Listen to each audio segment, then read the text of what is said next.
Hello, everybody, and welcome to Halloween season. Today we have something special for you guys, and that is a special horror one-shot. It is so special, in fact, that I, changed the entire overlay, and my players haven't seen it yet, but it has a nice orangish background to fit, spooky Halloween things, even though it's like orange clouds. But hey. Wait!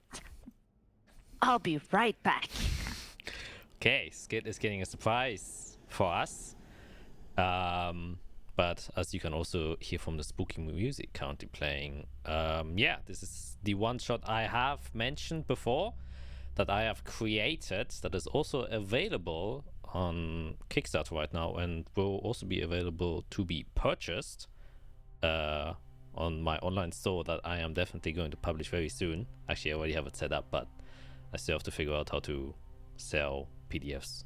But that will be probably already available next week. Skid is back. Absolute missed opportunity. Let's stay spooky, guys. A spooky t-shirt to rock. Yes. Yes, very nice. And if you also want to rock something spooky with your own players, then you can grab this one shot, and almost everything that you will see that's gonna turn up in this one shot is inside of that PDF. Everything great, horrifying, and spooky. You can get there. Monsters and stuff like that, background drawings, and a special map. All available for you to grab. So I just wanted to kind of shout myself out there, because I did put a lot of work into this.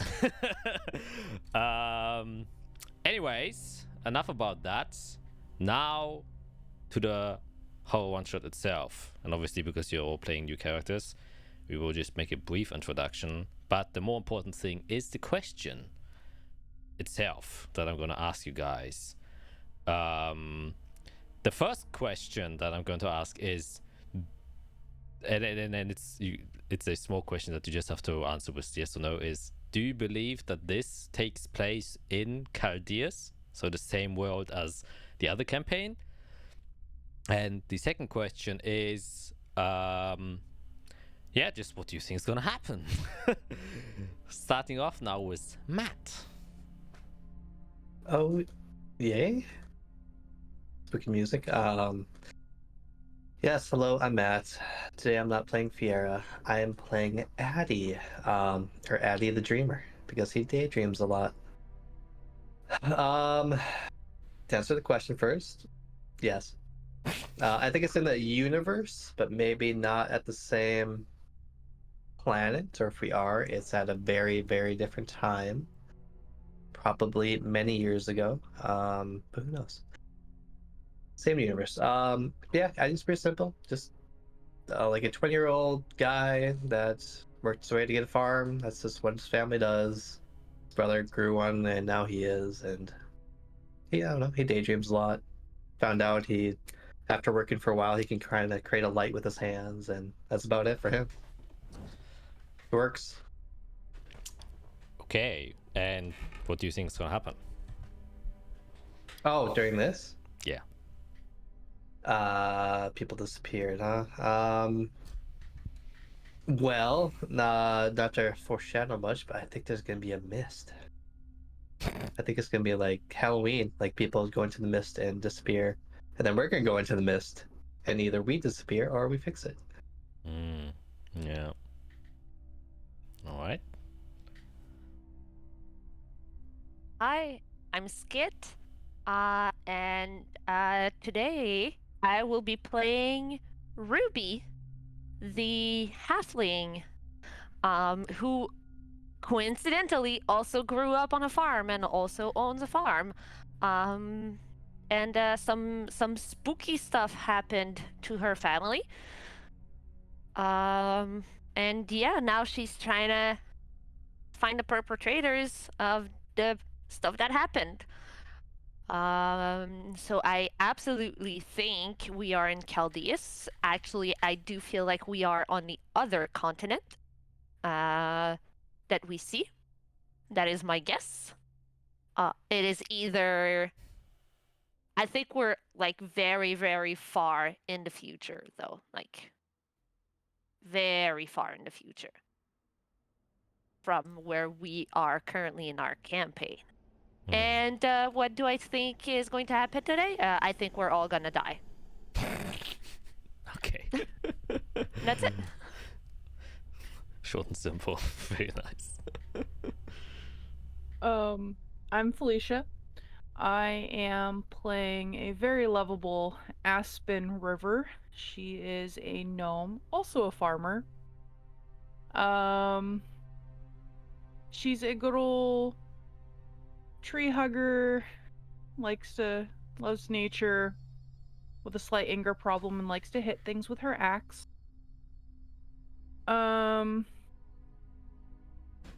Very easygoing.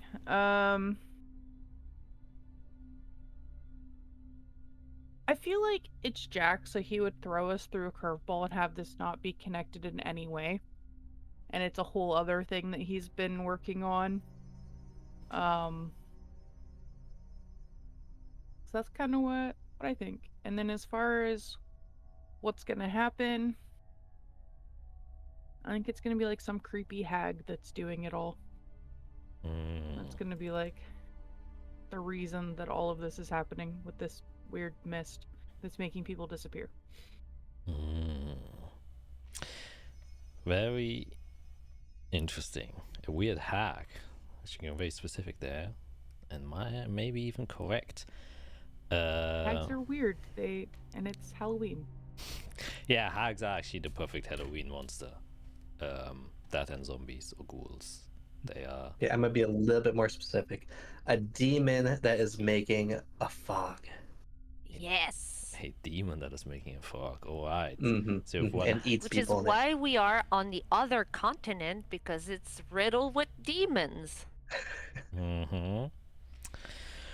Okay. Well, only one way to find out that is to actually play. And I just realized I didn't put in the intro. But I would just play the quote-unquote trailer video that I did for the one shot anyways, which is also on this channel, by the way, so you can also check that out, or you can just see it right now. So yeah, we'll dive into that.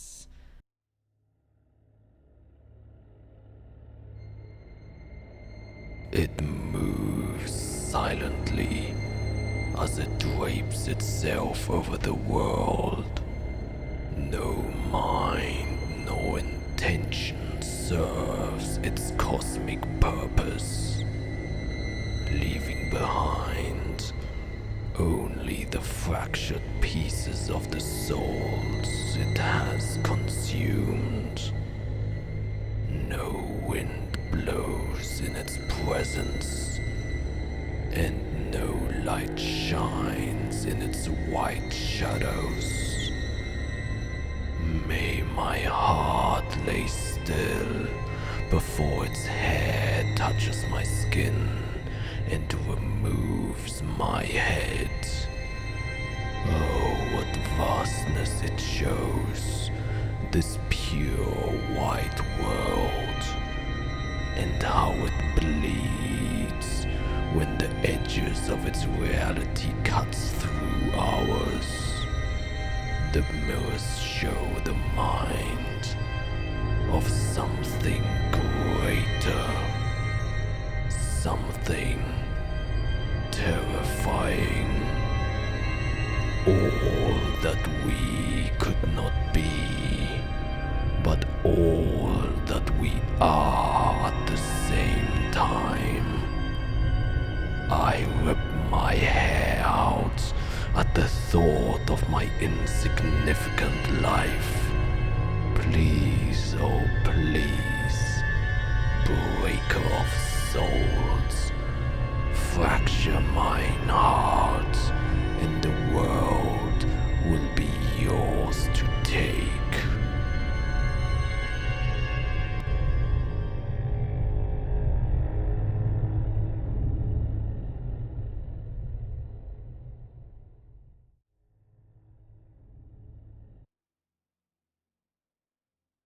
I assume it has ended for you guys, because it didn't even play on my end.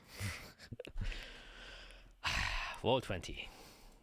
Always a lovely site to do stuff. Truly a blessing. Anyways, before I get carried away on ranting about Roll 20, we are here for more important stuff.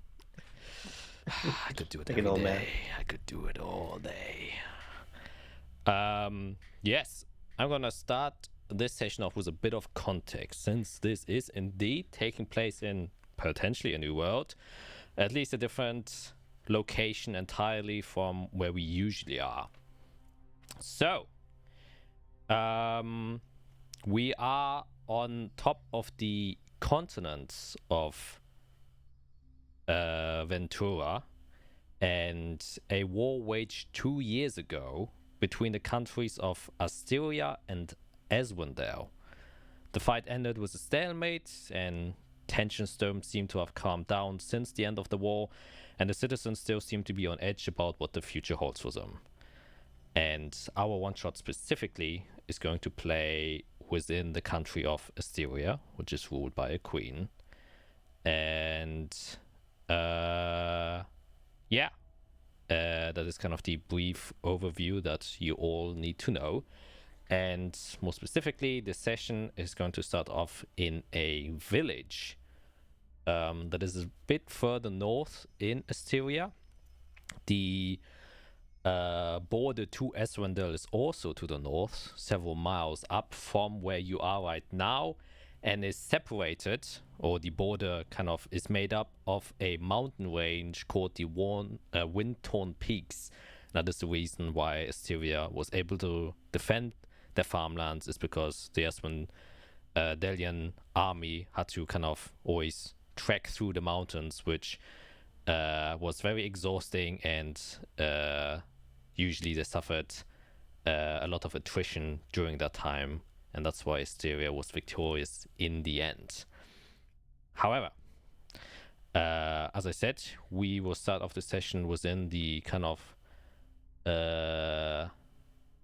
edges of that border in the port village of Larana. And Larana is nestled on top of the blooming field coast, which is next to the Larian Sea, and the fields are famous for its colorful flowers and somewhat rich soil, which, as we now know, you as farmers would definitely appreciate, and a reason why many farmers do tend to live there. It is a modest village with about 1,000 people currently residing and working there, and with sharp pointed roofs that have windmills attached on top of them. The town and its predominantly elven and human folk make use of the surrounding rich farmlands and fields to grow and harvest crops and vegetables, and also a lot of stables with cows and other animals that get taken care here. And these fields stretch far around the village itself. A smaller dock can also be seen on the west bank, where in the morning hours small fishing vessels go out to sea for their morning catch, and towards a high standing cliff with a trail that leads to it, the manor and estate of the Baroness can also be seen. And the queen has, elected barons to rule specific regions of the country itself. But around the seemingly peaceful looking village lay many ruins of broken buildings, and these shattered remnants of cracked walls and fallen roofs are a constant reminder of the war that happened not too long ago. And as of recently, to kind of even emphasize this reminder, a group of soldiers has been stationed within the small village itself and have begun construction on barracks as well as minor defenses. And thusly, the villagers have become quite paranoid, and rumors are spreading quick that the war, which ended only 2 years ago, might start again. So, within this small village, you can see it is the afternoon hours. People are going about their business. Some of the fishermen are already returning as they have catched their morning fish and are now starting to prepare selling them or transporting them to the local marketplace, while many farmers are still hard working on top of the fields themselves. And kind of arriving in this village right now from the eastern side, or more like southern side, since the road connects to there, we see 3 individuals, probably traveling by cart. You took one of your horses that you have on your own farms and kind of rode it all the way to Lavana. Probably helming the cart itself, I would say, is your character, Matt. So if you would just quickly describe your character again so the people know what they look like. Yeah, let me pull up the image here. I didn't make it. Let's see. Yeah, so Addy, he's just a young guy, about 20. Just short, brown hair. Standard features, very tanned. You know, he's probably about 6 foot, maybe a little bit shy. Wears like just work boots that are brown and used, got dirt on them. Basic white shirt. He's got like overalls, nice tough pants. You know, he's just as a farmer. No hat because he likes to look up.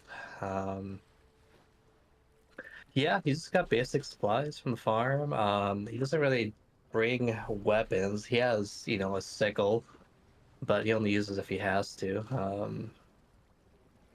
But yeah, he's, you know, riding along. He's pretty good with animals, so he has a good repertoire with the horses. Yeah.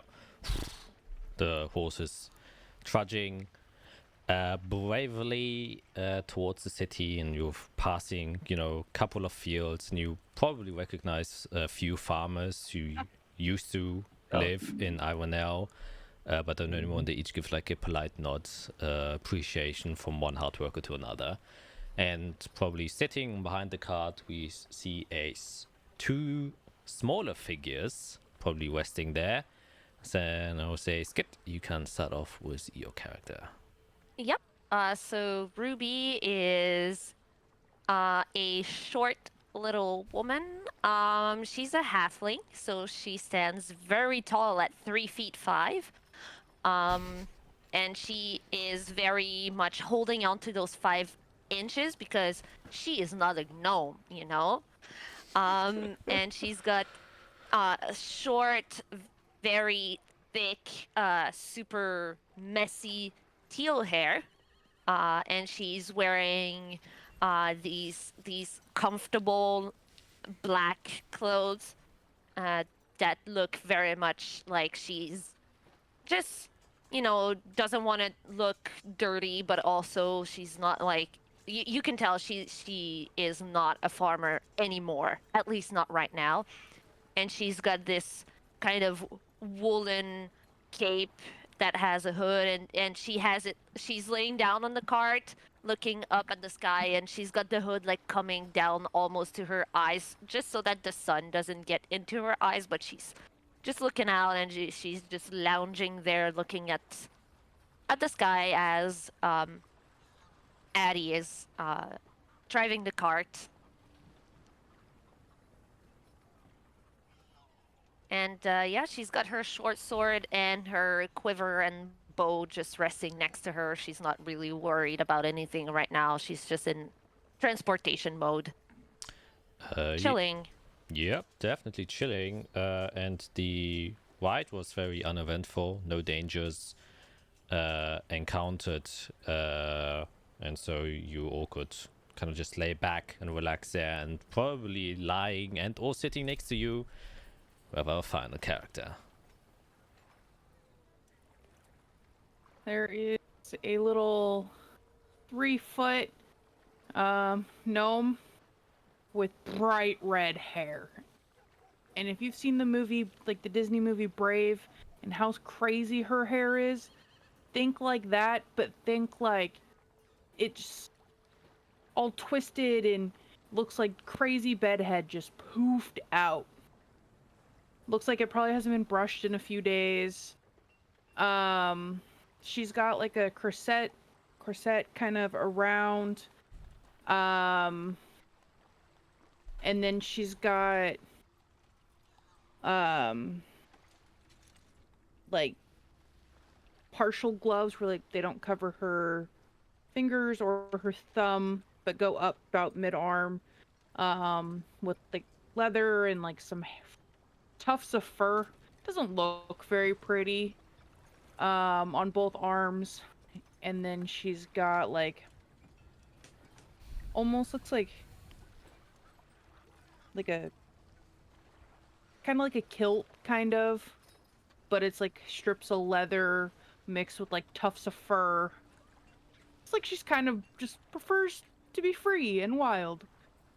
And then she has a great axe on her back.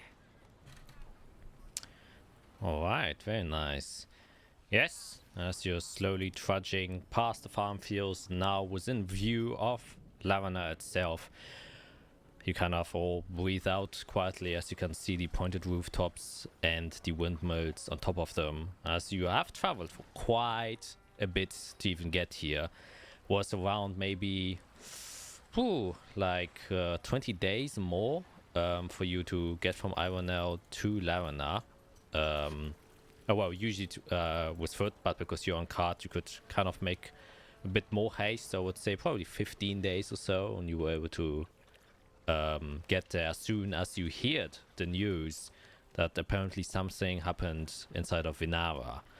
As you're kind of passing by, you then start to enter inside of the village itself. You can see it's kind of separated in the more disjunctured landscape here, so close to the coast, that there's several layers that stack on top of each other, where the buildings have been set within the side of it.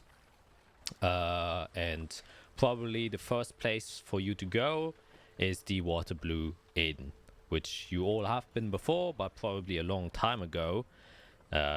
Probably 2 years once you last were in Lavana. And you know that you can get there, your rest, and probably set off your cart there and stay there for the night, if, of course, wished. As you get there, you can see an old man standing outside of the inn itself. And the inn is like a modest 2-story tall building.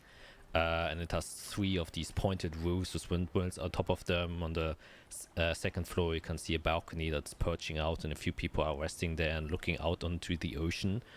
And the old man kind of just approaches you and says, hello there. I presume you want to take a respite inside of the inn. Can I take that cart for you there? Well, if you don't mind. Nah, of course Been not. traveling all day, so. Alright, but definitely get some rest. And of course, just small fee for taking care of the horse there, unless you want to do it. Oh, I could take care of him. He's a good fella. No trouble. Alright then. Well, I will just take him to the second lodging, so if you need anything or wish to take your horse back out again, it's a place right there just next to the inn, alright? Sure. I was gonna ask, anybody from the north come down here recently? From north? Oh, have you not heard the rumors? Well, that's what we've been hearing. Yeah, no, not since the rumors started. It's quite strange and very quiet. No folk has turned up since then except one lad. Someone came back. Well, I do not know if it's back, but he's the last one. That's how we know that people up there disappeared. He informed the local guards. That's how news got around. Huh. Well, he wouldn't be in town still, would he? I don't actually know.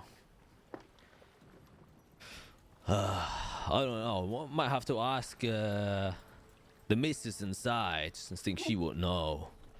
Well, I know he doesn't originally come from here.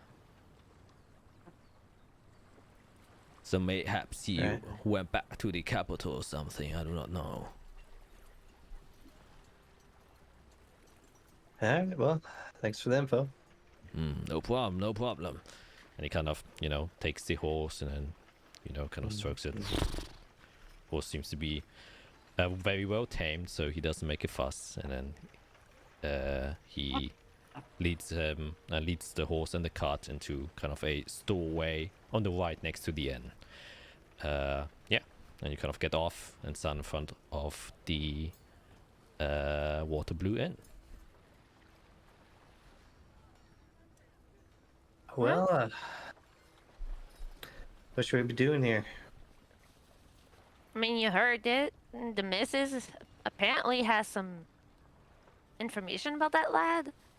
It's the best lead we have so far. Yeah, true. We kind of traveled on a whim here. Gotta start somewhere. Sure. Well, What sit you think? outside. Aspen? You're muted, Aspen. Yeah, you got a frog in your throat? Well, you said it. We gotta start somewhere. What else are we gonna do? I mean, I also wouldn't mind a drink after traveling on this damn cart for 15 days. Oh, it wasn't that Yeah. bad. Shut up. No, you don't hear him snoring at night. That was the horse. Or That's what you keep saying. That was a horse. tall people. I know, right? Knowing I'm defeated, I will walk inside. I just jump out of the cart like it's no big deal. Yeah. The door swings open, and the inside of the tavern seems to be not necessarily busy, but you can see there are two sets of people currently inside, one of which seem to be Assyrian soldiers, about three of them, who've kind of taken a table there, while on the other end they seem to be more like travelers, probably mercenaries. They have some weaponry on their waists, but at the other end of the bar itself you can see the kind of female sea elven individual who you would know. Hinora Freiwind is her name. Has this very pale blue skin and very dark ocean blue hair, kind of tied into a ponytail, was a very loose top with short sleeves on, and is currently just manning the bar where two fishermen are currently eating their lunch for the day. And she kind of just looks up and says, "Howdy there, how can I help you?" We'll get a round of food and a round of drinks, please. All right, eating here, I presume? Yes, ma'am. All right, then. Your three lot, then I will cost you about 1 silver for the bunch. There we go. And I just send up like 3 silver. Yep, she takes it and says, "Cheers, lass." And she immediately goes to prepare the drinks and food for you. Right, about how many are in here? The 2 farmers, 3 soldiers, and seem to be also 3 mercs or travelers. Smart. Could I have a spell check on the barkeep's name, Yes, of course. please? Because my brain blanked I completely. got the first name, I think. I got it, but then Oh, I did. see, I'm so happy. see, I was like, Hinora sounds like Venara, and now I am confused on what he actually said. I mean, a common problem, to be sure.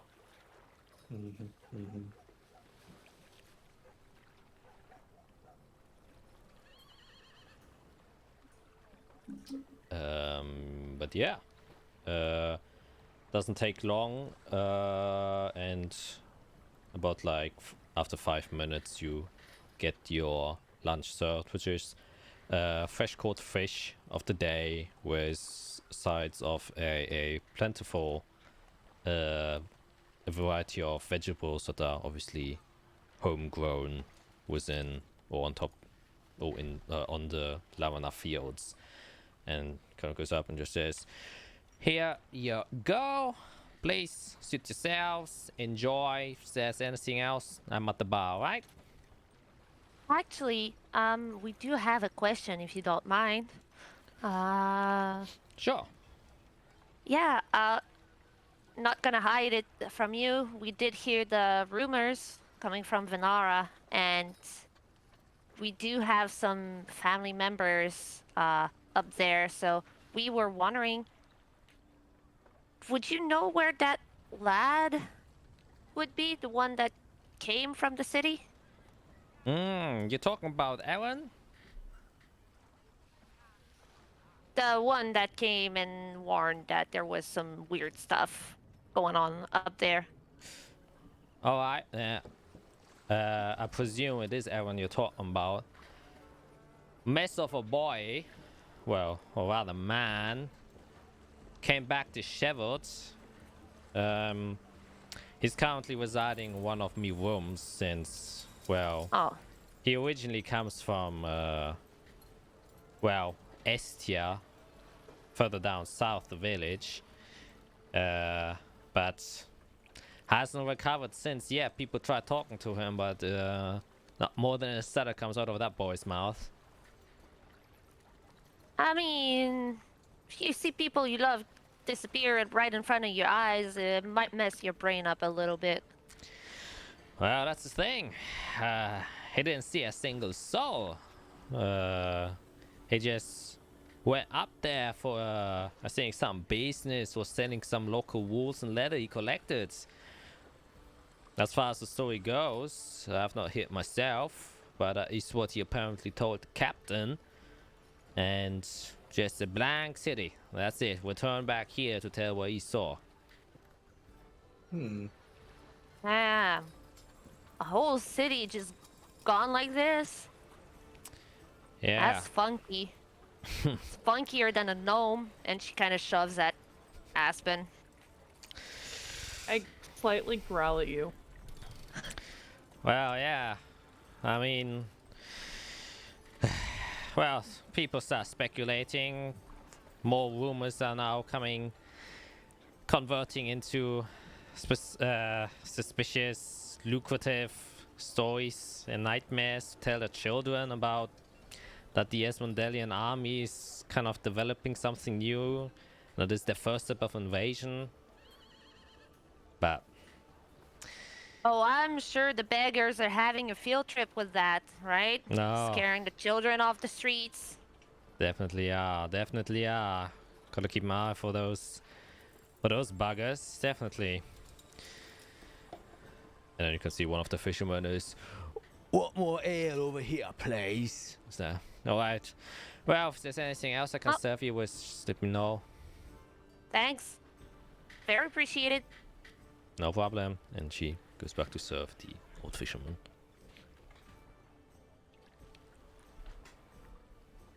I'm gonna pick up my drink and hop off my stool. Be right back. And I walk Don't over get to the in other farmers. trouble. I just walk over to the other farmers. All right.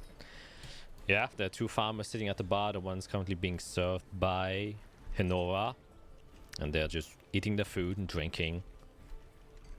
And I, not like super hard, but I put my mug down on the bar and I'm like, "Howdy, fellow workers.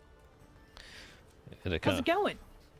They kind of both look over, and you can see these are like older men, grizzled, and these are fishers. In fact, and you can see it because they have these typical white fisherman shirts on with their sleeves rolled up, and they don't have as much dirt on their arms, or they aren't as burly because, you know, they do more fishing.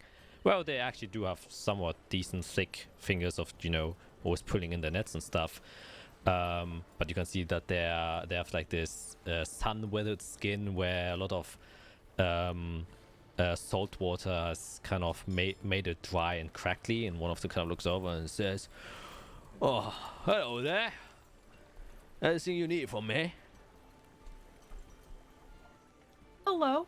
I mean, one hard worker, to another hard worker, or workers. Hmm. New Yeah. to town and just trying to say hi. Oh, yeah, you're from town then. No, I've been traveling with my friends, and I just point over my shoulder. Hmm. All right. What brings you here? Work? We're a little worried about our family. We got some family up, and then I was like, look over at my friends. Where were they at again? Benara.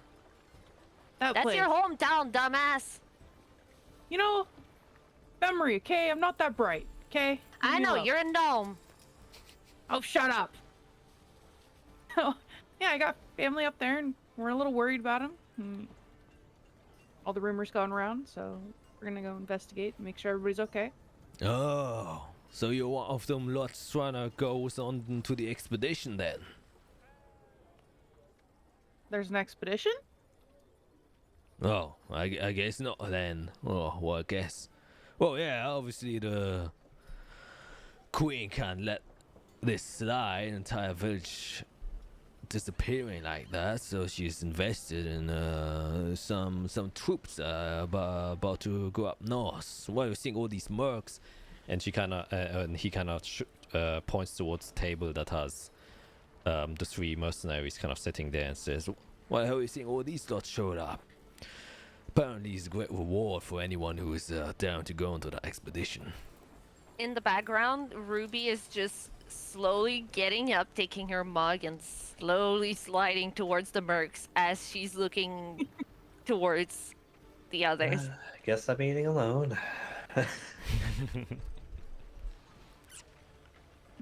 you so much for the info. I might have to get on this expedition. Me and my friends will probably be quite good at it. I have a Oh, very wide set of skills, and maybe we'll be good at this. well, I definitely pray for your success then. I heard the rewards are truly, well, one of a kind this time around. Oh, I don't know the specifics, but I just heard people going nuts about it. Craze. Even me on the boats can hear all about it. Probably have to find out the captain itself to find the specifics of what it entails, but or we can just ask those lot over there. They probably know. thank you. You've been quite helpful without really meaning to be helpful. So thank you. Oh, Here, yeah. have your next drink on me, and I'll slide a couple silver. Ah, kindness repays. I always saw that. And he kind of points to his friend, and he's like, "Oh, all right." And he buys himself around with the money you've spent. Right?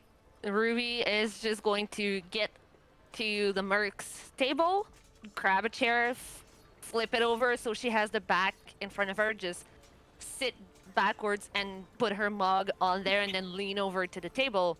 So, they're for the expedition, huh? They kind of look over, and you can see the group is 3 people. I said there seems to be one high elf who really seems like middle-aged, so he's probably in his 2nd century already, and a middle-aged female half elf and a kind of older human male, and they all have basic equipment, leather armor, arrows, and short swords with backpacks kind of set to the side. And you can see that the high elf looks over to you as you kind of slide over and says, yes, I presume you're here for that as well then. Apparently I am now. You don't inform yourself before you go into expeditions? Rarely. More fun that way. Well, whiskier too, I say. That's what I said. It's more fun that way. You can see that the Got female half-elf chuckles at that. And she nods in agreement.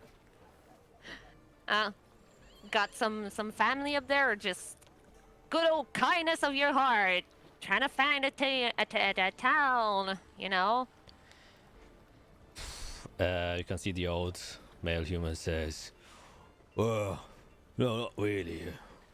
Us are a bit older, than you folk up with your just the rewards. It's a once in a lifetime opportunity. We've been thinking about settling back in the capital for a long time now. We haven't been doing so great ourselves, and so we thought this is a fish that is worth catching, in my opinion. Yes. No, these guys are fishermen. They can catch you a fish. But yeah, money. Good motivation. I can tell. Well, my friends and I here, we actually have reasons to go up there. So good talk. And I just get up and go back to sit in front of her plate. Yeah. Can I look at you? Oh yeah, and as she's about to sit down, she turns around. When's it leaving? Tomorrow morning. Good to know. She sits and just starts eating. Just say, "You're welcome." And they kind of start chattering about what has just occurred. Go. Little halfling. We did it. We got info. We got the intel. Nice. So we're leaving in the morning. Yeah. Guys want to jump on their train? Safety in numbers, right? The more Yeah, it's I done, mean, the more- I and suppose it's not so. like, you know, we're a very tall team. Except for that one. Yeah. Hey, you're like two of us, by the way. I don't know if I've told you that recently, but you're like two of us. Yeah. Not today you've said it, but you said it before. That's alright. Well, morning then. Let them do the fighting. We can just find what we need. That means probably not a good way to drink ourselves to sleep. Well, we gotta sleep not? somehow. Drinking yourself to sleep sounds like the best idea.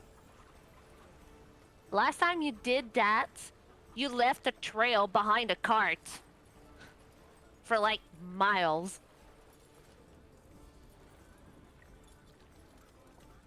Remember that? Of course you don't. You know, I got a Drinking whole till I- 5-inch... I have a whole 5-inch taller than you, girl. I can drink more than you, and I just chug. Do you want to do another drinking competition? Oh, here we You're go on. again. All right. And throw my back and I, bartender. Okay, then you get an immediate second round as you chug down what you have now, and you both can just make Constitution saving throws as the second round comes in, and you just downing that shit. Was a good way. Alright, I want this a clean fight. Gotta do every sip, no foam. Sheesh. It's a 10. Watch the dribbling. Ooh, a 6 is worth. Yeah, you start chugging.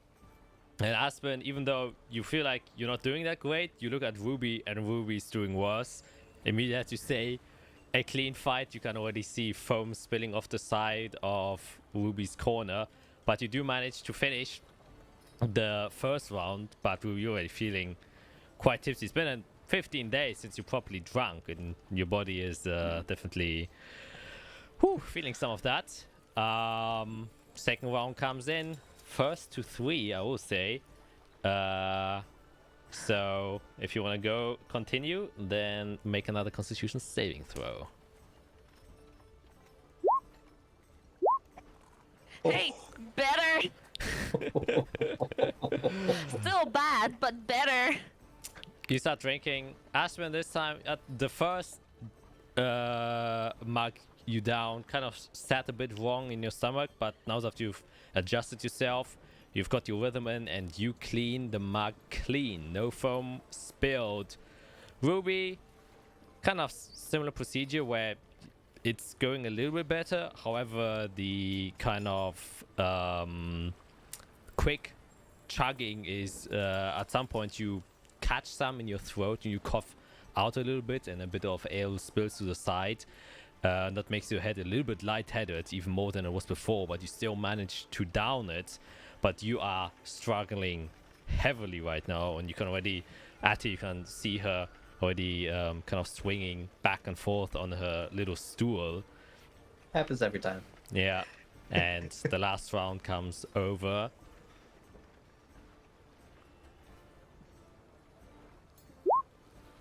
Yeah, I keep going up. Consistency is key. Aspen, you just kind of drink it. You can now feel your body just starting to awaken. Now it is prepared to kind of take on the hard liquors. While Ruby, you drink this quicker. However, as you kind of settle it down, you can see Aspen just looking at you as she has finished hers like half a minute ago, and you did struggle with the last one. As soon as you try to say something and you kind of point at her, you just fall down off the chair and Night, night. Boom. unconscious on the floor, drunk. I don't know why she tries this. I'm gonna win every time. She almost had you once. Almost. Almost. Almost. Well, let's take care of her, I suppose. Guess I'll go down and just pick her up, put her over my shoulder. Yeah. Rooms. Yeah, she's light enough. You put her on her shoulders, and can also knock off just 6 copper for that little drinking game there. All right. And It's a rough one. for a night each, it will be 2 silver per person.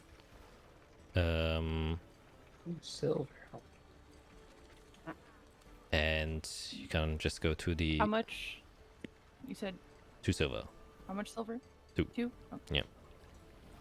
And you can go back to your rooms. It is still, like late afternoon, but still afternoon, but an early retirement is due for Ruby at least to go towards your rooms. And you probably share a room. It's this larger room. Probably. And Cheaper that way. yeah, rest inside of there. I mean, Ruby and Aspen probably don't even take up a whole bed. The two of them, so. Yeah, you always share a bed. Yeah, and you crash there. And is there anything else you would like to, or would you just spend the entire day resting, since you did have a long travel behind you? I don't have any crazy spells with this character. No sendings, no I don't dreams? even have a single spell. Zero. I have 2 as a barbarian. Oh, really? Nice. I think since we have a little bit of time, I'm gonna go outside and just look for a bird that I know kind of travels, if that makes sense. Like, it doesn't really nest in one place, it kind of just keeps moving.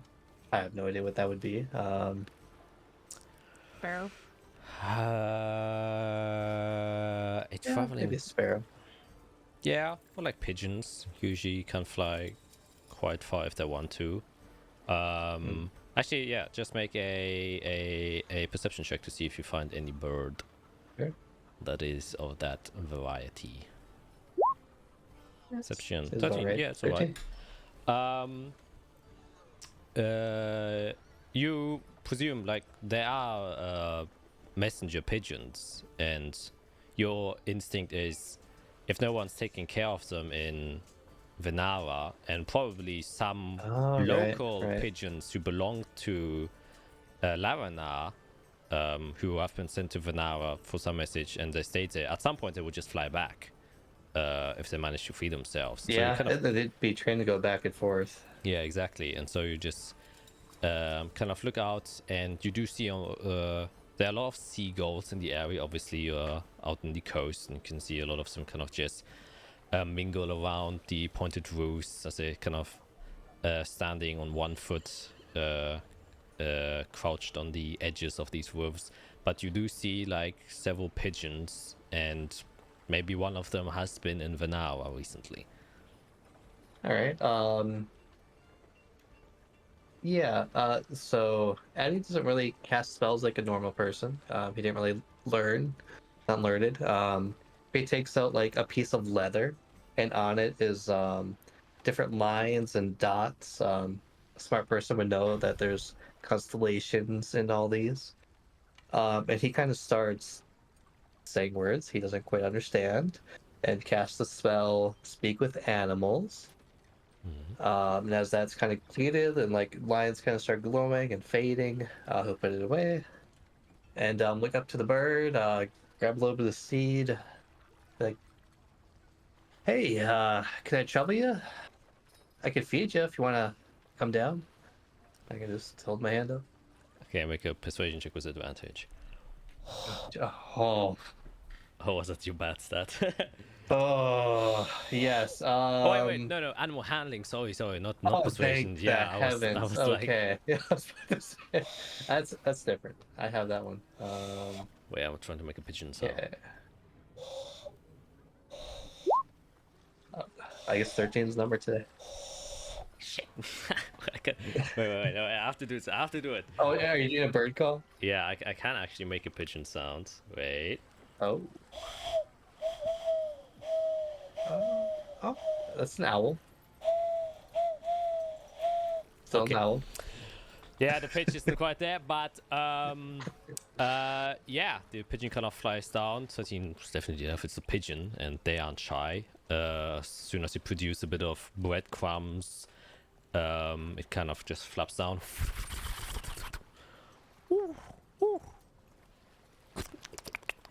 What? What do you need? Oh.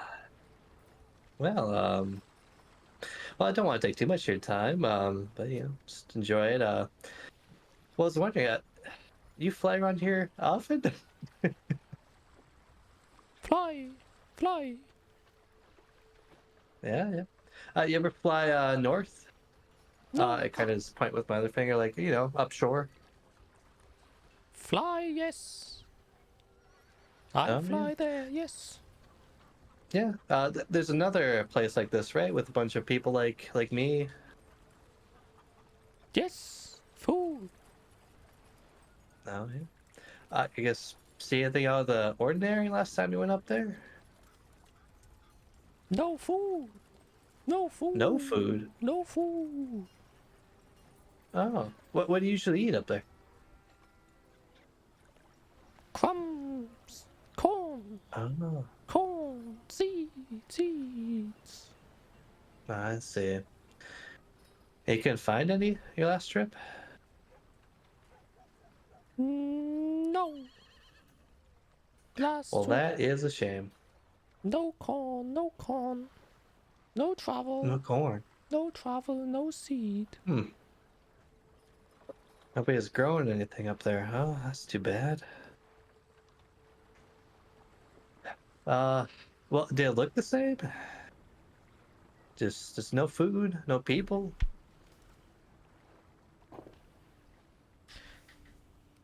No feeders. No feeders. Well, that's where I'll be headed, so if there's no danger up there, I guess I'll be able to travel. Maybe I'll see you.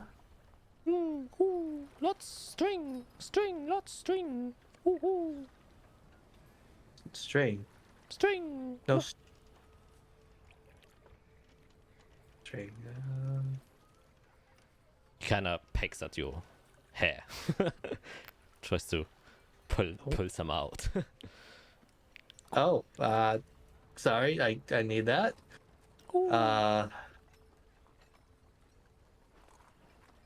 I kind of look around. I have guess I'll take a bit of rope. I kind of just use my sickle to like cut a piece off. Be like, will this do?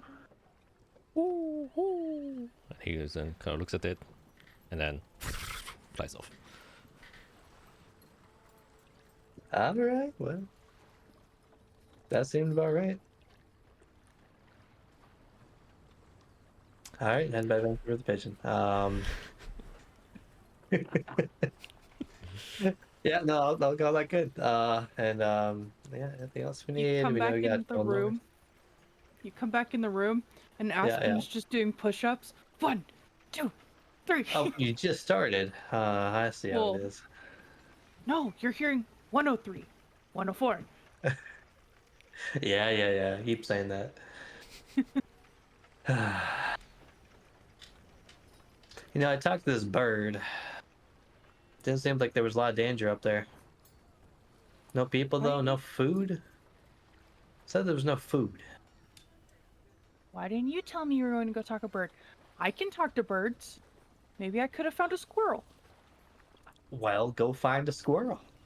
I'm not stopping you. Well, fine. I'll go find a squirrel. I'll get information too. All right. I just, like, Well, I learned there's no people are food. And Aspen now storms out. Jesus Christ. Excuse me. Yeah, you want to I try? tried to go find a squirrel or a rodent or something. You're like, Okay, make a perception oh, check. it's gonna be great. A squirrel that travels 100 miles. Yeah. Hey, squirrels talk, okay? Yeah, could be gossip. Gossip line. Gossip line. School gossip line. Yeah. Oh, gossip line. So, animal handling? No, perception. You first have to find one. Or, okay, perception. Yeah. 22, damn. You go further out to the fields. You presume there aren't that many trees in the vicinity of the town itself. Well, actually, there are a few. But as you go out to one of the farmsteads, that's a bit further away from where the buildings are, you do indeed see a squirrel climb up a tree, and it's got a nut in his cheek, and he's kind of just looking around currently, probably searching for more. Hey, you. And the squirrel kind of looks towards you. Found a nut. If you come over here and talk to me. Okay, make an animal handling check. You can also make that with advantage. Advantage? Okay. Yeah, since you are speaking with it in its own tongue, I guess.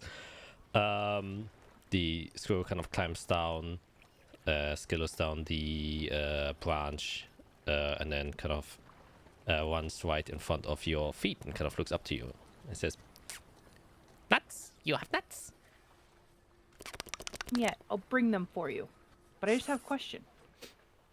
Do you hear what's going on in the mountain with people disappearing? Do you know anything? Mountain? No. Far. Prefer tree.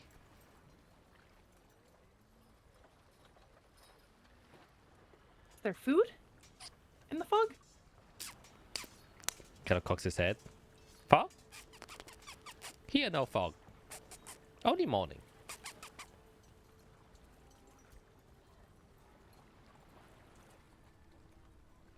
No. Do you know someone that's been in the fog? Kind of looks at you quizzically, and he says, "No, fuck you." I start looking on the ground. Do I see any nuts? I can make an investigation check.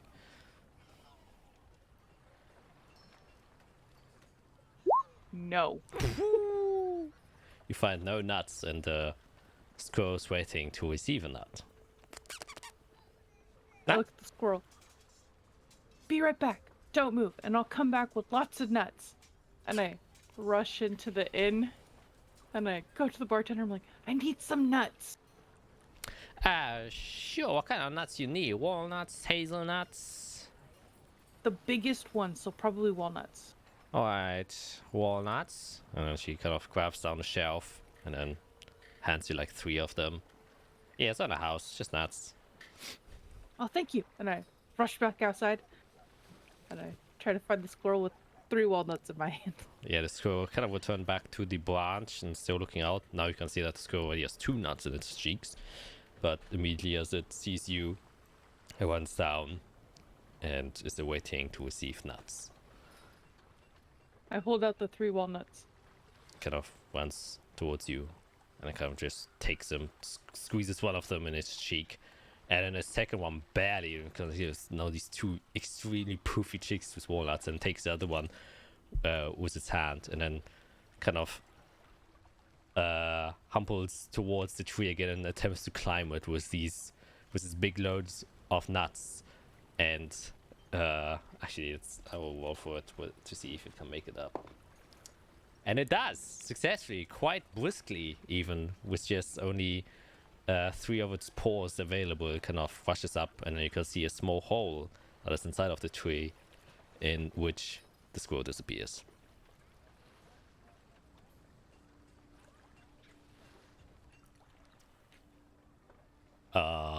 I couldn't hear you. Sometimes you just don't make any sound. Me? Yeah, I think maybe your noise gate is too high. Let's fix that real quick. If you go onto Discord, to your settings, and then under voice and video, there's like this green bar where it says input sensitivity. And if you could slide that bar to the left. Not all the way, It's but... at 100% now. It's been at 100%. No. The bar below that, where it says input sensitivity, if you scroll further down. Oh. There's Yeah. And drag that to the left, because if you don't talk with specific volume, it just cuts you out. Every time I talk, it just goes to full green. Yeah, but where's the white bar? I see.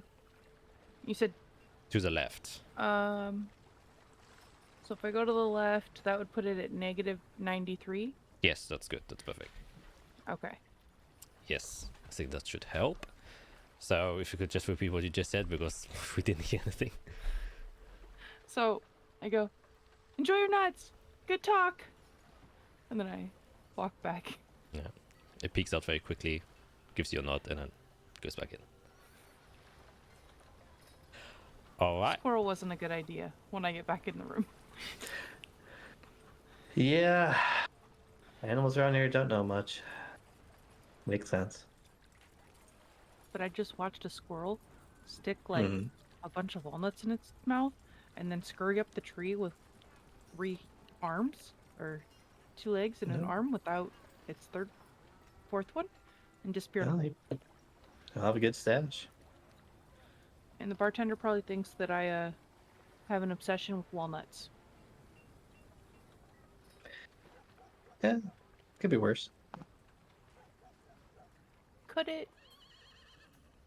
Yeah. Yeah, it could be. Could be obsessed with what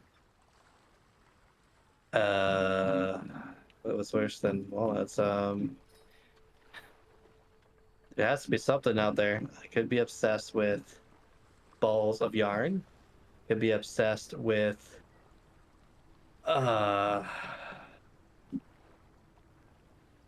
I don't know.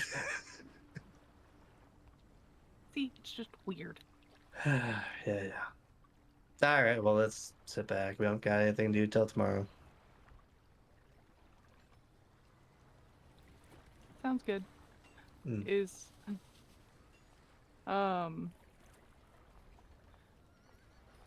Ruby over there just snoring, or is she just like silently passed out? Probably like you hear just this.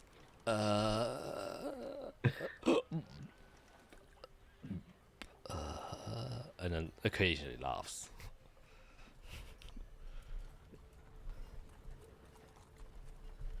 I'll pull her head over so it's by the edge of the bed. So that way if she loses her stomach contents, it's on the floor and not on the bed where I'll be sleeping. Good call. Alrighty. Then you all just kind of resign yourselves for the day. Fairly early than what you usually do, but you have been traveling for a long time. And 2 of you have just drunk your fill. And so you kind of just let your bodies and minds kind of brace themselves for whatever you will most likely have to do tomorrow. Yeah. And with that, the day comes to an end, and you have a window view of the ocean itself. It's actually quite beautiful, and you can also just enjoy the sunset. There's also a small balcony that you can walk out on top of and enjoy. I presume Ati is very much the fellow who enjoys the sunset and just likes to stare off in the distance. Yeah, I think there's probably a 50-50 chance I sleep on it. Yep. And that's probably what happens. Most of the fishermen have already came back, and the night sky covers the small village of Larana. And you all sleep. And not much happens during the evening. You have a restful and refreshing sleep after having slept on the damn cart for 15 days. It is very refreshing to sit on the haystack filled bed mattresses of the Waterblue Inn. And as the sun rises, once again, the ocean casts it in this very beautiful orangish hue, and the glistening reflections of the lights on the waves make for a splendid new morning as you all wake up a bit hungover, but refreshed at least. And the new day is yours. But you can all kind of see here. Actually, I do not know you guys' any of your stats actually. Who has a passive perception of 13 or higher? I have a 13 Maybe just me. exactly. Ooh, Okay, yeah. So, perceptive. 15. oh dang. Oh, wow. Yeah, then you would hear that there's a little bit more commotion going on this morning. You can hear the footfalls of what seem to probably be armored individuals kind of running quests, and probably Ati, because you fell asleep on the balcony itself. It is decently warm up here, that you can see a few soldiers kind of moving through the streets and are moving towards the north of the town itself. Oh, we gotta get rolling. Looks like they're headed out. Get up, get some breakfast, and let's roll. Let's roll, and I roll out of the bed. Put my Did boots you roll on. and puke? No. Nah. Probably stumble like a bit, and then you're like, whew, ooh, a little bit of readjustment. Got a small headache, but nothing too bad. And you leave. Do you not eat breakfast or anything, or do you just go straight to action? Maybe, get to go, grab some. Because we probably got to Yeah. travel quite a bit, right? Yeah, Ruby's gonna walk down ahead of the others, and just go to the barkeep and say, "Could we get some bread and some maybe dried sausage or something to eat on the go?" Yeah, sure, of course. And you can see that once you step down, it's a little bit more filled now. A lot of fishermen do have their breakfast within the Waterblue Inn. And the innkeeper then makes Oh, haste get some fish, dude. to do that. Alrighty. For how many days do you wish to pack, or for just for the breakfast? I'm guessing tall boy over there is going to have some berries for us as we go. Usually does. So probably for this morning, so we have something filling. Alright. Then that will cost you around, fully total, about 5 gold, silver, excuse me. Hold. I'm not buying a house. Definitely not in this economy. No, ma'am. And I'll just hand over 6 silver to her. Yeah, she's like, thank you very much, lass. She also packs in an extra dried fish who is in the pack, and then kind of gives it to you. So you can add basically a ration for each. Not free ration. A ration. How much rations are we adding? Only one. 1 for 21? Cool. No, one for each. Okay, I heard 21 and I was like, Jesus wait, Christ. what? That'd be crazy.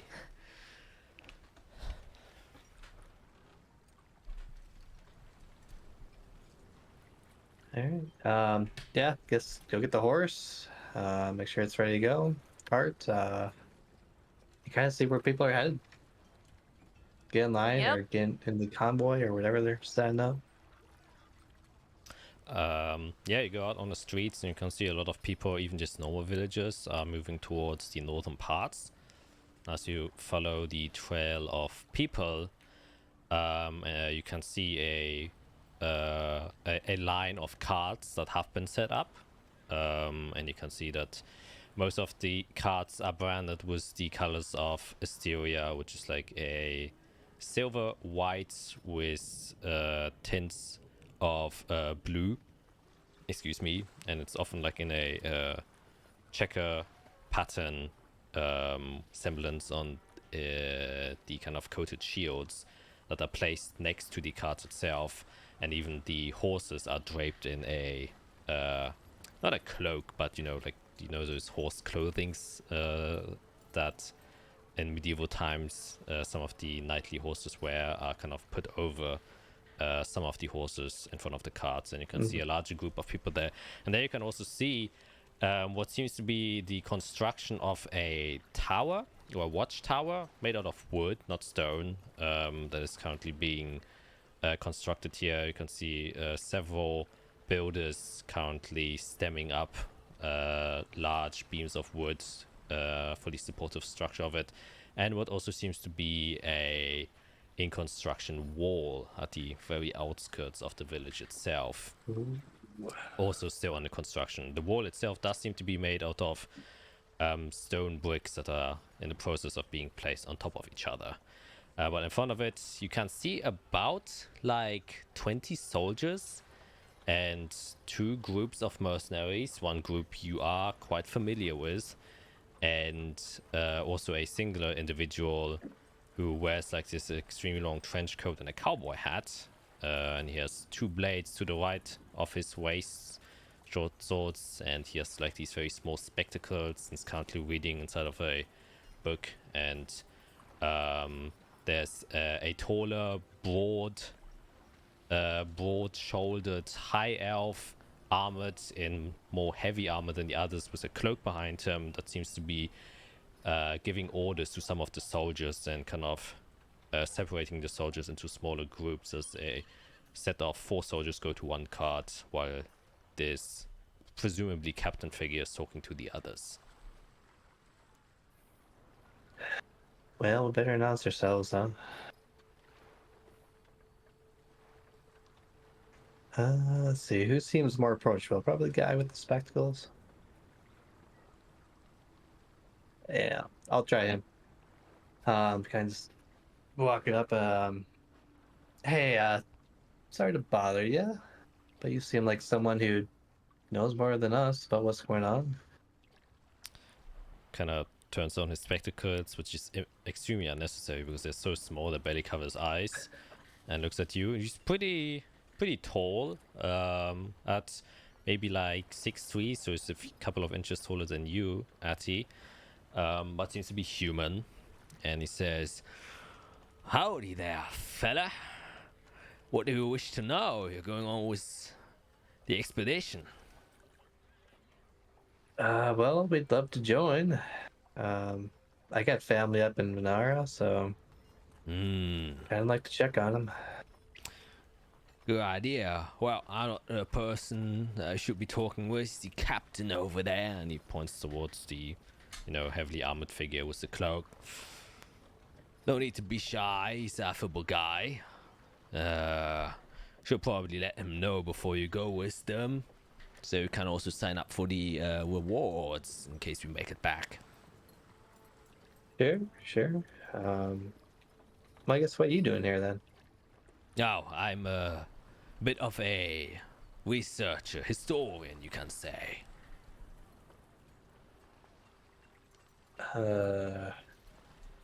Feel like that didn't answer my question, but sure. Well, it's something quite unusual that has happened there, and I need to record. Also, if we found out what has done it, might be something that we haven't seen before. So I'm very interested to figure out what has occurred in Vinara. Heck of a job, I guess. Good luck. Well, spare that luck for yourself, lads. We all need it. And then he goes back to reading his book. Sure. All right, let's try the captain. And then over, try to get their attention. Yeah, you can see that one of the soldiers that he's talking to actually points towards him, and he kind of turns back. You can see, like I said, broad, big guy, has short blonde hair, very pointy ears, bright blue eyes, a very handsome face. He is a bit older. You can see the starts of wrinkles next to his nose, and he has very pointed eyes as well. Well, as soon as he sees you, you can see a big smile come across his face, and it says, "Ah, greetings. Are you too wishing to come with us on the expedition, brave warrior?" I look behind me. You two were 3. Oh, 3, even better. I guess you could call at least one of us a warrior. Sure. It ain't the tallest one of us. Height doesn't count, little one. It's how big your heart is, and the courage you put up to face unknown dangers, which is what you're doing right now. I pull my axe out and I go, He kind of looks and, like, opens his eyes. He's like, "Ah, exactly But she what we says- need." Yeah, she can handle whatever you need.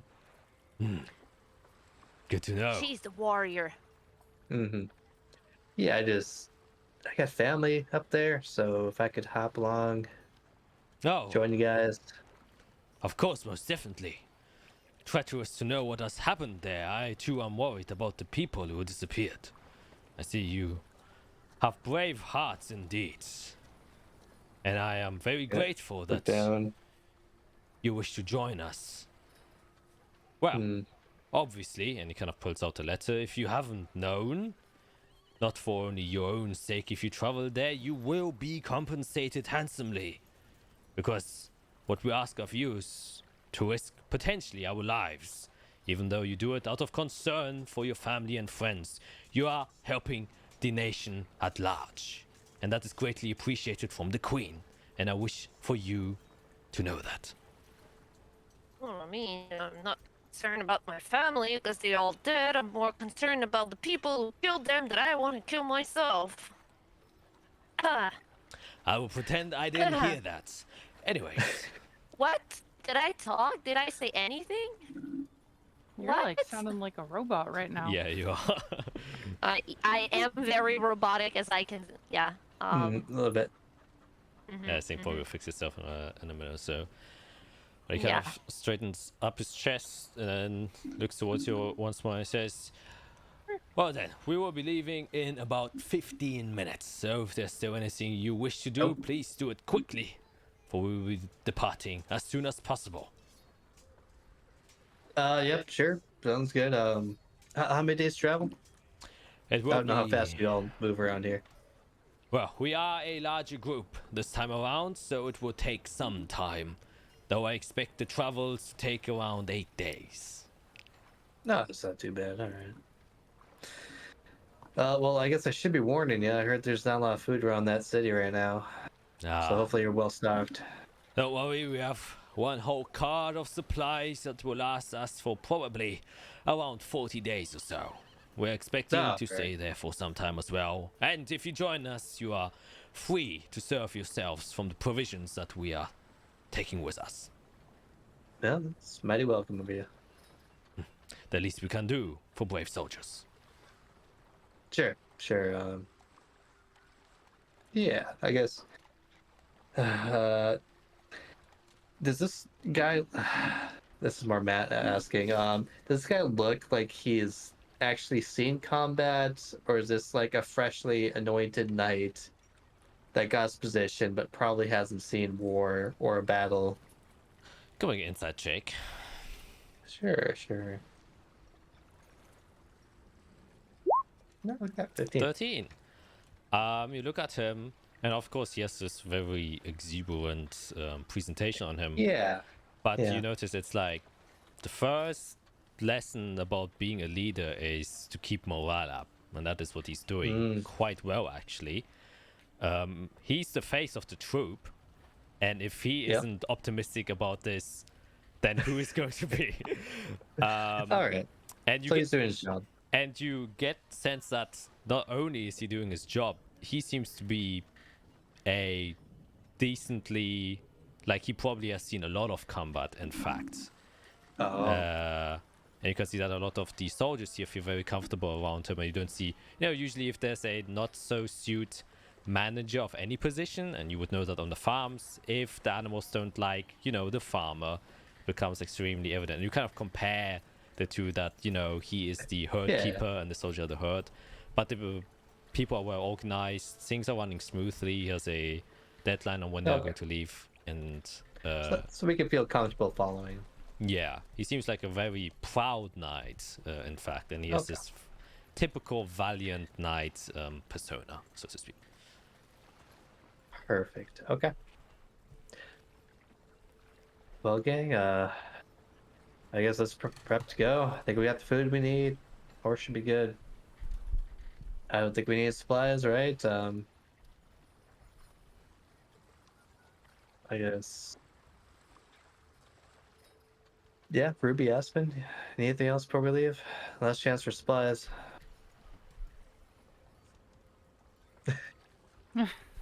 She's already eating the supplies. Right. Ruby's just over there eating like her bread, and she's like, All right, Huh? she's good. What? Good. You learned your lesson yet? "What lesson? Can't outdrink me. Can't outdrink you. Totally outdrank you. I was the first down to sleep. Come on, that's how it works." If that. Yeah, keep telling that to yourself.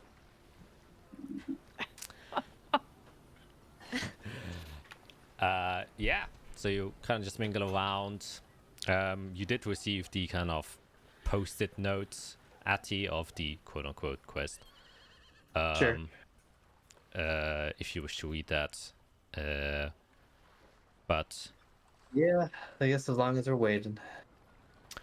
yeah, it just says, "In the name of Her Majesty the Queen herself, I seek brave soldiers who wish to travel with me and my men to the north to investigate the phenomena of the disappearing villagers in Vinara. Suspicion of Eswindel involvement has placed great urgency onto us to have this mystery solved as quickly as possible. As such, a great reward is offered to each who wishes to join us. On completion, one will not only be rewarded with 10,000 gold, but also a small estate within the Assyrian capital itself, Azura. Those who wish to enlist themselves onto this expedition, please go to the Assyrian barracks up north and tell the guards you wish to join the expedition. Captain Ulfried Stolwart." We could sell that estate, get more farmland, get some workers. We could just turn it into a giant farm. We could demolish it and just make a whole compound. Yeah, Imagine all the mean, prime animals. land. I mean, as long as we got sheep and hay and wood and lots of boulders, should be good. Why do you need boulders? What are you farming? We need boulders to make houses, dumbasses. Wood? No, know, but you made the foundation out of boulders, so to make sure that doesn't move, right? We're Yeah, not there's a ground. reason I don't stay over at your place, right? It's because it leaks. Your boulders have holes. Oh, shush it. Gosh, you And it's not very uncivilized. comfortable on that ground. Let me tell you. I haven't been on the frickin' farm in years, okay? Yeah. Well, anyways. And with that, the captain calls to the people and says, "All right, everyone. We are now prepared to venture off. It's the last chance to join or to leave. If everyone is prepared, please step in with the expedition caravan. Take your seats, and we'll be setting off right now." You can see these soldiers have kind of positioned themselves. Like I said, 20 soldiers plus the captain plus the mercenaries who are joining. And you are around like 5 cards strong with your own card. And you then start to trek on northward. And your expedition begins. I will take the people to the map since they haven't seen it yet. They are currently in Larena, right here. And they will go to Venara. There is a straight route technically towards it. However, with cards and large groups, going through a forest is usually quite dangerous. So you will be sticking to the route itself. Like this, which is why it takes 8 days. Technically, you could kind of skip the entire curve to make it longer. But the unstable terrain would kind of slow you down, and especially with cards and provisions, it will most likely take the same amount of time as if you would just take the trade route itself. And that's why you're sticking to the trade route, to kind of make things less complicated. So it's 8 days travel. It's a decently long journey, but only half of what you've already been through. So if there's anything specific you would like to do while you are traveling, you can say it right now. Otherwise, I will just move us through. Yeah, I guess if we have a few days. While we're traveling, I'm gonna try to get, or I guess look out for the herbs I need to like take care of like poisons, to help with wounds, just basic things. All right, yeah. You can make For some special flowers. Yeah. You can make just a nature survival check to kind of look for those. Yeah. Let's go survival. 12. 12, all right. Anyone else wishing to do something? Not really. Ruby's just sitting there waiting for time to go, as Aspen kind of disappeared for a second. Sheesh.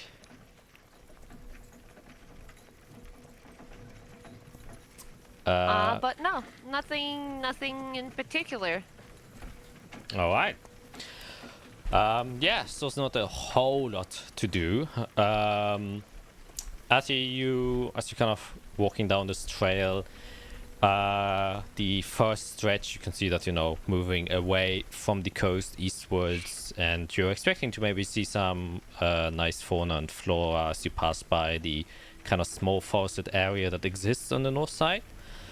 And after like 2 days of travel, you do manage to get there, and you find several small herbs that you can use for kind of healing remedies, and ointments that kind of help against burns and stuff like that. And you kind of pull them out, and the roots of them are edible as well, and you just kind of stash them in your pouch.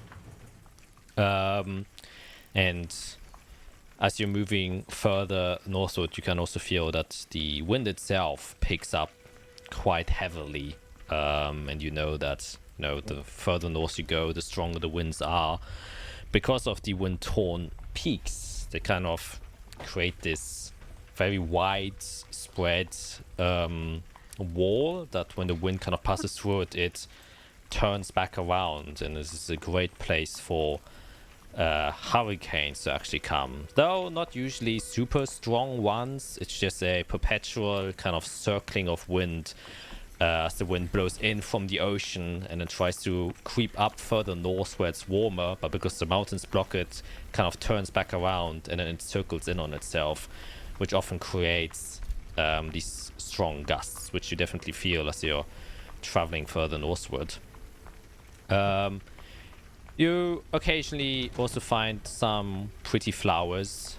This field is known for its bright, vibrant flowers, especially yellow dandelions that kind of litter many of the open fields.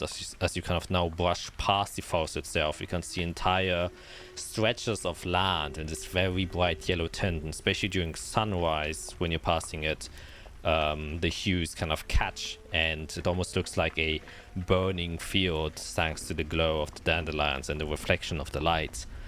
But as you're kind of walking through, because you're such a big troop, you aren't expecting any dangers to occur. You know that there are few goblin folks and even wild dire wolves and or owl bears that roam around these parts. However, they tend to avoid groups of 5 to 10, and you are 20 plus people, so anyone who would even dare to attempt to assault you is definitely thinking twice about doing that. And you don't see anything approach you. In fact, the most you can see is that a lot of animals and wildlife kind of step away from you. In fact, Ati, you realize that you see a decent amount of groundhogs on the eastern side of the route, as well as at some point you see what seems to be probably a brown bear, but off in the distance just kind of walking around. And because you're a druid and you know about the local land and stuff, that brown bears typically don't usually roam this far out in the open fields. They prefer somewhat more terrain that is located close to the hills, or more like to the kind of like the valley region in the north. And it seems like that this bear started to kind of migrate a bit south. So you do see odd behavior of wildlife you wouldn't usually see this far south kind of appearing here and there. All right. Should I try to stop the bear? I'm pretty good with animals. I don't think we'd run at us if I messed this up. Right. So likely. Yeah, let's try to figure out what's going on here. Why they're moving. I guess when I see the bear going, that's kind of the biggest oddity of it's just not in its habitat. And I don't think there's a stream nearby or any. No, we're pretty far away from that now. No. Because it's moving pretty slow, this troop. Yeah, you're not terribly fast now. Okay. So during it, I'll kind of just venture off, kind of behind it, because I don't want to get a lot of attention, and then kind of head near the bear, with speak with animals on, and try to get near it in like vocal range, I guess. And as you get closer, you realize, it's not a black bear, it's a cave bear, and that's kind of cave bear. Oh, okay. And now you realize, so it's definitely up north from the mountains, and they usually reside within the caves that are in these stone structures, and usually hunt goats and deers and stuff like that are around that area, which he definitely won't find this far south. Make a animal handling check. Sure. Hey, 20. that 20. You can see it kind of turn around, and you kind of know it's a bit dangerous to talk with what you think and presume is a hungry bear, since he's outside of his. No, I got like in my hand because I probably trapped like a rabbit at some point. So I just have like its remains. I just yell out very clearly. I'll keep my distance. I got food for you. I just got one question, and they can be on their way with a meal. Fresh, all yours. What is question? Why you traveling? What made you leave your home? No food. Home gone. Do you know where your food went?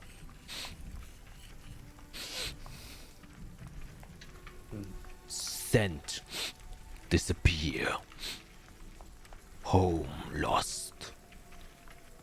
I'm very sorry to hear that. I'll just put this down. It's yours. We'll be on our way. Thank you very much. Start backing off.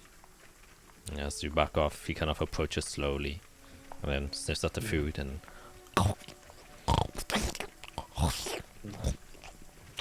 eats it immediately. Yeah. All right. I'll catch up to the cart and let Ruby and Aspen know. So it seems like it's more than just in town. Some of the wildlife from the mountains seem to be disappearing too. It's not good.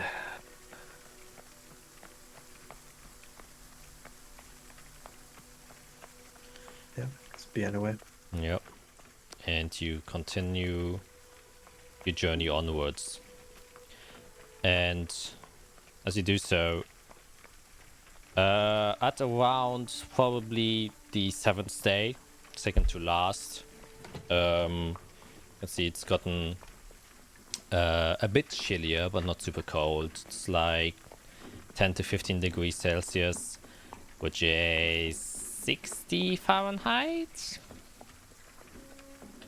How much Celsius? 10 to 15. Yeah, 58 to 60-ish, 62 maybe, Okay. around those lines. Very close. Yep. Yeah. Then I'm happy about that. Yeah. And as you get to that point, Ruby, you with your keen perception, as you just kind of, sitting bored out of your mind at the side of the cart, you're just looking at the landscape pass by, you start to see and encroach onto the windswept valley, where you probably have played in as a kid and, hid there a lot with your family, and then, old broken memories come up that make you a bit sad that you try to forget. However, as you're now scoping closer, the valley is like very much in the distance, and you know that the kind of rich soil turns to in this more graveled landscape that kind of sinks in. There probably was at some point a lake of some sort. However, now you can see that at the edge of the horizon where the valley coasts down, you can just see a white blanket over there, and it's currently morning, as if like a morning dew or mist has kind of covered the area, and it kind of looks like a It is so misty that our DM became Misty himself. Let's put it back. Ah, there it goes. I know how to fix it. Yeah, but you can see that it has kind of crept.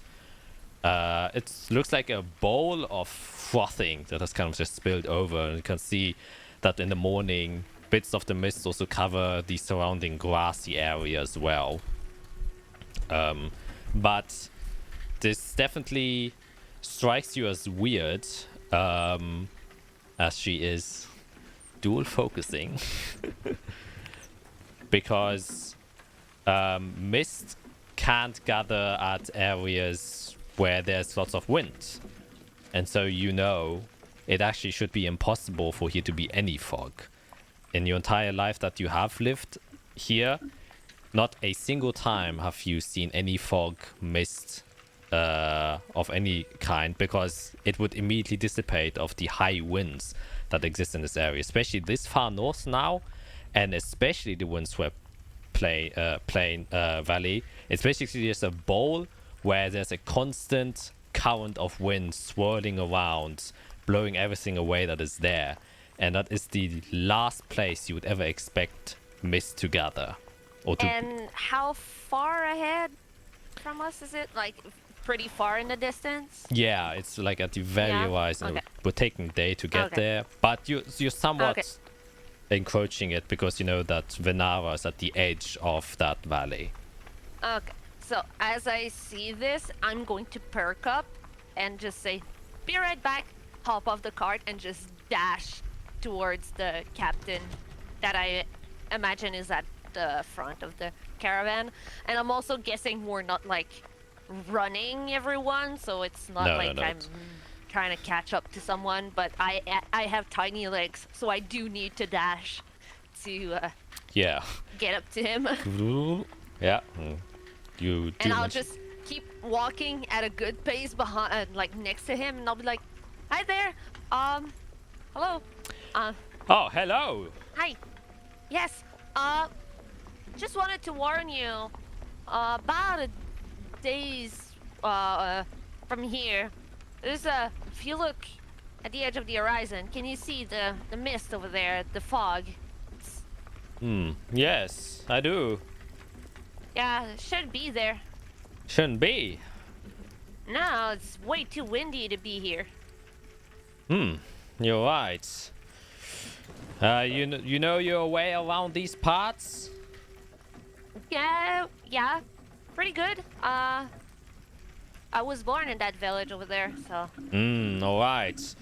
I do not know too much about the surrounding area. I come from the south, so it's good that you point that out. Yeah. If it wouldn't be too much, I would like to ask you to keep my eye out for any other oddities, and if you could inform me of them, that's highly appreciated. If I know you probably try to keep the soldiers up in front, which is a good idea, but if we could, you know, maybe be moved a little bit ahead in the caravan so I can get a better sight. Oh yes, sure, of course. Wouldn't mind. No, of course. And he kind of goes towards one female half-elf, kind of talks there with a quick moment, and then she kind of just nods. I'm just gonna like turn around and keep walking backwards. Hey yo, Addie! Oh. And just signal for him to like. Yeah, let's be a park cart. Get you up. Yeah. Yep. Kind of jump back on it. Yep. Alright, thanks, buddy. Just gonna keep a little bit of a better eye on, and I just sit next to him so I can have a better vantage point, and all of a sudden, like, the very bored, like, Ruby is now just, like, on the watch and just looking everywhere to make sure there's nothing around. Alright, can make a perception check for that. So, you know. It's a 1! I can reroll! Oh, you can. You are halfling. Lucky. Nah, literally. Yeah! That's better. I mean, that's... Better's better. It's better than 1. Yeah.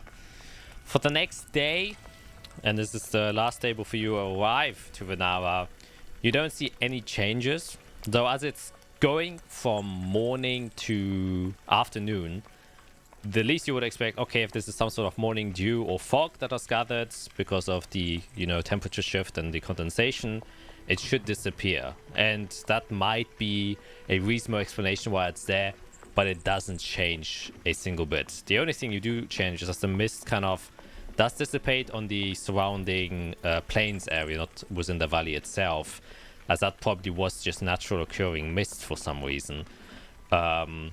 And for the entire rest of the day, as you're staring out on that mist, it is just a bowl of a white blanket that is covering the valley itself. The only reason you can actually see the valley is because it dips down and is beneath the sea level, which is why you're kind of looking down onto it. And usually you could see the valley itself. However, now because it's covered in this white sheet, it completely blocks anything that would be there. And with the last day, as you know, expecting to probably arrive at Vinara during noon, you just kind of still, as the new morning comes, the mist hasn't dissipated, hasn't disappeared during the evening. It's still covering the valley, but your attention gets then focused on the buildings you start seeing in the distance creeping up. Similar pointed roofs as Laurana, same architecture, as well as windmills on top of the roofs, because, you know, it's a very windy area around here, and so they make good use of that. However, with your kind of keen perception, Ruby, you see that, you know, the usually blowing windmills don't seem to be moving very fast or even at all. You can see that at the very eastern side, there's one large windmill set there, and it is kind of barely turning.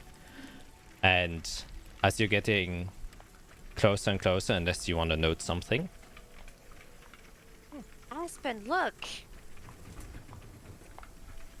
Ain't Just, that like, the look. ain't that the windmill like right next to your family's farm? I immediately just like turn and whip my head real fast. Yeah, you can make It's look at that. And then I'm just kind of like staring at it, and I'm like, oh my god, it is, it is, it is. yeah, make a perception check, Aspen.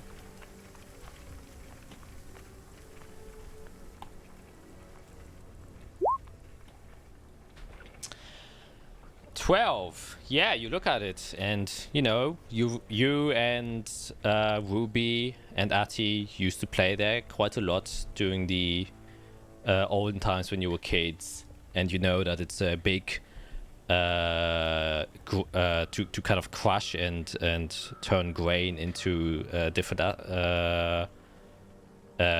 what's it called? Not dust, but you know, it kind of grounds the grain into flour. And it's like moving extremely slowly. And as you kind of look closer, it looks like as if there's kind of like silk or rope, black rope, kind of all turned around it and entangled inside of the windmill itself, that it's causing it to kind of get stuck and lodged, so it isn't able to move any further. Though because it is such a large windmill, it is able to turn slowly but surely as it's pushing some of this twine or whatever it is that is tied around it. And as you notice that, you look across the village itself, and it seems like the rest of the village is also covered in this kind of blackish silk of some sort. And that is when you start to go into the village itself. Is there anything you would like to do before you enter?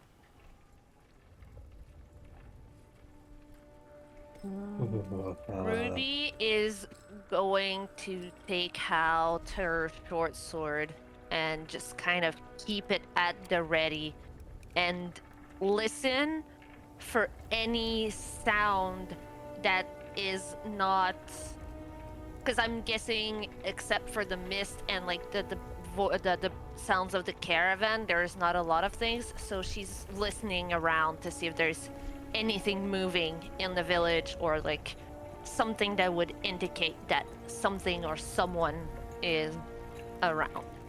Yeah, you can make another perception check as you kind of, your attention heightens a bit.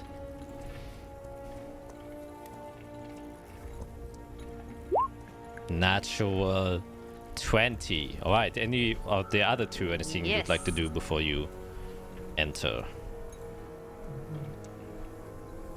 I'm gonna keep an eye out for fresh tracks of anything, animal or person or beast. All right, yeah, make a survival check.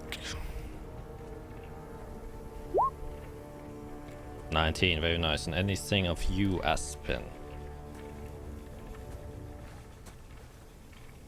I'm gonna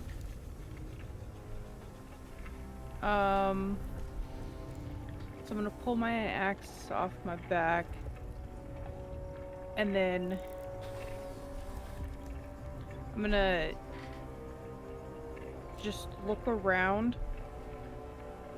And we're walking, or we're with the cart, so I'm gonna briefly stall behind everybody and just kind of touch the ground, whether it's mud or dirt or whatever it is. And I want to try to like feel through the ground if things feel off. I'm assuming that would be nature, because I'm a world tree barbarian.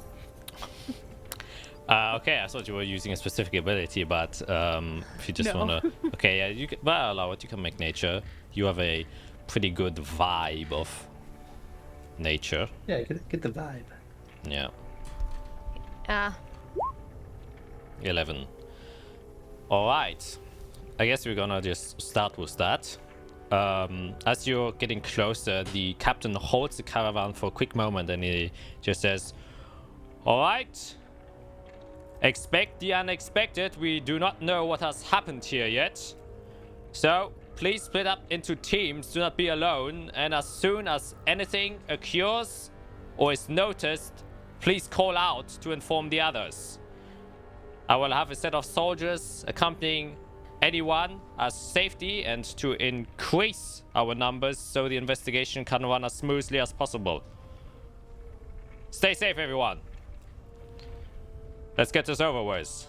And you can see he has become a more serious tone, and he's now appointing several soldiers to groups, and you can see that a group of 4 individuals kind of joins your troop, and it seems to be the half-elven woman that the captain has talked to before, when you talked with the Captain Ruby, and also there seems to be a male dragonborn, which are quite rare around these parts, but you have seen a few before, and these seem to be like normal soldiers. They are carrying a spear with them, and also what seems to be like a acolyte.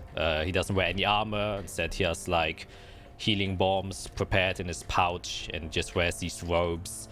And this small group of 4 is just kind of not like closing you in or anything, but just staying in your vicinity in case something happens.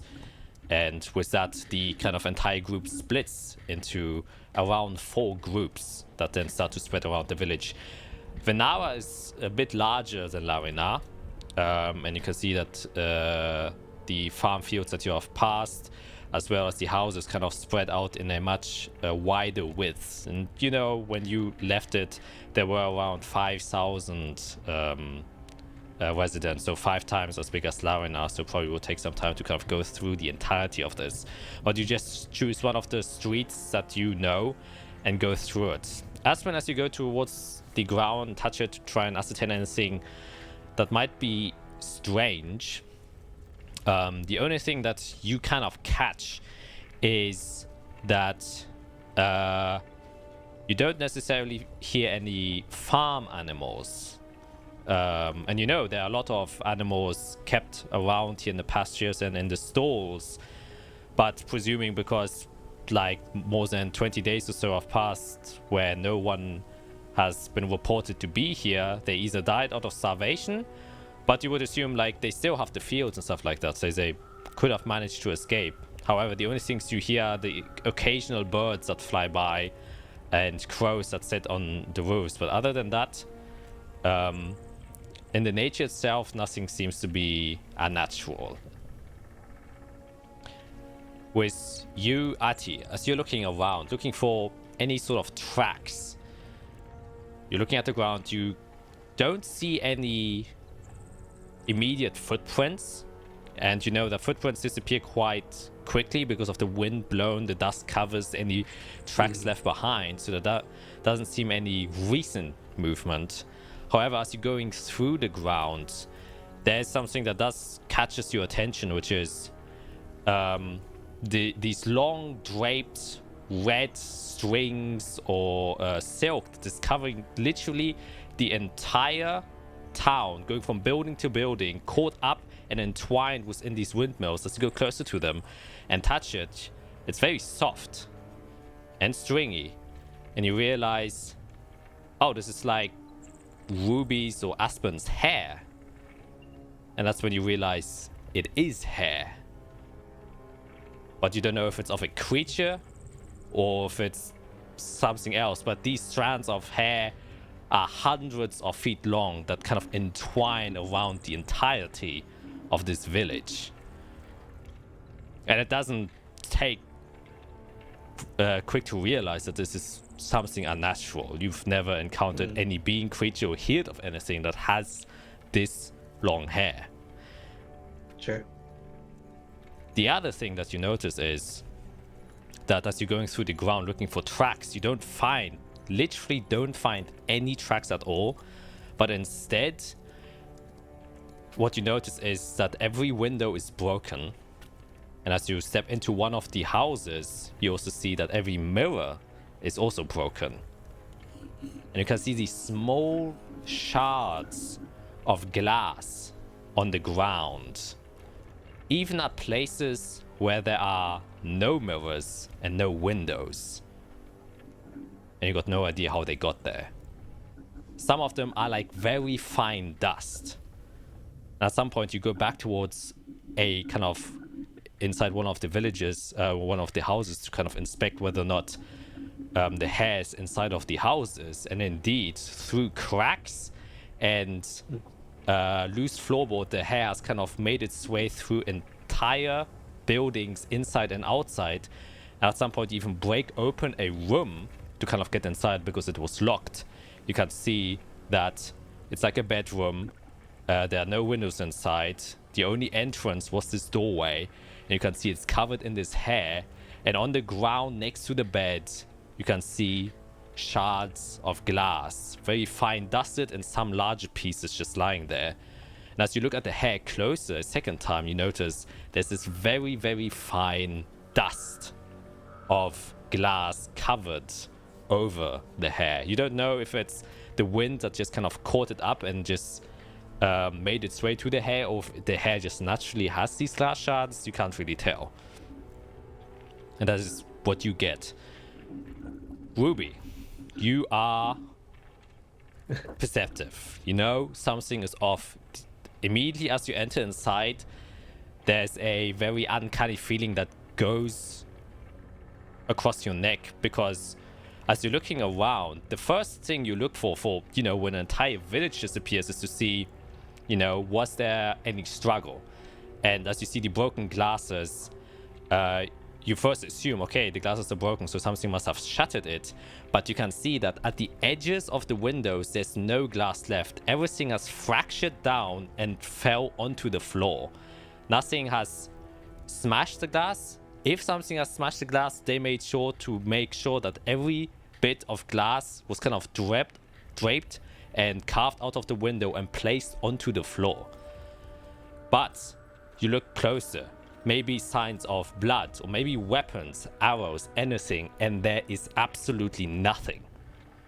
You don't see any sign of struggle. You don't see any footprints that would suggest that the people here migrated somewhere. You come to the realization the people here really just vanished in thin air.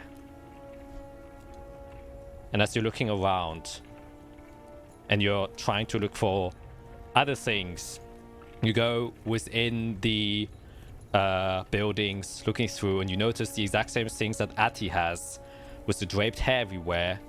And that is when you hear something fall as in one of the houses, like a knock in a basement door. And it's very, very faint knock. And you go towards the basement. Is there anything you would like to do as you hear this knock? Yes, I will say, Addie, Aspen. Head snaps up and looks at you. I heard something over there. Okay. I'll look to see if the soldiers that were appointed to us are like anywhere around us. They are on the other side of the building towards or inside of the neighboring building, but you can see one of them is kind of stationed outside and just keeping an eye out. Okay. I'm gonna catch his attention, and I'm just gonna point to my ear and point like towards the sound I heard. Yeah, he kind of nods, and then he kind of does like a hand sign inside of the door, and you can see that another soldier kind of comes out, and they start, going towards you slowly and silently. Well, who's the one that wants to see what that is? Do you guys want to like open it and I'll be like ready to bash it if we need to? What if it's a person? Well, I'll be ready. I'm not saying I'm immediately gonna attack. I'm not that brutal. It depends on the day. Ruby's gonna stretch a little bit, get her hands ready, crack her knuckles, look at the Alright. soldiers to make sure that they're close, and I'm going to go to the door and slowly try to see if it's locked at all before anything. Yeah, you go towards it and make an investigation check.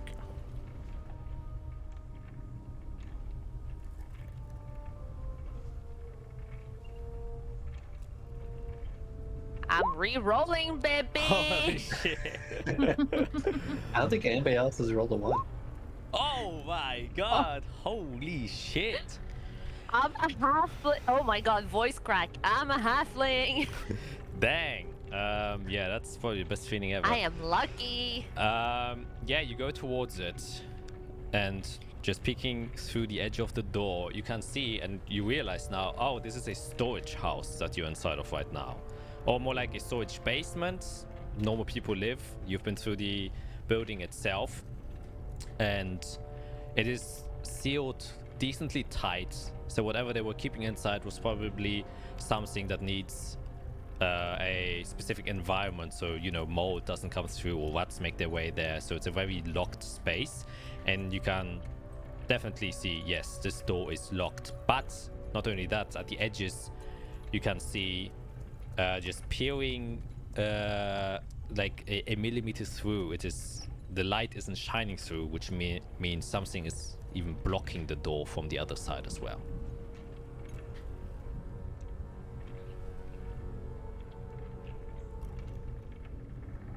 I can probably unlock the door, but I'm gonna need some muscles to get that thing open.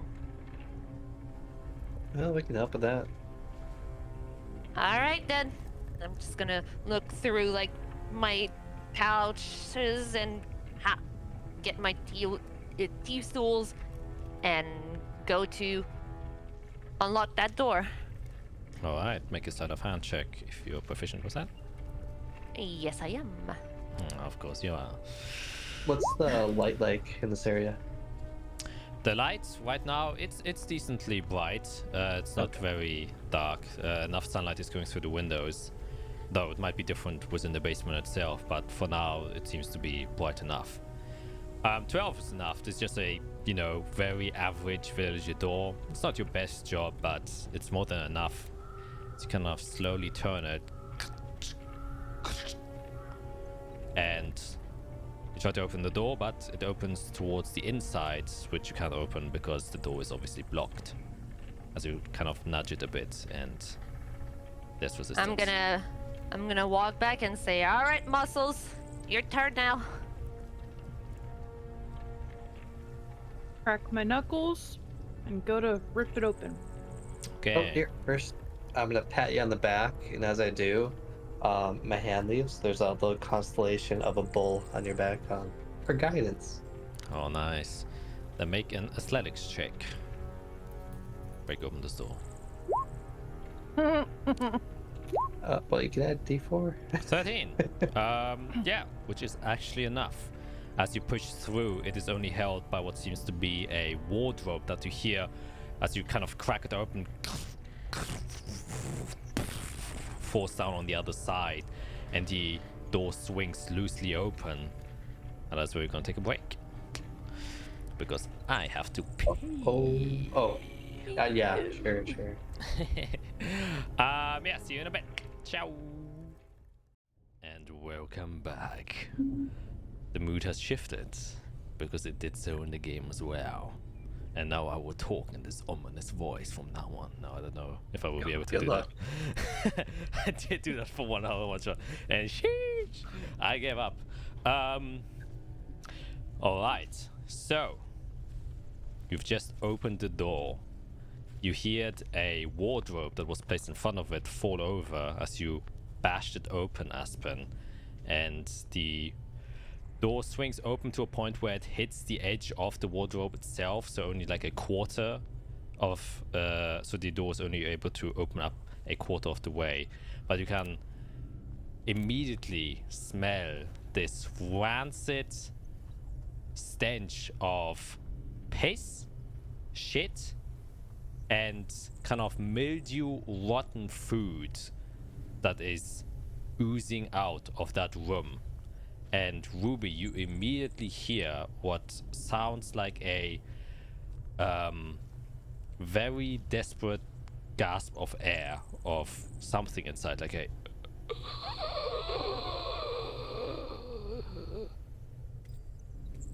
I am going to try to identify the source of that thing. Trying to see if I can see it. Okay, for that you would have to step inside of the room.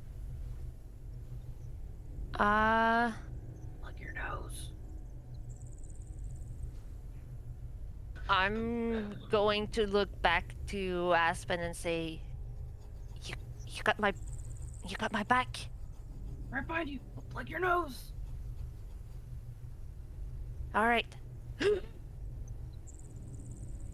And I'll walk in.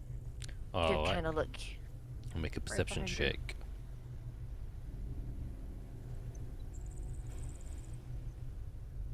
What is going on? Holy shit. You step in and you can immediately see several barrels stacked at the side of the room. This room is presumably around 10 feet wide and 15 feet long. It is a storage space. You can see open crates in one part and immediately identify where this moldy smell is coming from, as a lot of kind of old rotten fruit lies on the floor, kind of squished. But immediately in front of the door, next to the fallen wardrobe, you see a skinny, somewhat pale hand, and then arm, and then body of a human who is lying there, kind of to his side. And you can see that he is extremely malnourished, and he's barely breathing. I'm going to immediately drop to my knees, like take my water skin and very slowly just like humidify a little bit his lips, you know, like just so he doesn't get like overwhelmed by the amount of water, but like immediately like just try to hydrate him a little bit. Yep, as you go down, touch him, he's almost bone dry, extremely thin, cheeks concave, eyes hollowed out, very scraggly hair. He reeks like he hasn't showered in weeks. In 20 days. Presumably, or maybe even longer. And his cracked lips already show signs of bleeding because of the dehydration that has already taken effect. And as immediately as you kind of touch his lips with some water, you can see that the individual, another gasp of air comes from him.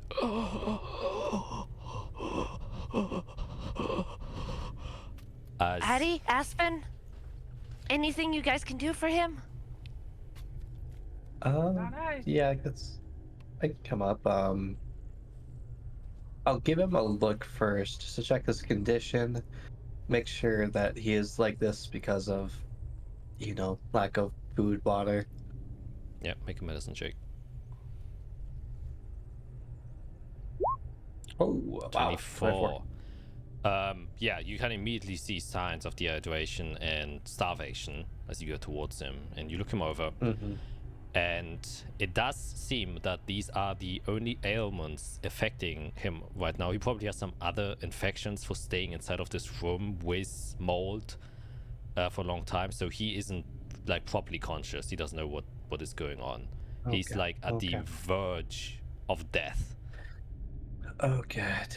I'll take it slow. We're here. I'll start like getting like bits of food and adding like water to it, so it's super easy to get down, and just start like slow feeding him essentially. Yeah. Give me a few minutes with him. You can see the two soldiers are, at the top of the stairs, and they kind of, one of them shuts down. Everything all right? We found someone. Still alive? Barely. For now.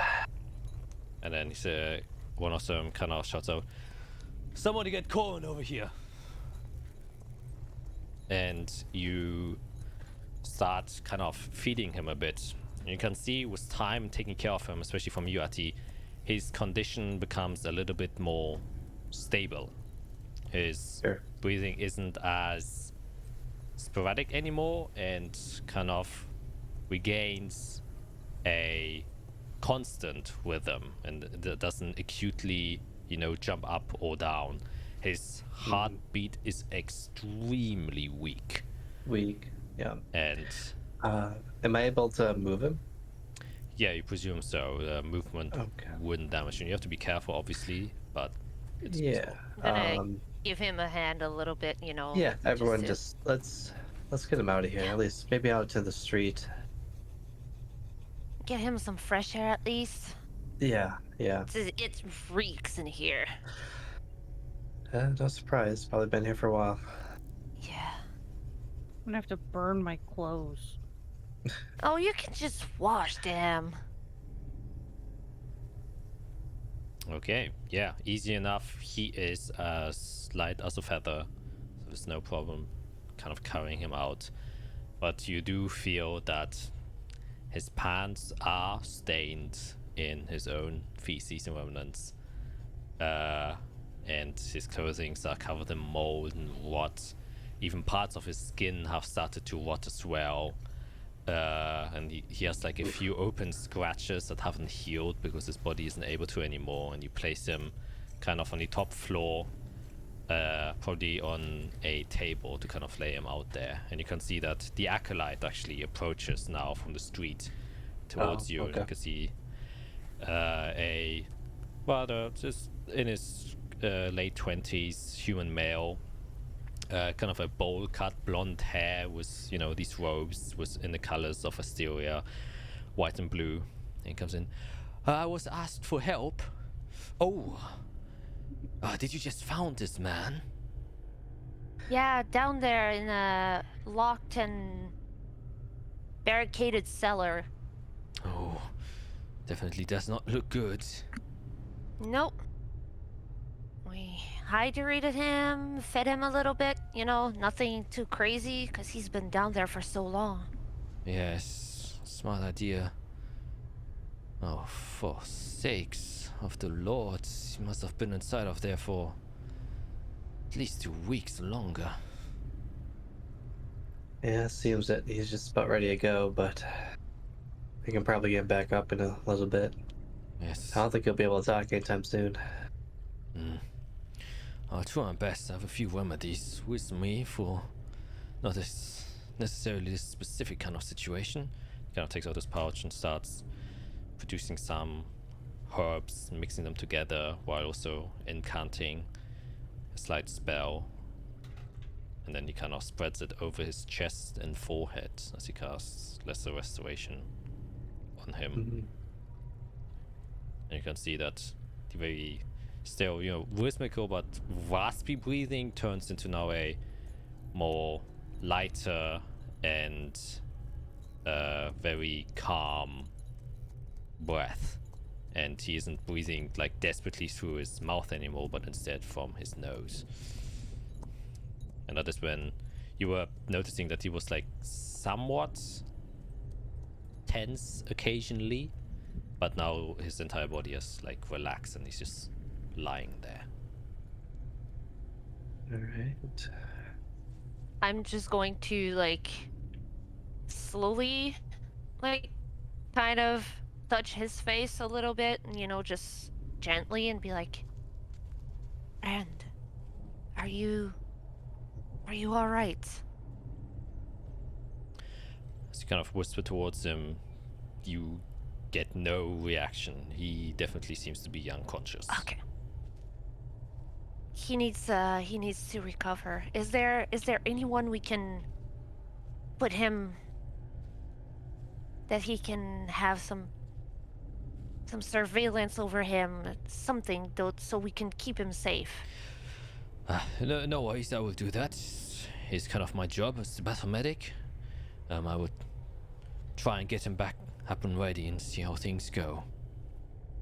Hopefully we can get him to the point where he can at least talk to us a little bit. Yes, definitely. He seems to be our greatest hint until now.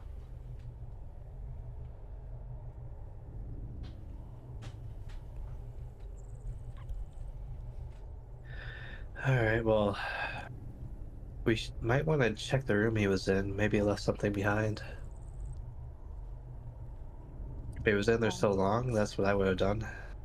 Worth checking at least. Doesn't seem like those squiggly Yeah, things the have hair gotten things. to it. Yeah. Yeah. Yeah, I'll take out like a scarf, just put it around my nose. Yep. I'm just gonna bring my collar up, Yeah. good old rogue fashion, and just. Yeah. And you step inside. Definitely helps against the smell and isn't as potent anymore.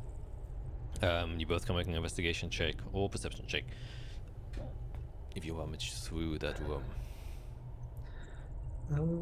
Definitely perception. Alright, 13 and 22. Stepping inside, it's a little bit darker. Probably one of you has to kind of light up a torch to illuminate the space. And yeah, it does seem there is hair even inside of this room that seems to be kind of that managed to go underneath the door and stay around it, even with the barricade, and has kind of draped the insides as well. So it doesn't seem like he was able to keep that out. But you can see the only reason why he probably survived is because this was like a food storage and there was some food inside of here and water. But you notice there's no water supply. There was like a crate of ale and, some vegetables that were stored inside of here, as well as some grains and flour. And you notice he just lived off that for however long he was stuck inside of there, which explains his current condition. And you can see that most of the food has already rotted inside, and a corner of the room where the stench is especially foul, that you would assume he used as his toilet. Other than that, you do see that on one of the walls, a bit of scratch markings that you go towards, which just say, "I don't want to die. Please, I hope someone will find me." And then you can see scratch marks, and you can count 1, 2, 3, 4, 16, 17, 27, 28, 31 scratch marks.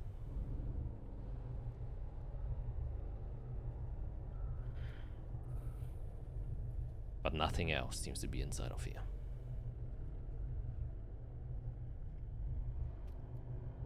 Kind of holler from the door. You guys finding anything in there? That guy's been here for 30 days or so. It's been going on for much longer than we thought. Son of a biscuit. Mm.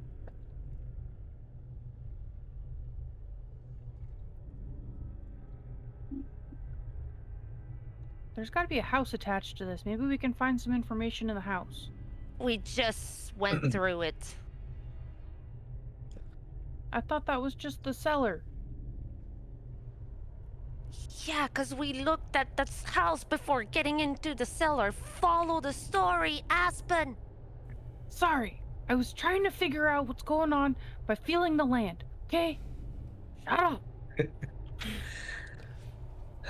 Well, still a mystery. I think all we found is that this thing is hair and that there's glass.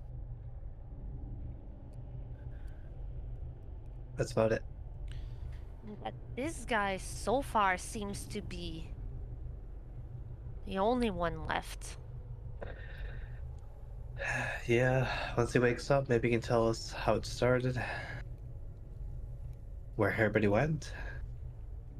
There had to have been something that happened. Maybe we can find the source of this.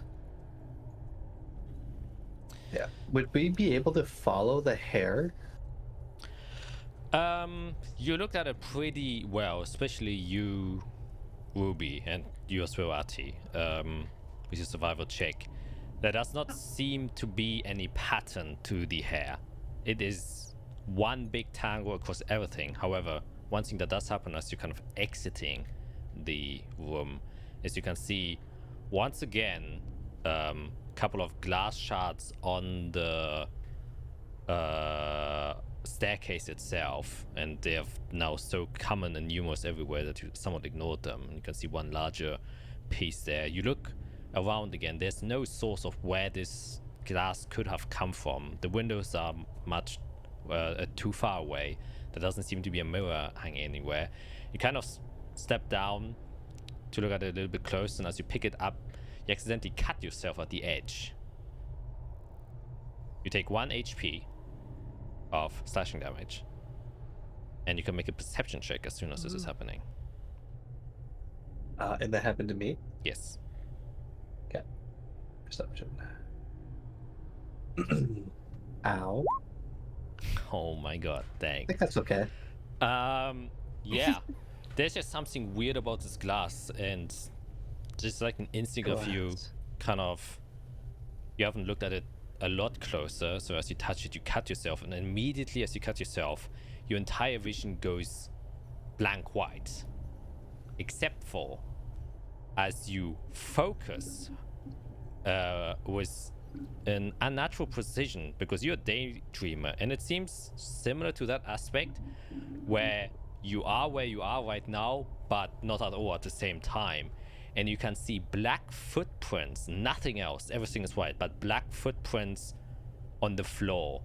And it's an instant, only 1 or 2 seconds this happens, as the kind of flash of pain goes through your body, your vision goes white, and as soon as the pain subsides, as adrenaline starts to course through your body, it fades. But in that brief moment you are able to distinctively make out black footprints on the ground leading somewhere.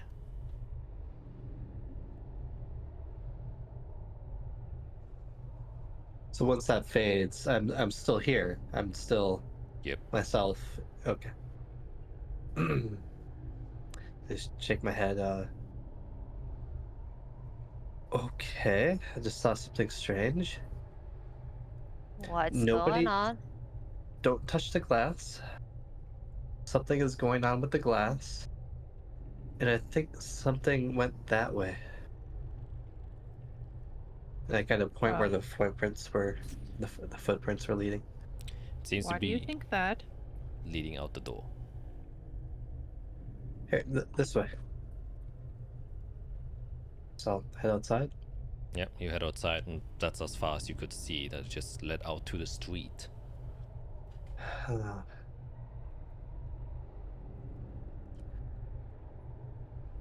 Why are we going this way? Like, why do you think something went this way? Well, I saw the prints. Like look at the ground. Is there any trace Make of me footprints on the ground? well, you did a very high Right. survival check. No, you were confident that there are no footprints or tracks anywhere. I kind of like put my head on the ground and look sideways. I like look the other way. Oop. So I pull my headphones off. That's strange. I don't know if I want to do that again. But maybe Do what if again? well, I show you like my finger. You got a boo boo. Don't baby him. Yeah, when I cut my finger, that's when I saw the prints. I don't know if that's a good idea to do it again though. Ruby just pricks her finger on a piece of glass. Okay. I'm with idiots. You take 1 point of slashing, or if you prick it, piercing damage. And you can also make a perception check.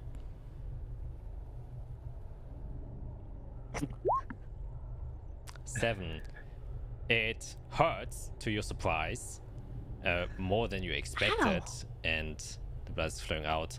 And same thing happens to you. Like, as soon as the pain hits you, your eyes get flashed with white, and that's your surprise as you kind of look up towards where Atty is to kind of, look at him, but he's not there. You just see a completely white scape. No buildings, no silhouettes, absolutely nothing at all. But you don't notice any footprints or anything else as you kind of come back after 2 seconds and feel the pain in your finger. Oh, That was weird. Everything just Right? went white. right. There was nothing. It was just white. Makes no sense. What are you guys rambling about? I wonder. I kind of like look through the window inside. What if everyone got glass shards stuck in them? And they disappeared. We need to warn the captain. How would... Okay, stop. Before we're jumping to conclusions. You get cut by the glass, you see white. You apparently see footprints. Why do you think that they got glass stuck in them and then they just disappeared? No, I don't. You were still here. I don't want to say that I saw white to the captain. Well, yeah, I want to say to the captain I saw white, but I don't want to say it's related to them disappearing. I want to warn everyone not to touch the freaking glass so that they don't get those weird visions. Or Okay. do it if they're like me and are curious, You got some serious crazy thoughts going on and they're going so fast through your brain right now. Is there like How is it? a that- big piece of glass, like 2 inches by like an inch, Yeah, it's and like sharp at one end? yeah, exactly like that. And Okay. there you go. Okay. While Aspen's talking, I'm gonna pick one up and just like stick it in the wound and hold it there. In your wound. Yeah, like I'm gonna like poke it through. Okay, You poke know. it through. All right, you hold it. Then I guess like you really piercing it inside. To make like a bigger cut, I do want to like, essentially like stick it in me a little bit. Okay, then I would say roll 1d4 to kind of determine how much damage you actually Okay. cause to yourself.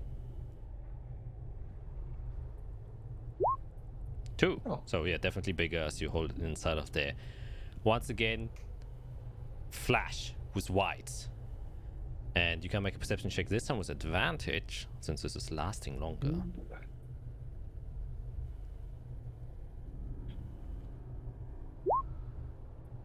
18, yes. Once again, you see now not only one set of black footprints, but many. Coming out of the houses, going down the street, walking towards what seems to be northeast. Other thing you notice this time as you're standing outside, in this white scape, nothing else exists except for long strands of hair going up to the sky, seemingly infinitely, as you do not see the end of where they go to. But only on several spots.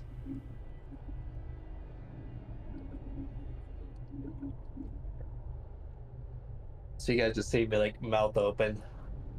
And this lasts for about 4 seconds before you return back.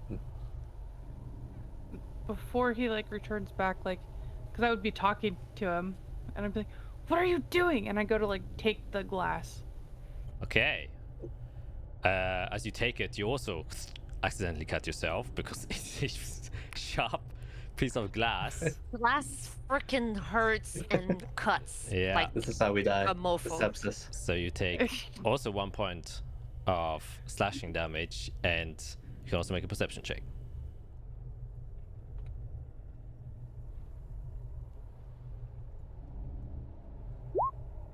5. You are surprised, just too much and stunned by the kind of how much it actually hurts, to the point where you believe it's like almost like a sharpened piece of glass, and you're also just caught off guard as your entire vision turns to white before after 2 seconds you regain lucidity and see normally again.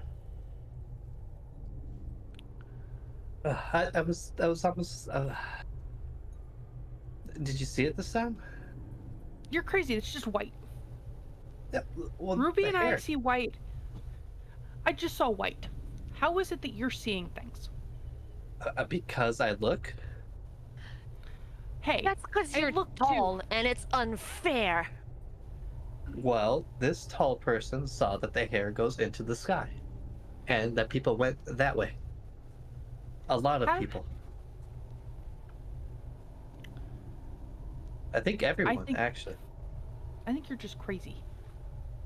Well, we already I'm know sorry. that he Do you have a talks to better animals. idea? I talk to animals too. What's your point? That's what I said. Yeah, we're all crazy. Look, let's just see what is this way. Okay, well, shouldn't we tell the dude about the glass? Okay. Yeah, I'll walk up to that acolyte fellow. Yeah, he's still tending to the guy. Hey, what's your name, by the way? Oh, my name's Corwin. Corn. Okay, Corn. Corn that way. All right. Corn like maize or like Corin or like you just have a weird accent and I can't hear shit. Oh, the second one was like corn, just was an I. Oh, Corny? okay. Before corny? the end, not after. It used to be my high school name. Didn't appreciate that. So, anyways, yes. High school. Anyways, found a clue. Oh, We're gonna go follow it. all right. Yeah, just tell people, be careful with the glass. It makes you see things. All right. I will spread the news. Yeah, something with the glass. Anyways, It I may think not everyone. make you see things. It Well, might just make you see nothing. I mean, nothing is something. It's not. Strange things He happen. sees hair. yeah, I He guess. sees hair. I mean, there's a lot Yeah, of it hair goes around into- here. I wouldn't be surprised. Well, it goes into the sky if you look close enough, but I guess nobody else sees that. All right. Well, But you're a learned person, right? You read a lot of books. I'll try to. Yeah. Do you know of a place that's like white, like a white lands, white? Like we're here, but it's actually just a white place, like a different world. No, unfortunately not. I've tried to recall any fairy tales, maybe. Not really. I don't remember a plain whitescape. I mean, maybe clouds. No, stone. no, not that. Yeah. Well. Anyways, I think everybody went that way. I'm gonna go look. Right. Well, and I think I might be able to get this lad back up Seems as Oh, should we if- come back in a couple hours or? Yes, probably. I think maybe 2 hours or so. I might have accomplished to stabilize him. Great. All right. Well, you heard them. 2 hours. Okay. What do you guys do? Just try to follow the tracks? Yeah, I guess Gonna it. follow Aspen's lead on this one with my sword drawn out and just at the ready. And I will confusedly head northeast. Oh. Yeah, I'm basically walking like this. Okay. Yeah, you start to walk northeast. You pass the large windmill. It is a bit behind you, and you are at the edge of the easternmost part of town, because that's where your group was kind of told to go. And you also see on the edge of the town, as you kind of approach there, also the guy you talked to, Ati, the guy with the cowboy hat, trench coat, and the sports spectacles. He's also seemingly standing at the He's here. edge of town and looking towards the same direction you're currently looking to. Though he's, still far away, and he's still, deep within whatever notes he has taken in book. And you look out to the landscape, and you see that, unless you can't really tell because you just saw the streets leading there, you would have to probably prick yourself again to try and see in which direction from the edge of town they're actually heading.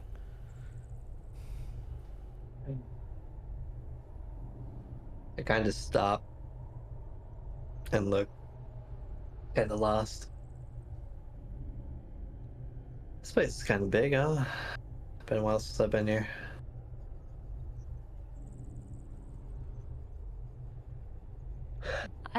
I'm gonna have to break my ambiance a little bit because he's falling asleep over there. Poor guy. Give me 1 sec. Turn off the lights and he goes to bed. Do you need to prick yourself again so that you can see stuff again? That's what I'm thinking. It kind of hurts. Do you want me to poke myself Dude, again to I see if need I it see close. something? I can try as Uh, well. I got a sword. Whatever. Oh no, right, it's not made of glass. Whoever looks to have the best luck.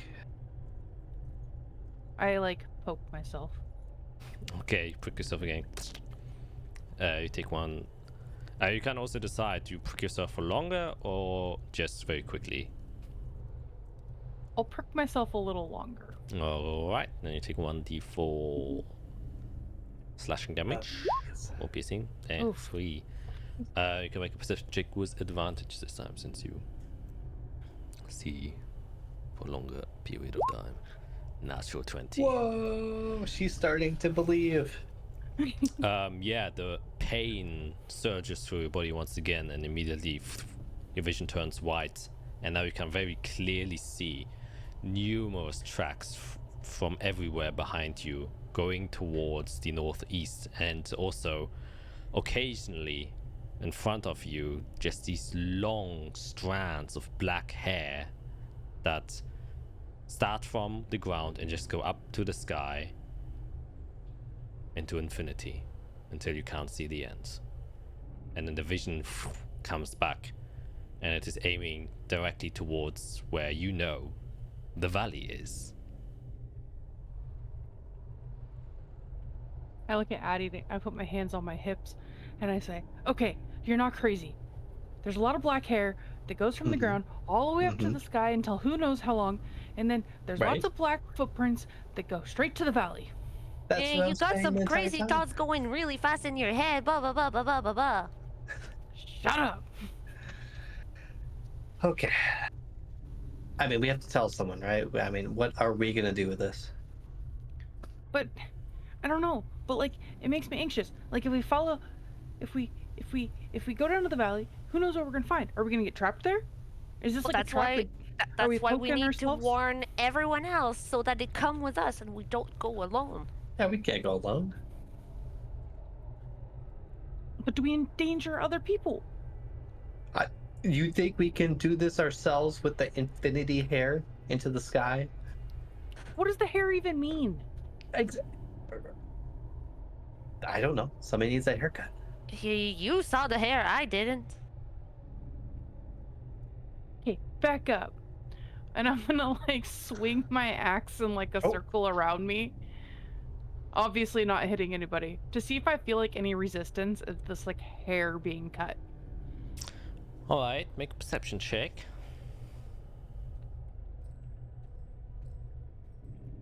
Please don't get a 1.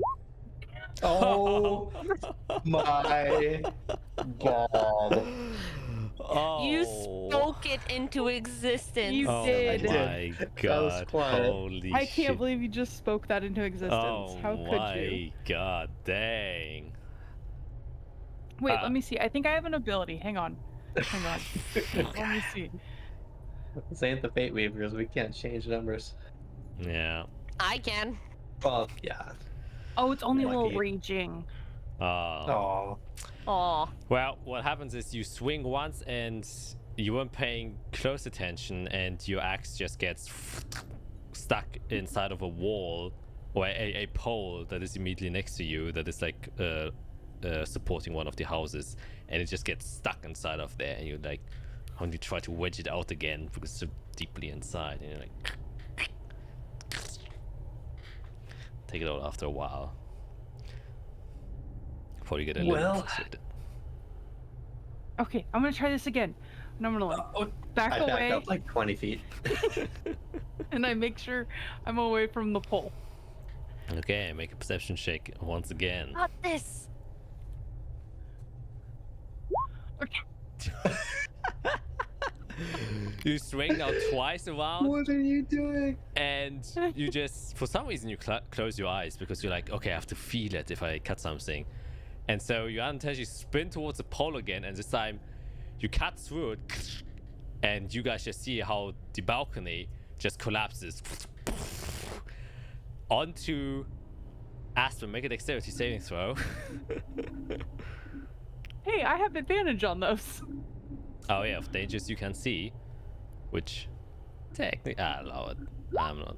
Dang. Well, you see just the entire balcony collapsing because the, you know, one thing that was supporting it gets cut through, and you kind of dodge out of the way, just barely, as it all comes crumbling down and make a loud ruckus.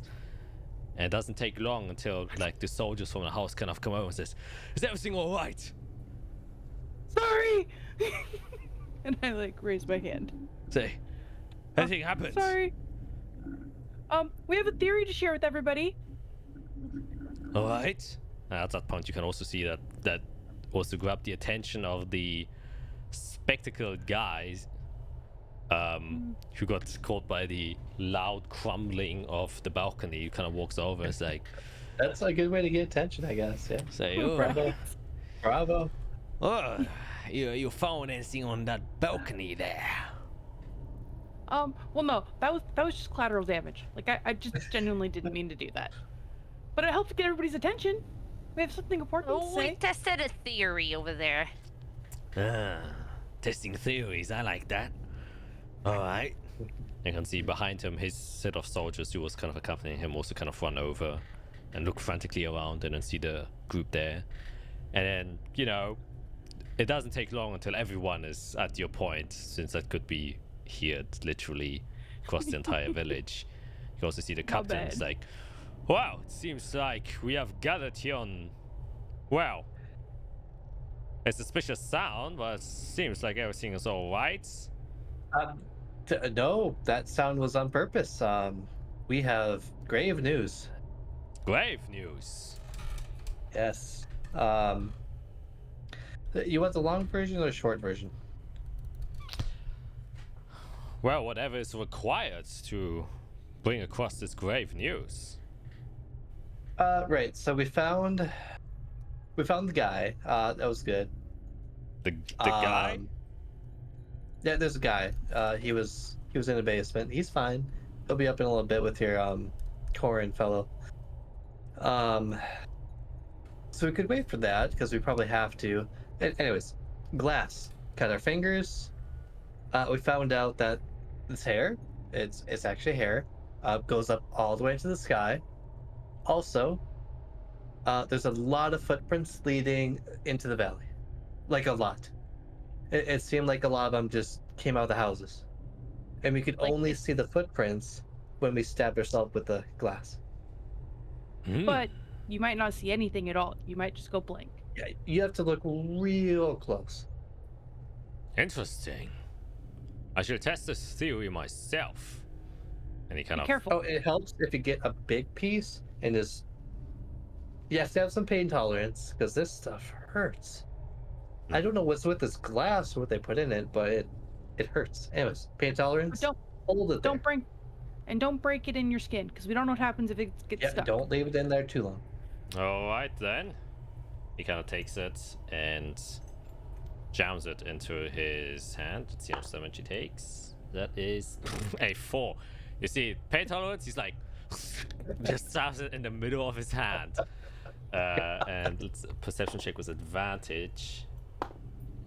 Oh, natural 20 as well. Nice. And you can just see him, his eyes flash open as he puts it through, and he kind of just looks around for several seconds, much longer than you have. And then he takes it out of his hand again and he says, "Interesting news." At this point, you can also see the spectacled fellow kind of nod. Yes. Curious and interesting. I have figured that out myself as well, as accidentally caught the edge of one on the table. Very curious, indeed. I wonder what has caused this. The captain. Well, it's probably the hair, right? It goes everywhere, and it's. If you look real close, there's like glass in the hair, or the hair is the glass. It's kind of confusing. On top of the Oh, I soldier's didn't nod. see that. I just saw black hair. No, not in the vision. Like, go Yeah, close like to the physically. hair on Oh. the houses, and you'll Oh. see it. Sorry, I'm apparently unobservant of some things. Yes, my men have also told me about that. However, I do not understand the origins of this hair. Have you tried to cut it, mayhaps? Well, you I see, start laughing.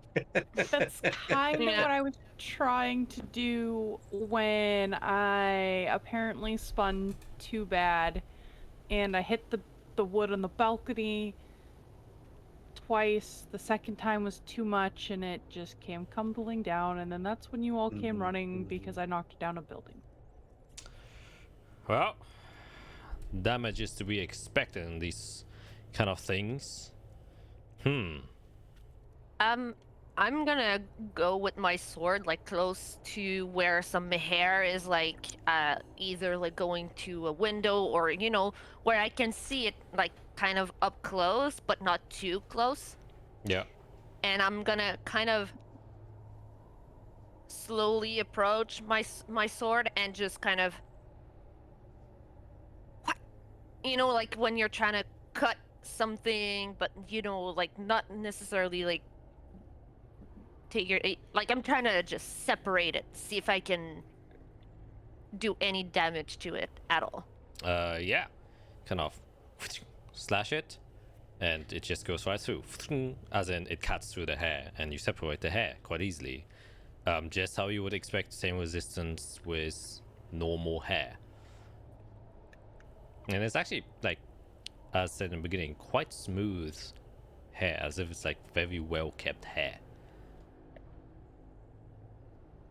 I'm gonna look a little closer at where the hair got separated and see if there's like any changes, like if the hair that's now like not attached anymore, like if it changes in any way, shape, or form.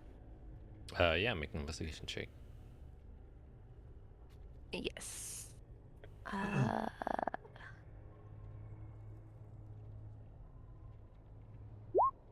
Not bad. Damn, 20. you go look at this cut piece of hair, and it's difficult to actually, you know, see which part is the cut off part because the layer is just so long, you don't know where the beginning or the ending is. And as you're looking at, you know, just the piece that got separated, looking at it very closely, you can see that the inside of the hair itself seems to be, and you're like kind of shaking your head and looking at it twice, like as you shake it, like bits of dust come out, but it's like glitter. And you notice it's like this similar fractured what's it called, glass dust that just comes out, and you quickly just close your nose. You don't want to inhale that. Yeah, I just close my nose, and with my hands I just kind of dust my fingers in it to have it on my fingers, and I go over to the group that has a mass around us, and I'm like, that's inside. That's what's, it's like the hair is actually made of glass. Strange, although it is soft to the touch, which I would not expect if it's made out of glass. Oh, it's kind of like wool that is very coarse and thick, and then you spin it and it becomes nice and soft, and we make clothes out of wool, and it's very comfortable and it's nice and soft to the touch. I'm guessing very, very refined glass is soft and smooth. When we touch at a window, it's not, you know? But if you cut it, it becomes...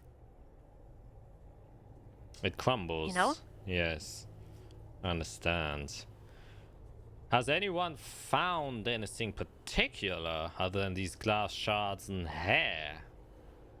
Well, the guy in the cellar, but other than that... Strange. Then we have to keep looking. But the footprints We should do... probably just Yes? go to the valley. The footprints go to the valley. We should go to the valley. Yes, I think we should set off as soon as possible. Maybe once the fellow wakes up. Yes. Maybe he has more important information that will help us with our continuous search. Alright, I would say, job well done. I'm now wondering if this is an Eswindel influence, but maybe it is not. I kind of just... It feels like only a god could do this, right? But why?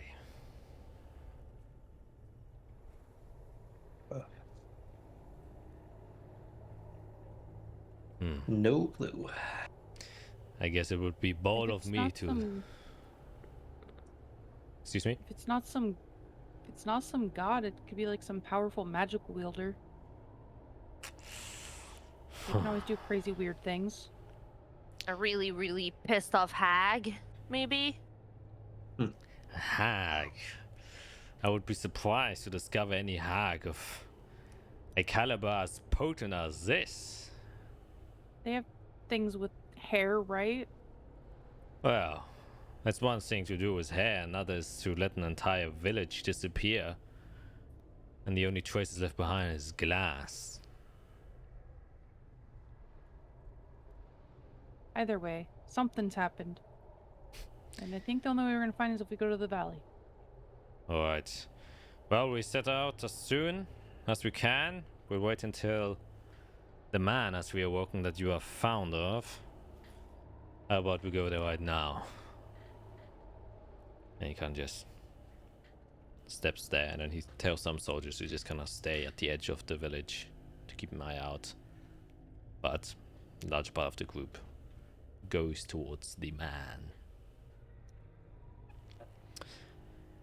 And you arrive there. Korn is still tending to the malnourished individual, and you can see he's like feeding him now more common food, not soupy stuff anymore. The guy seems to have recovered quite well, and you will have to probably sit around like an hour before you start to hear like coughing. And as you all look to the table, it seems as if the man starts to like kind of open his eyes, and you hear like, what? Oh, where am I? Oh, what's going on? You're safe. We found you. What? Where? What's going on? What's going on? Oh, where's Miranda? Where's Miranda?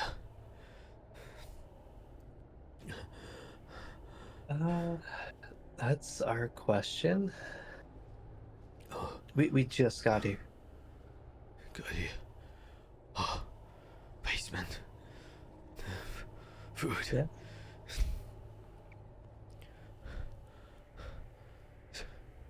And he kind of looks around. He seems to be heavily confused. Cohen is kind of next to him, just kind of takes his arm and says, calm down. You are safe for now. We are with the Syrian military. If you're able to recall anything that you might have last saw, it would help us greatly as we're trying to understand what has occurred here. He kind of looks on, he kind of looks at Cohen with these strange eyes and says, where is... Have you seen Miranda? Is she okay?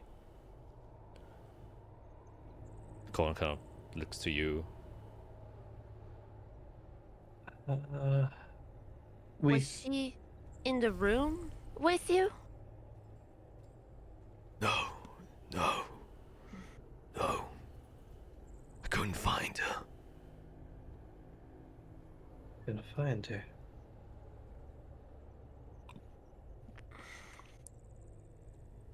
She's probably with everyone else. We're trying to find them. We're trying to figure this out. And you can see that his eyes suddenly go like wide, and a sudden sensation of terror comes across his body as he's like paralyzed for a moment. And Corin is like, everything's alright, you can calm down, you're safe now.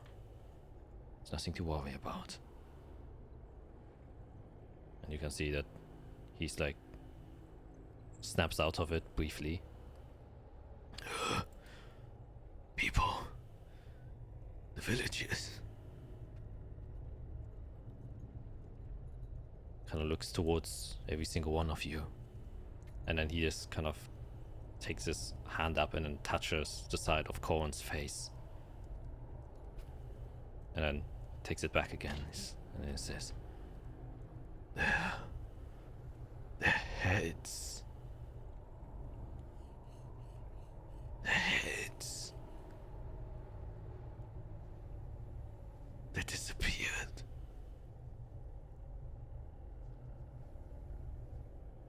One after another. Gone. In an instant.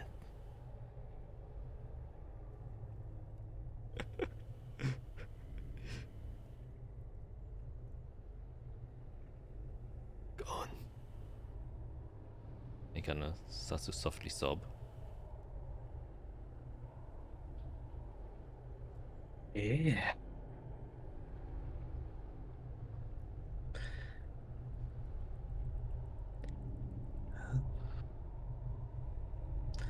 Sounds dramatic. I point to like one of the strands. Have you seen that? Or is that new to you? Kind of looks at the sun. Oh, what's going on? What has happened?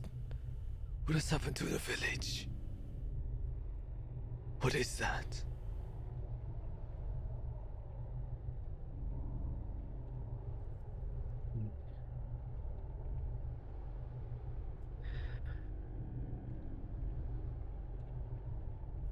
Please, somebody answer me. What is happening? It's what we're trying to figure out. You're safe now. We're going to protect you.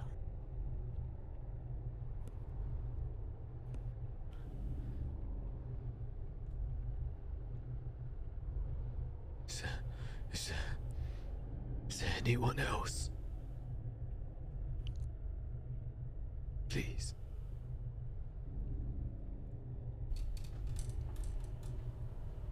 We're going to find them. I don't know how, but we're going to.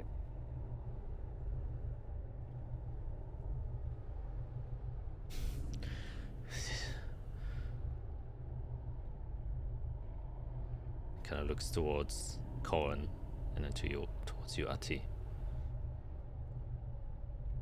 The bodies.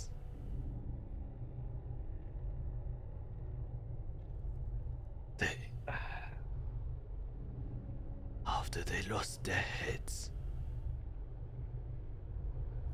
I remember I was running. I couldn't see much. But I could hear it clearly. It was Moanin, old friend of mine next to me. He was calling out to me. Then suddenly silence. Next thing I saw, his head was gone. And then his body fell to the ground. And then it shattered. It shattered as if it was made out of glass. And he disappeared.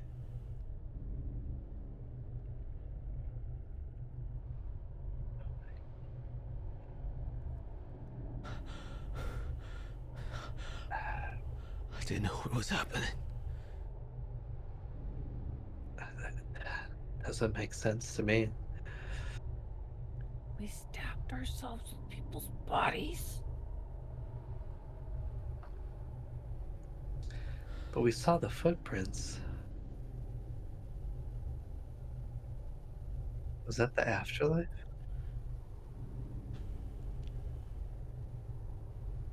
We need to follow those footprints, like, now. Like, right now.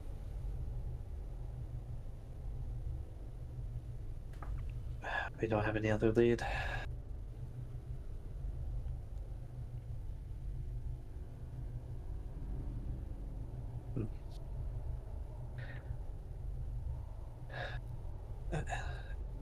Let's have a better plan, Captain.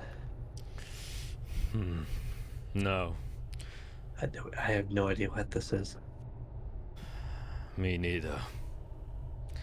I think Aspen is right. I think the longer we wait, the further whatever this thing is gonna escape us, maybe. Alright, I will let the others know. Glass shattered. I will leave some of my men behind to take care of this fellow. Excuse me, what is your name? And he looks up, he says, Wilburn Haste.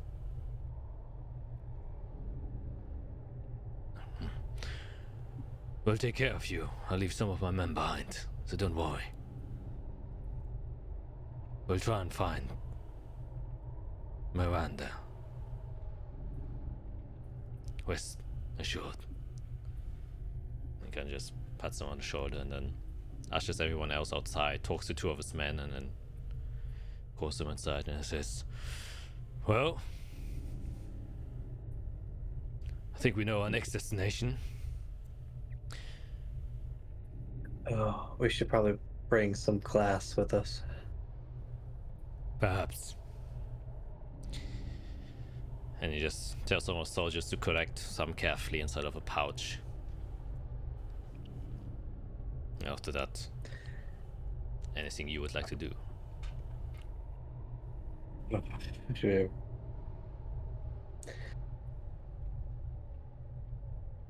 And you know, my farming skills are just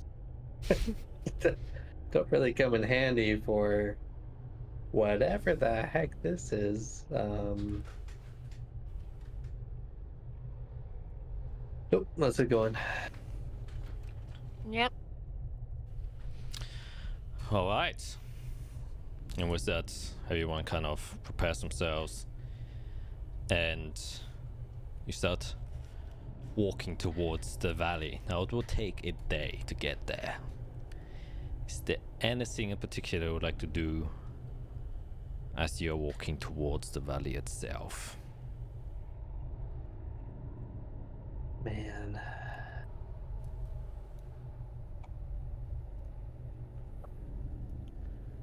The animals have left.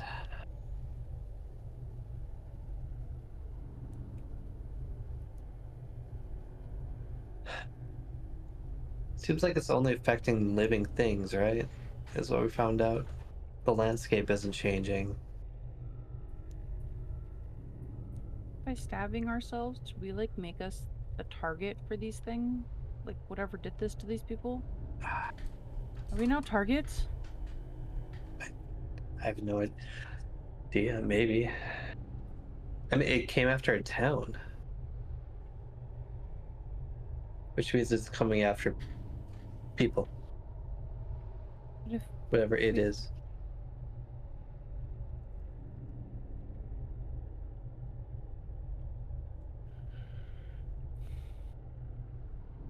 I got nothing.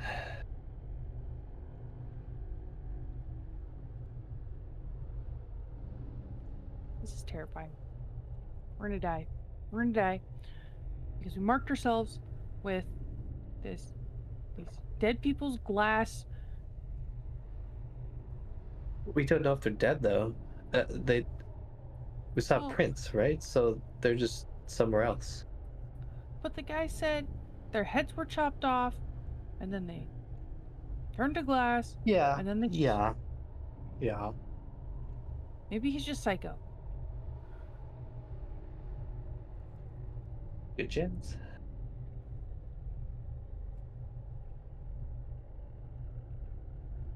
I don't know. I don't know what this is.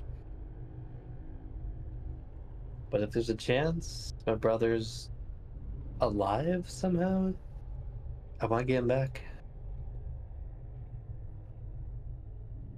Well, clearly I want my parents back, but still. Yeah, we just don't know what this is. Did we stab ourselves with my mother's? Okay, I need to stop this rabbit hole. Maybe don't think. Okay. Yeah. Okay. Let's turn our brains off. I think that might help. I need something. I need to hit something. I need to destroy something. While we're walking, then, I think I can do this. Oh boy, hand. That sounds like 4 paragraphs. I can cut on the ground. I can.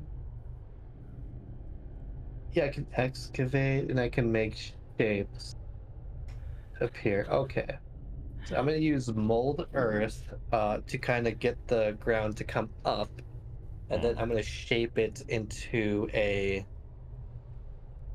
angry-looking monster person And I'm gonna try to hit it. with a frowny like face, you know. All right. Yeah, you can definitely target that, Espen. And you just kind of hack at it. I'm gonna try to punch it.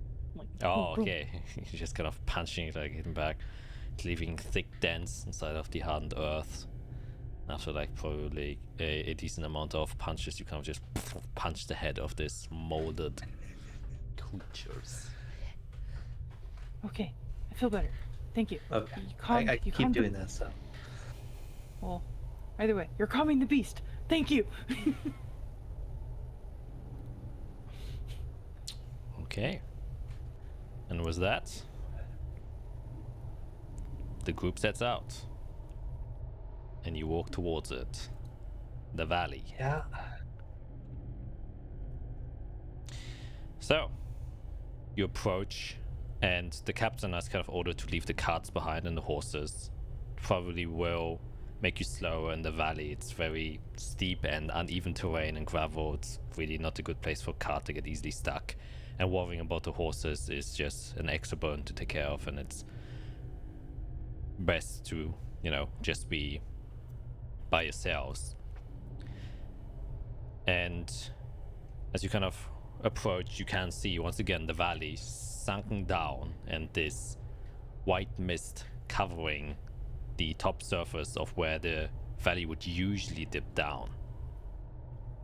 And as you get closer and closer, you can see that this white sea of mist just stretches out continuously with no end in sight, and it almost merges with the horizon. And for a brief moment you think, and it almost feels like you're seeing the edge of the world as it just kind of becomes this white curtain. And at some point you start getting to the point where it goes downhill. Like I said, half a day passes and you would take a rest before actually going towards it, so you do take a long rest, everyone. Ooh. I'll get my point back. And my no spells at all. And now the fun times for Matt begins, where he needs to choose spells. I'm not changing. Same spells from start to finish. We're not touching those. It says 53 choices for level 1 and 2 spells. I'm good. I picked good enough ones. Dang. They're fine. Yeah. Alright. As you approach closer, and you're now moving almost entirely eastwards with a slight orientation to the north, one thing that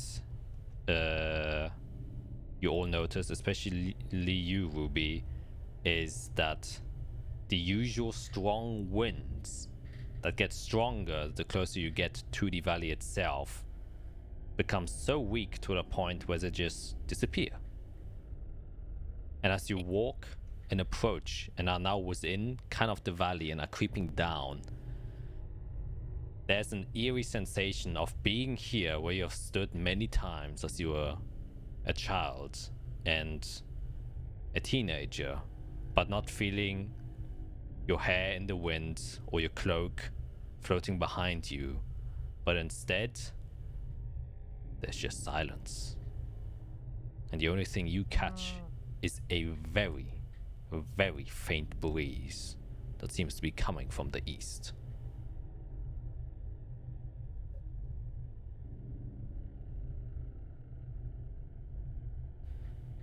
I don't want to do it, but somebody should stab themselves to make sure we're still on the right path.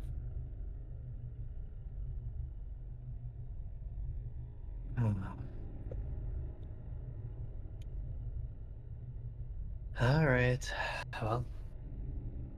Well. I mean, well for the captain too, but I look at the captain. Pulls apart shears. Well, on who takes the lead? Well, for who looks into the white void. I'll do it. I'm the captain. I should be responsible for this expedition. And all right, I'll give him a pat and give him guidance. kind of takes it and stabs himself strongly I'm again. Yeah. going to purposely walk in Addie's shadow to use him as a way to hide myself, because he's one size larger than me, so I can automatically hide with him. Yeah, you can stealth. Yep. Yeah. So he will stab himself for 1 damage this time. Oh, nice. So he still gets advantage because he did it and rolled pretty well, plus guidance, which is a +3, so that is 19. and you can see him kind of focus immediately, and this time no shock is there. He focuses, and the focus doesn't break, and then he takes the shard back out and then returns it back to you, and he says, still on the right path. It's leading right into it. Alright. I guess prepare yourselves. And he kind of puts his hand on the hilt of his greatsword that he's carrying on his back. We're doing that. No, that's exactly when I'm going to stealth. Yeah, make a stealth check. Okay. I have a thing that can last for 10 minutes. I don't know if we'll be there in 10 minutes. Feels like it was I fate. re-roll. Oh my god. Dang. There it is. Oh dang. We're still only 12. Sheesh. Yeah. He kind of tells to form the groups again, so your larger size, and the captain goes towards this group, and you can see the lieutenant and the 4 other soldiers, the Dragonborn, Corin, and the 2 other soldiers walk towards your group, and you start walking inside. Now, at some point, you touch the mist as it slowly creeps up from the feet to the shins, knees, hips, abdomen, shoulder. At some point, you're completely covered inside of it.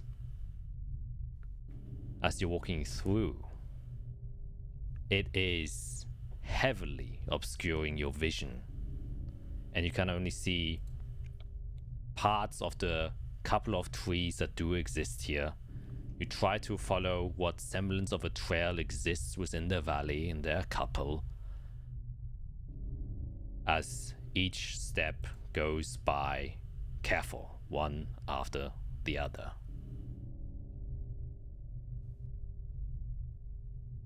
At some point, you get so deep inside of the mist where you start to notice things that are natural, but in this context, very unnatural. You're within now the depths of the valley. You don't hear a single noise.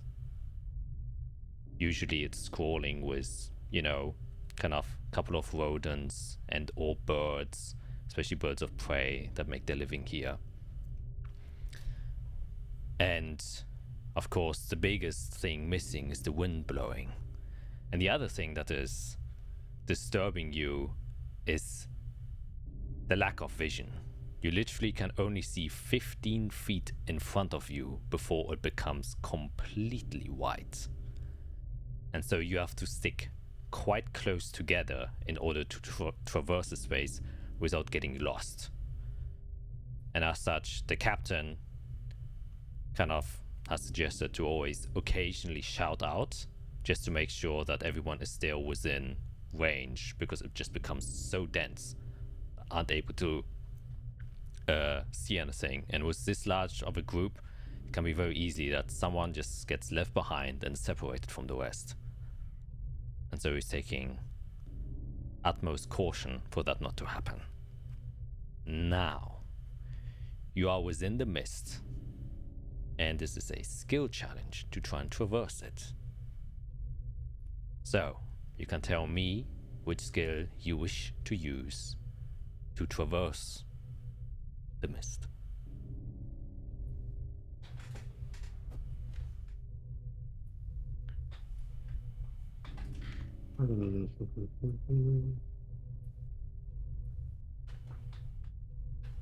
This character is much better at this. I mean,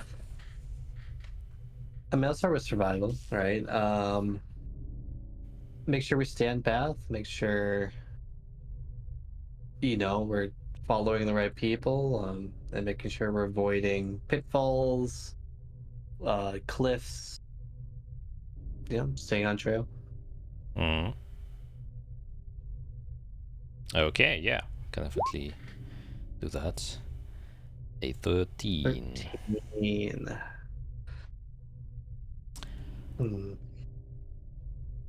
You thinking about doing anything?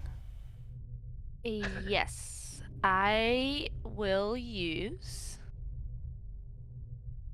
my good ears to make sure that we stay in focus and basically listen to any changes if we hear anything out of the ordinary, listen for the shouts as well to make sure that everyone is following along and no one gets left behind.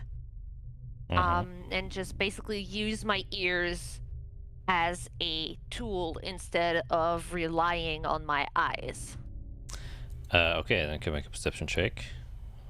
No, we'll go over maths for a minute. 20. Alright. So, Atty, as you're trying to traverse the space, relying on the kind of landscape to guide you, you're noticing it is very difficult to do that without seeing more of the landscape. And you're trying to judge when, you're getting to a cliff and it goes down, so you avoid those trails. Very often, you can't predict how the landscape is going to change in a larger area. So often you kind of guess that maybe it will go downhill, but then it suddenly goes uphill. And then with this kind of very unjustified motion, it's difficult to stay in group with your other soldiers, and they actually drift apart for a moment, where then, Ruby, you can hear the shouts have gotten a lot quieter from the group that you are supposed to stick together with. But thanks to your keen perception and your hearing, you're able to kind of hear in which direction they're coming from and kind of slowly go towards their place. And as you're walking through here, there's a different thing you notice. It's as you're walking through the gravel and some of the brush that still exists within the valley itself, you hear a very crunchy noise that's a bit different than when you are walking on gravel. It's sharper, like a high-pitched. As you look down on your feet, you're noticing you're walking on shards of glass. I'm going to shout out, "Everyone be careful! Glass on the ground!" And you hear the call back from your group say, "Alright, understood." So that is a failure from Atty, but a success from Ruby. And then I'm going to kind of also yell out, "Try to keep your horses calm. This is going to be uncomfortable for them. Just keep them calm." And then I cast Speak with Animals on myself, and I'm going to try to talk to our specific horse. Oh, you didn't take the horses with because... We're walking. Oh, I thought we were taking the horses. Nope. Because it's a valley, it would be way too risky for horses. Okay. Okay, never mind then. I'm gonna just look around and just kind of get an idea of the layout of the trees, like how far apart they are, to try to figure out, like, okay, are they all in one direction? Like, is there like a pattern to them, or are they kind of everywhere? Because like sometimes when you plant trees, people will plant them in like a specific way. Okay. And which skill do you want to use for that? I want to use nature to try to get like a general idea of how the trees are laid out to build like a mental grid. All right, you can do that.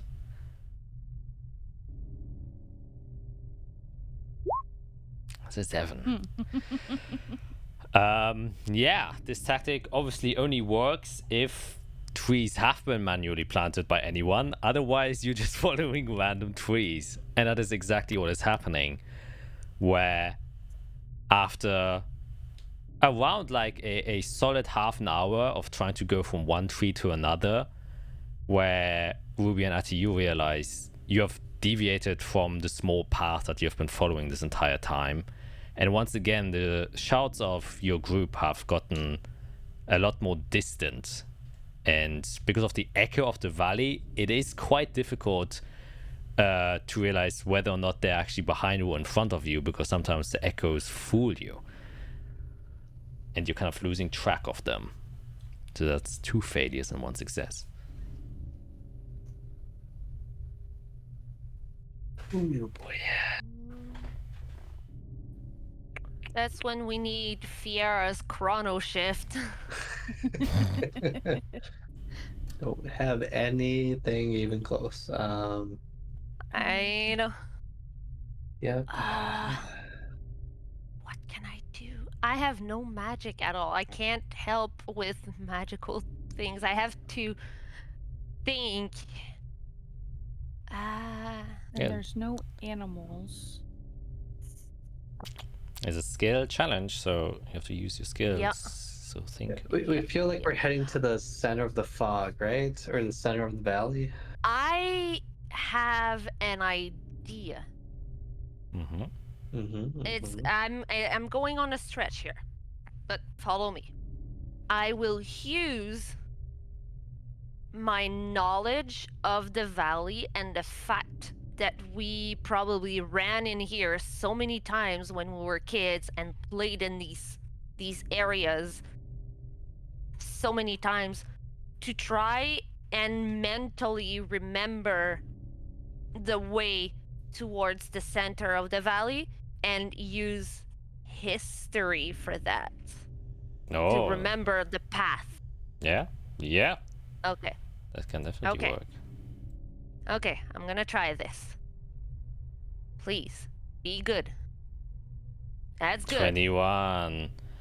Yes. That's Definitely. Works quite well because you indeed left a lot of markings around many of the areas here. And you are just trying to look for hints of those things. Of common grounds where you used to play and stuff like that. And it seems like the environment itself hasn't changed that much to where you believe you can still find some of those markings. And indeed, after kind of looking around for a long time, you find a tree that has like a bandage or scarf kind of tied around it that you used to kind of gather at with your friends back in the day. That was kind of your secret meetup point where you pretended to, play your little games. And you know that this is very close to the kind of northern ridge of the valley itself. And just following it further down, you are sure that you will get to not only the bottom of the valley, but to kind of the rift where you can just follow the path of the valley to get to potentially the center. So that is 2 successes and 2 failures. So the next roll will count.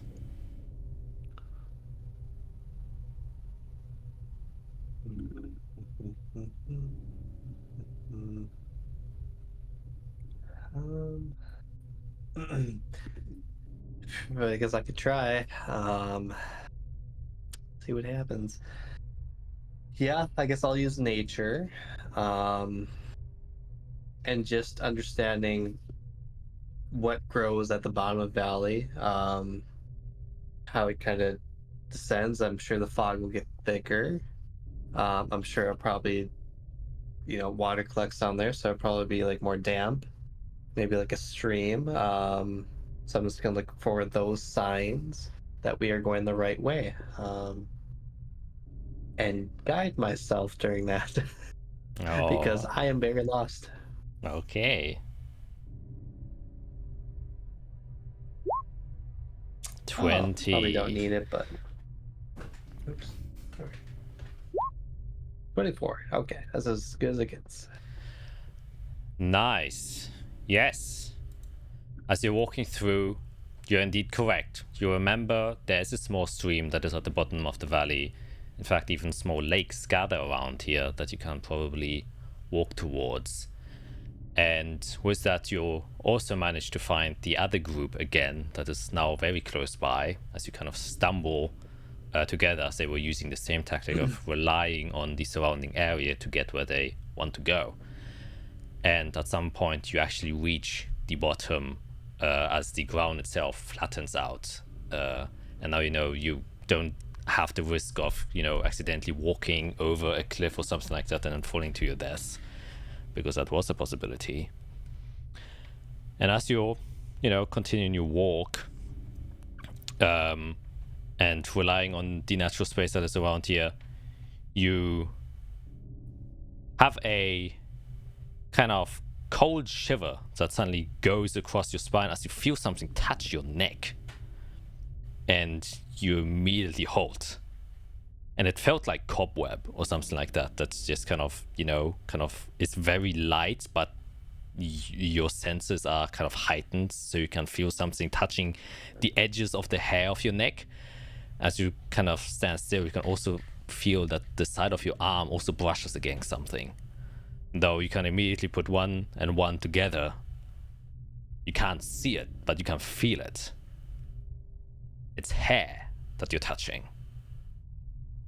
And it's at that moment that, Ruby, you hear footsteps coming from in front of you, but you know very confidently that to your right is the other group, and to the left, a little bit further away, should be also another set of group. And you can hear this very, once again, glass breaking.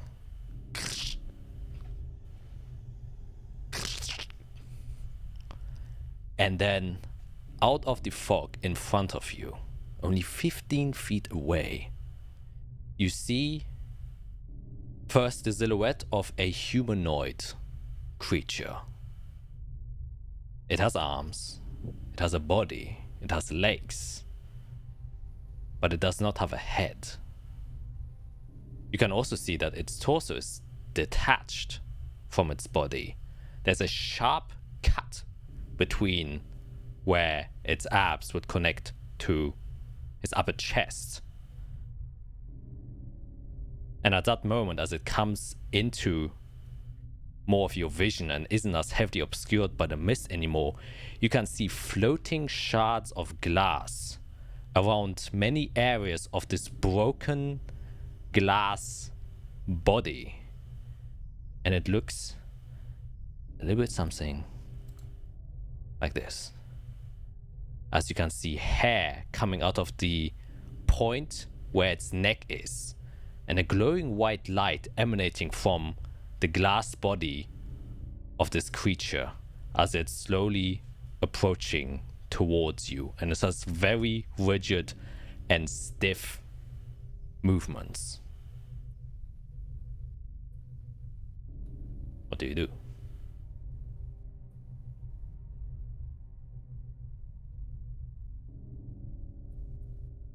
I'm just pulling my axe out. Yep, I'm getting ready to fight.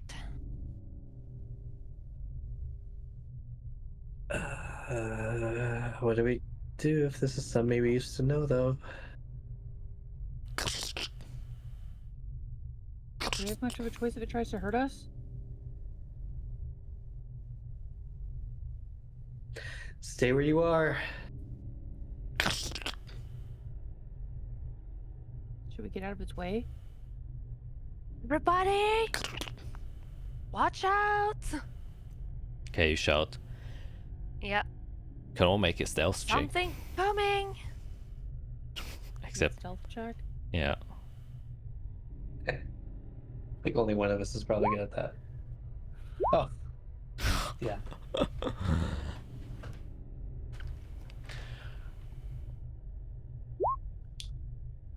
Whoa. Holy shit.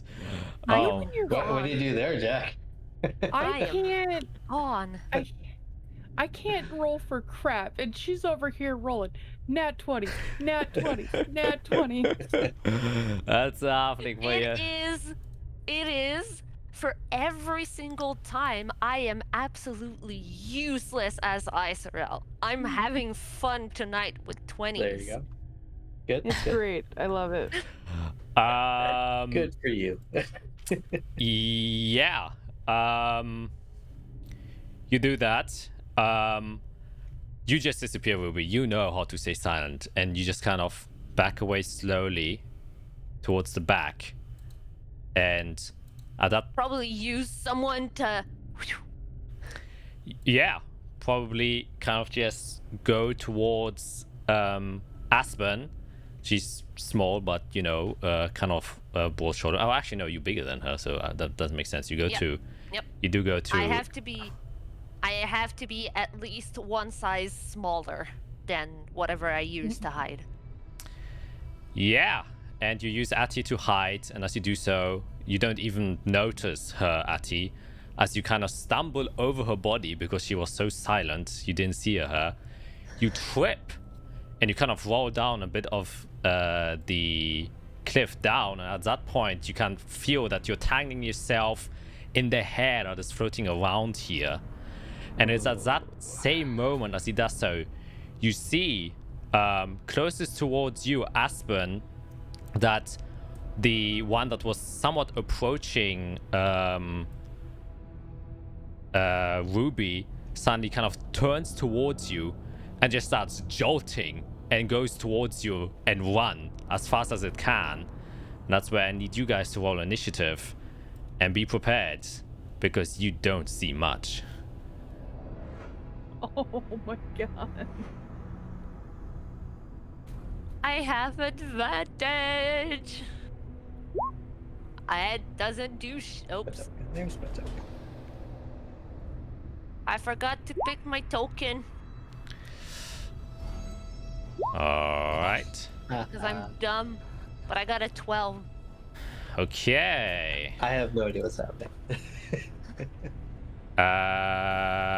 Then I will select you, Ruby, because you didn't roll. What did you roll? A 12.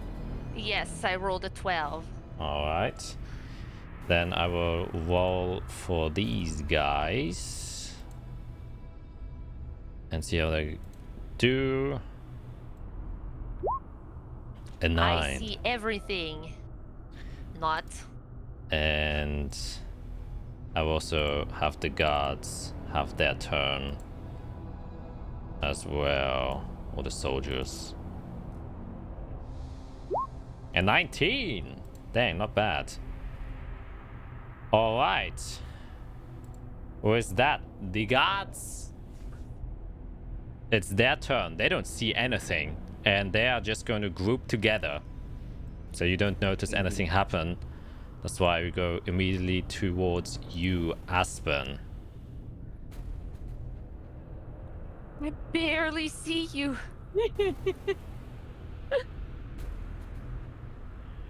Alright. Well, first thing I'm gonna do is you just hear Aspen just go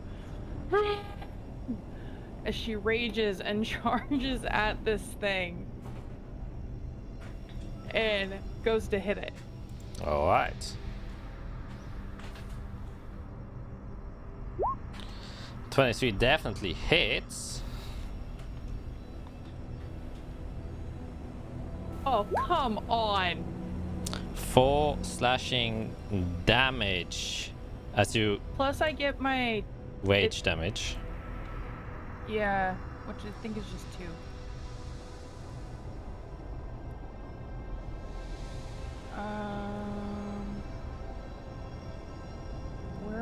I'm pretty sure it's just 2, but I can't find it on my character sheet. And then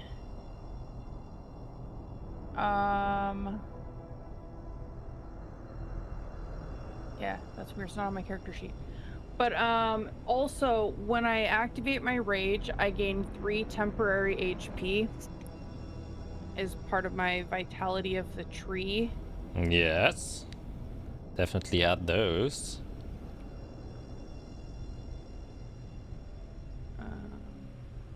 So how much damage does it take? 6? Let me open up the actual book. Or the class, I mean. Barbarian.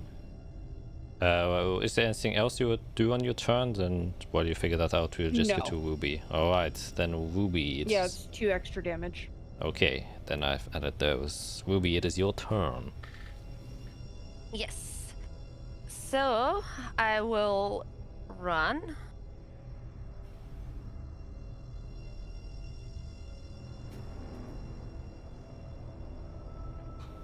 And yeah, go here and smash at it.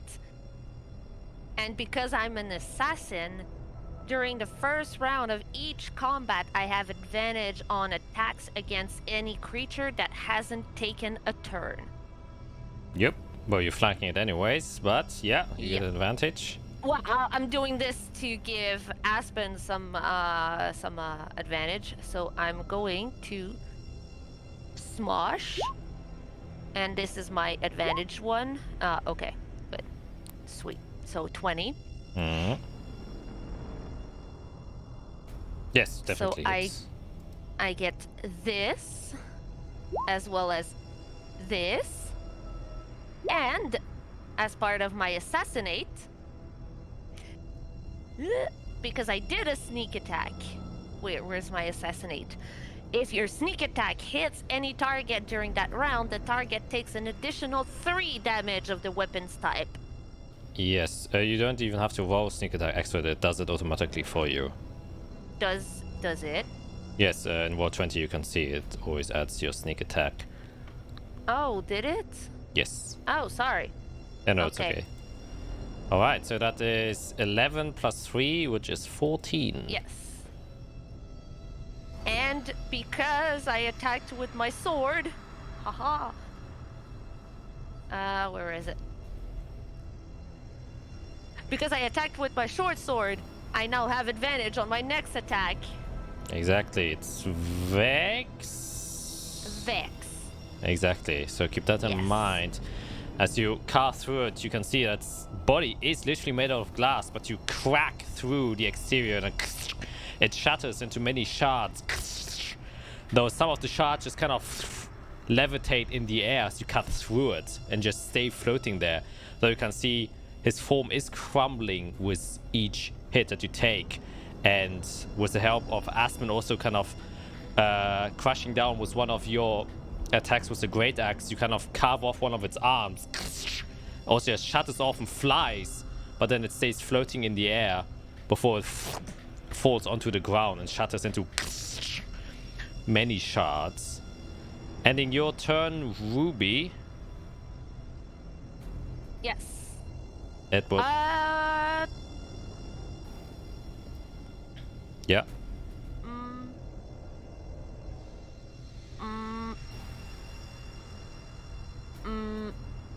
Yep, that's it. Alright. Then it's their turn. They will first move. And yes, I said there. You see one approaching behind you. Aspen. As well as you, Ruby. As one starts approaching you from behind. But these creatures seem to be quite slow and aren't able to make much distance. As well as one going towards you. Yep. As they start to kind of encroach onto your position. So there's 2 attacks against you, Aspen, as it will kind of just pick up its arms and just try to punch you. And with the 8, I'm pretty sure that misses. That does. That's the one attack from that guy. And then the other one that you are currently flanking with, Ruby, with a 5, also just completely misses you. And that ends their turn, bringing us to Atty. Wow. Let's see. So I saw Ruby. Which direction did she dart? Up. Up. Okay. What's my movement? 30? Okay. Yeah. Start walking. That's 5, 10, 15, 20. Oh, I can see now. Okay, I gotta zoom in. There we go. Oh, I ran into someone. Perfect. You ran into Aspen. Bonk. Wait, oh, sorry. 2 friends. Okay. Neither of you are hurt. Nope. Nope. Great. Okay, then I can do offense instead of defense. That's cool. Okay, how's this work? So I can choose constellation. Wonderful. So I'm gonna use my starry form. So as a bonus action, white lights go up my arms to my chest. You guys see the constellation of an archer appear on Addy, which does. So my bonus action for my future turns, I can do a ranged spell attack, and also I now light up 20 feet, 10 dim and then 10 bright. Okay. If that changes my vision at all. Unfortunately not. It's mist that is covering your vision. Okay, that's fine. Sure, no problem. But yeah, so then I'll take the archer pose and I will use a guiding bolt on. I don't know. You guys have that one surrounded. I guess on this one. Okay. Sure. Yep. And I get 3 free ones because I am Circle of the Stars. So here goes the first. Keep you 17. Definitely hits. Cool. For 14 radiant damage. Nice. It clashes. And then. Anything else? Nope, he just lights up. So whoever hits this guy will have advantage. Yep. I guess I have 10 more move. Oh, that guy's gonna swing though. That's fine. I don't want to be up here anymore. Oh, but I can't see if I move backwards. So. Okay, I guess I'll stand next to Aspen and just be a beacon of light. All right. Yes. As your guiding bolt shatters some of the fractured body of this strange entity.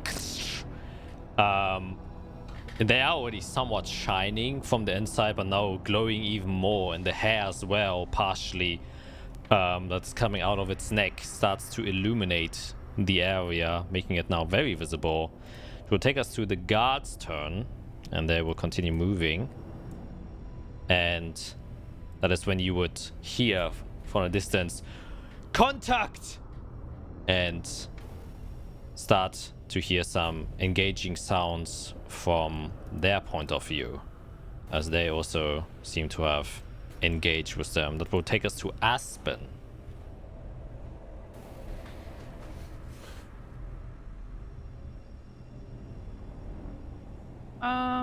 I'm going to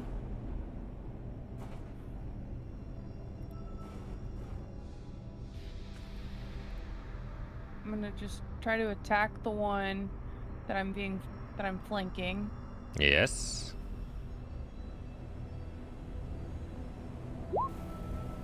$16 hits. I'm glad I had advantage because the other one was a 1. Nice. And then +2.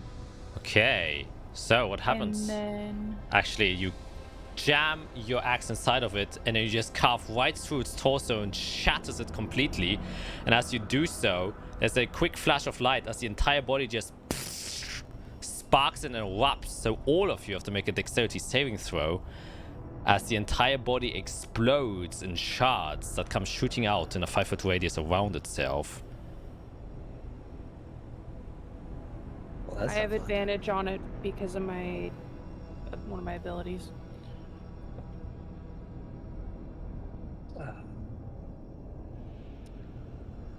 Alright, so you all make it, so you only take half damage, so 6 reduced to 3 piercing damage as the entity explodes in your face. Anything else you would like to do, Aspen? So you said We all saved, so we take half damage, so it's 3. Yes, 3. And, And because then you're raging, I would take half of that, Which so is- that would be 1. 1. Okay. Also, Shoot, I don't have uncanny dodge yet, so I do take the 3. Yes. at the start of each of my turns, I would have given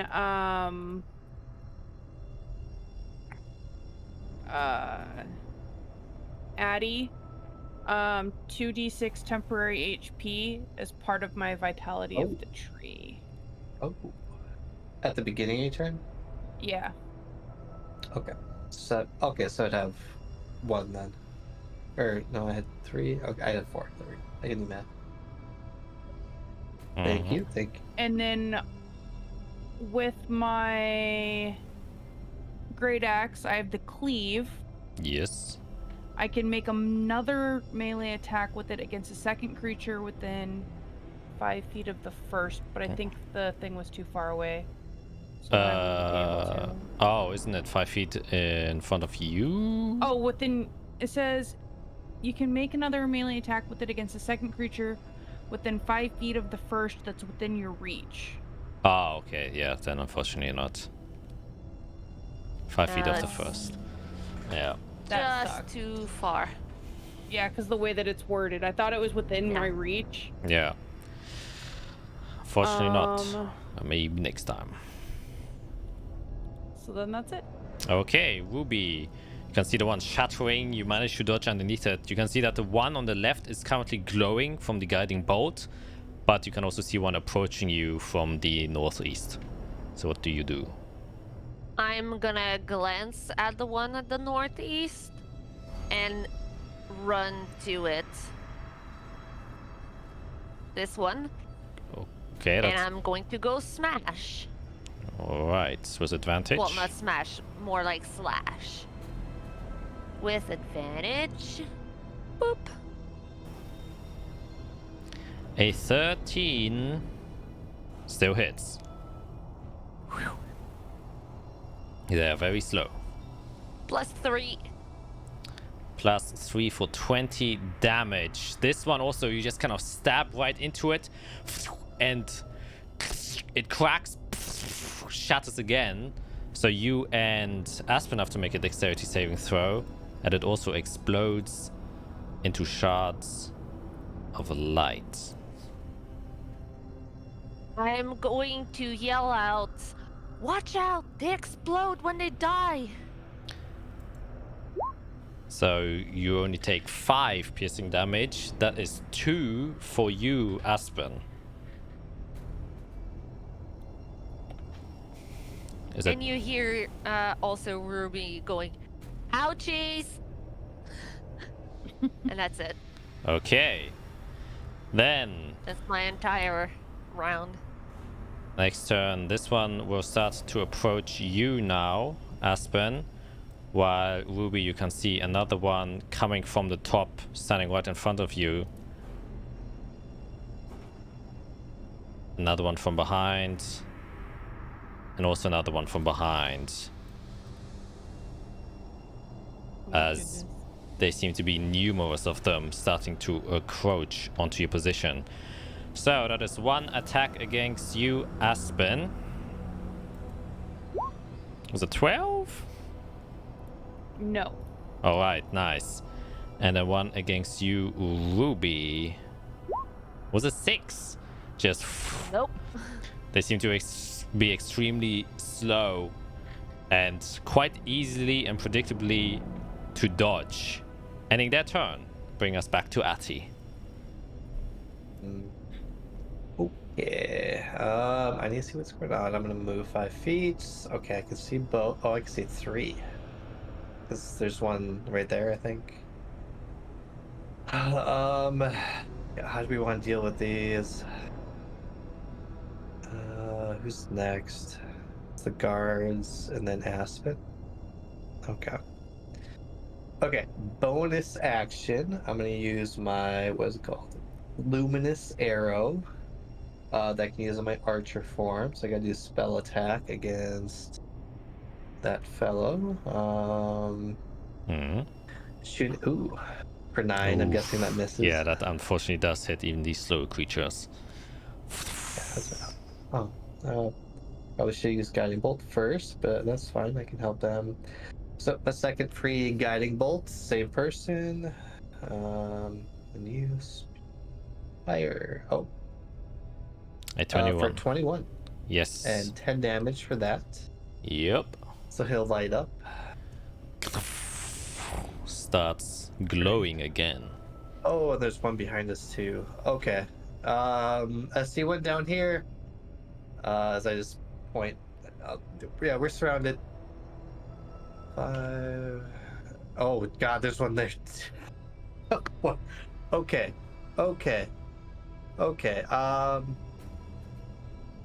Can I hear where the guards are fighting? Yeah, they seem to be towards the southeast. Okay. Guys, I think we need to move. Let's go join up with the rest. There's too many. I've used a 5 plus 10's 15. So, oh my god, there's so many. I don't want to lose line of sight of my friends, so I guess I'll stop there and just look in all directions at the mayhem. That's my action bonus movements. All right. The guards, you can hear them shouting out. There are more! They just keep coming out of the damn fog! We try and retreat! And they kind of just slashing against it, and they are actually engaged, so I will roll the attack. 21 will hit, 16 will hit, and those are the only twos that will. And whew, man, that's some terrible damage from them.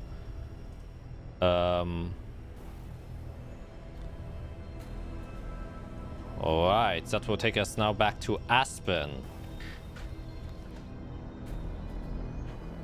Alright, let's try to hit it. Okay, you have advantage because it's glowing from Guiding Bolt. Luckily, you have advantage. And then +2. It's 13. Cleave right into it.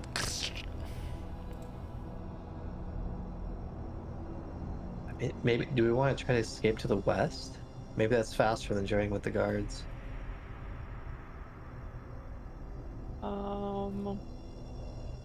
So I've run into a lot just going this direction. There's plenty. Oh, sweet. I didn't realize, but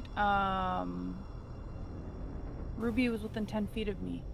So she would get 2d6 temp HP. Nice. We're being yelled at to retreat.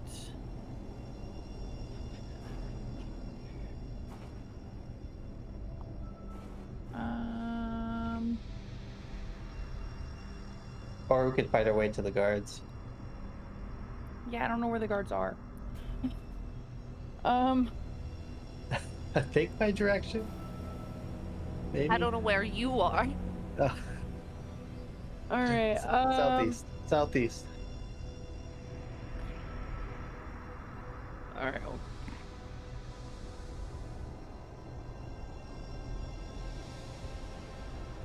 Okay, let's go southeast then. Okay, the one will get an attack of opportunity since you're leaving his range. Yep. Okay, he kind of slowly whirls at you. At 12 once again. Misses. No. Oh shit. A lot of people over here. Yeah. Yep. Okay. 5. I'm just trying to go to the other side of it so that it's not going to... I'm Atty. not leaving its space. Alright, yes. And that ends your turn, and it will take us to Ruby. Bonus action, disengage. Alright. And action, I'm going to move 5, 15, 20, 25, There you are. 30. And then I'll see Addie, and I'm gonna say, where do I go? You can see me? No, Oh, no, see Addie. yeah, I see Addie. Yeah, I point like this direction. Okay. Action dash. 5, 10, 15, 20, 25. Try to find 30. the guards. And I think I see a guard right there. Okay, so I'm actually going to do 30 right here. So I'm actually engaged with one as one of the guards is there. And I'll Yes. tell to the guard, I'll keep him busy. Kind of nods at you, seems to be a bit relieved to see you, and that he's not alone in this mess. Okay, that ends your turn, taking us to them once again. The horde will follow. Whoop. One will go there. One will go there. Oh no. One will go there. As they try to follow you guys. Yeah. I wish I had AoE that was gigantic and fireball like. Okay, so there will be 3 attacks against you, Aspen. It's the first one. Okay. It's a natural 1, which just misses. And for the sake of this, we'll just say that nothing bad happens with a natural 1, just because it would take too much time. But that also counts for you guys, so don't have to worry about that. Second attack, an 8. Oh, no, sorry. They are flanking you, so it is an 18 with advantage. Oh, that'll hit. So that'll hit. he hits you, and you take 4 bludgeoning, 1 slashing, which is just reduced to 2, 1. You basically just take 1 damage. However, immediately as it impacts your body, you can see the point. It doesn't hurt that much, but as you look at the point of impact, you can see your shoulder has turned into glass, and you take 1 point of exhaustion. Oh. And a third boy. hit Uh-oh. comes Is that the with a first 20, hit? which is a second hit. So you take now 2 points of Uh-oh. exhaustion, and from that, you take 5 damage. Wait, from the first one you take 2, and from this one you take 5 points of damage. 1 hit Oh. going towards you, Atty. Was a Okay. 20 Oh, that yeah, also hits yeah, you. yeah. You take 7 damage and also take 1 point of exhaustion. So that is What are the new Aspen. exhaustion levels? with 2, which, just to remind the people who are taking the new rules, that means I guess you get a -4 to every roll, or -3, I forgot.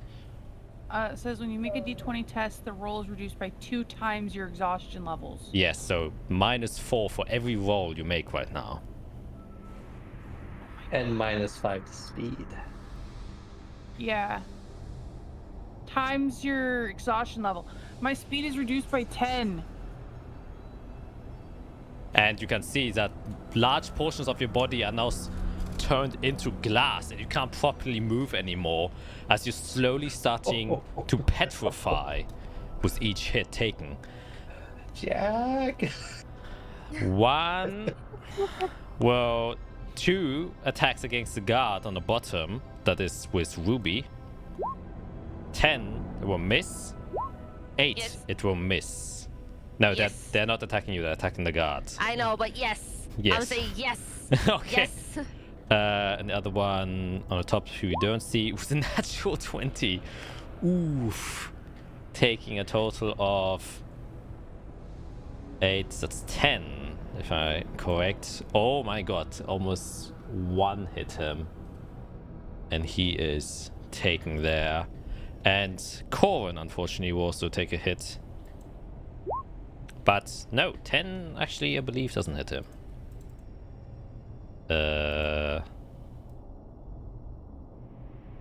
Oh, yes, it does. 10 belly hits Cohen, where he's not wearing any armor. And he takes 7. Sheesh. And you just hear this yelp. Ah! Oh, fuck! Fuck! As they're starting to kind of panic, seeing what is happening. Atty, it's your turn.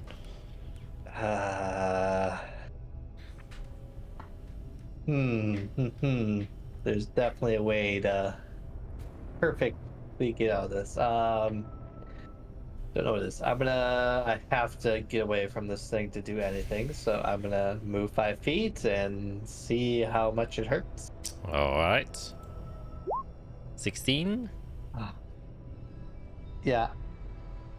So you take 7 bludgeoning damage and a second point A druid, I don't have AC. of exhaustion. 7 damage, another exhaustion. Okay, does that have to do with concentration too, I assume? Yeah. D20 test. Okay, that's all of the above. Okay, that is rough. Okay, no, we have to do what we can do. So I will, I guess, reach up, but I can't really see anything. And then point right between all these guys and cast Moonbeam. Yes. Alright. Go, Druid. Con save for them. I should be able to get all 3 pretty easy. Yes, definitely. Constitution saving throw coming right up. I will start from the top left. What is the radius? 5 foot radius? Yeah. Okay, so that is 3. So top left, and I go to the right. Constitution saving throw coming right up. It's an 18. Yeah. It's an 18. Yep. And they all make it, but they still take half damage. I think so, I assume. Yes, for Moonbeam, I'm pretty sure it's a standard spell. Yeah, half damage. Alright. Does the Moonbeam stay? As long as I concentrate. Alright. And then I can move it on other turns. So that's my action. They're all 3 up, right? Yes. The one of them seems heavily damaged. I don't know where Aspen is. I lost track. I'm in the middle. I don't know what that means. Bonus action. I will shoot. I guess. I can't really pick it. The one right there. Which one? You asked me where I am. I can't see you on my screen. The bottom one. The one on Okay, the okay, direct right of the movement. Yep. Okay. So bonus action, shoot an arrow. Does 18 hit? Yes, definitely. Okay, it's a D8 plus 3. So it's this plus 3. So 7 radiant damage. Nice. Shatters its shoulder. And once again, the shards start to just float around the broken spot, but it is still alive. Okay, so I moved 5. I'm down to 20 movement. There's one right in front though. Okay, whose turn's next? Guards, Aspen, Ruby. Okay, I guess, yeah, we're just gonna go in. So 5, 10. Can I move through guards as allies? Yes, definitely. Oh, but then I get an attack of opportunity. Okay. So Oh my god, I have no idea where you guys are. Me either. I'm just running in the darkness here. Okay, so we're gonna end up here. You're flanking with me now. Yeah, that's the thing. I'm just gonna try to help kill this. Well, it's gonna explode, but what can you do? Okay, yeah, I'll end my turn. That's my action bonus and some of my movement. Yep. Okay. Then it's the guard's turn. The one seems terrified. Yes, he's like seeing these headless glass corpses. He will attack the one that you guys are flanking with his spear. We'll take a two-handed. Oh no, he has a shield, so. And with an 11, unfortunately, he will miss, and he just seems extremely nervous and panicking. Other one will attack his guy. Actually, no. He will disengage with an action and start running away because he's almost dead. And just keeps on. Oh, some help over here! So one of them is struggling. Alright, that ends their turn. And that will take us to another quick break. Because I have to pee again. And we're at the 2-hour mark. Already 4 hours in. So we'll see you guys in a minute. So you can plan what you want to do, Aspen. Yeah, see you guys in a bit. Bye. So are you guys like right here? And we Turn are on the back. Turn on the light. Then Aspen, what is it going to be? So this one right here. Yes. Oh god, that was bright. Whoa, that's bright. I'm gonna try to hit it. Alright. Oof, with a -4 onto that, makes it a 9. And that just completely misses as you try to hit, but at some point your elbow just gets caught as it isn't able to move any further because it's already started to petrify into glass. And just kind of swing without much control of your own body. Oh my god. Okay. Okay. 5, 10, 15, 20. Okay, so you're risking 3 attacks of opportunity. Yes. Here they come. A 7. It's gonna miss. A 16. Oh, that's gonna hit. So a 3rd point of exhaustion. And 4 damage. Oh, I see you. And the I 3rd. can barely see you right there. I see your hair. I see your fiery hair. 7 misses you. It's gonna miss. Does your AC ever You're reduce with points of exhaustion? No, it just No. says D20 No. tests. Okay, Yeah, D20 and then speed. very nice. Yeah, so I've now a -6 to D20 tests and a -15 to speed. I'm glad I'm not on the 25 speed anymore, because then... Okay, anything else? Nope. Because nobody was within 10 feet of me when I started my turn. Okay, then Ruby, it is your turn. Yes. Smash. Nope.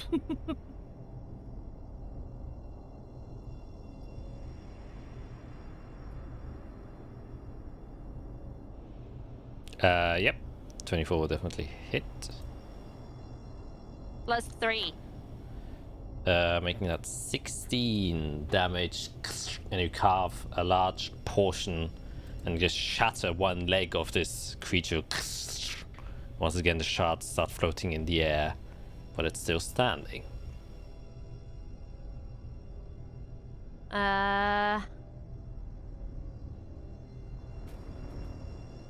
I'm going to move into its space and just get over there. Just so I have a visual on Aspen. And just...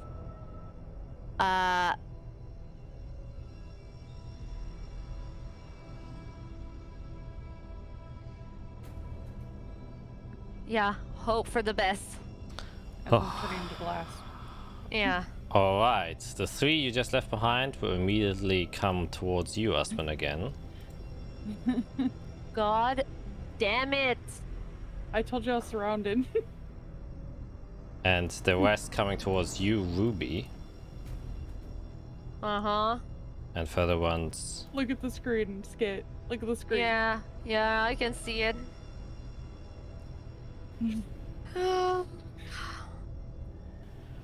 Alright, so that is 1, 2, 3 attacks on you, Aspen. Yep. So this is the first one. And 19. Ow.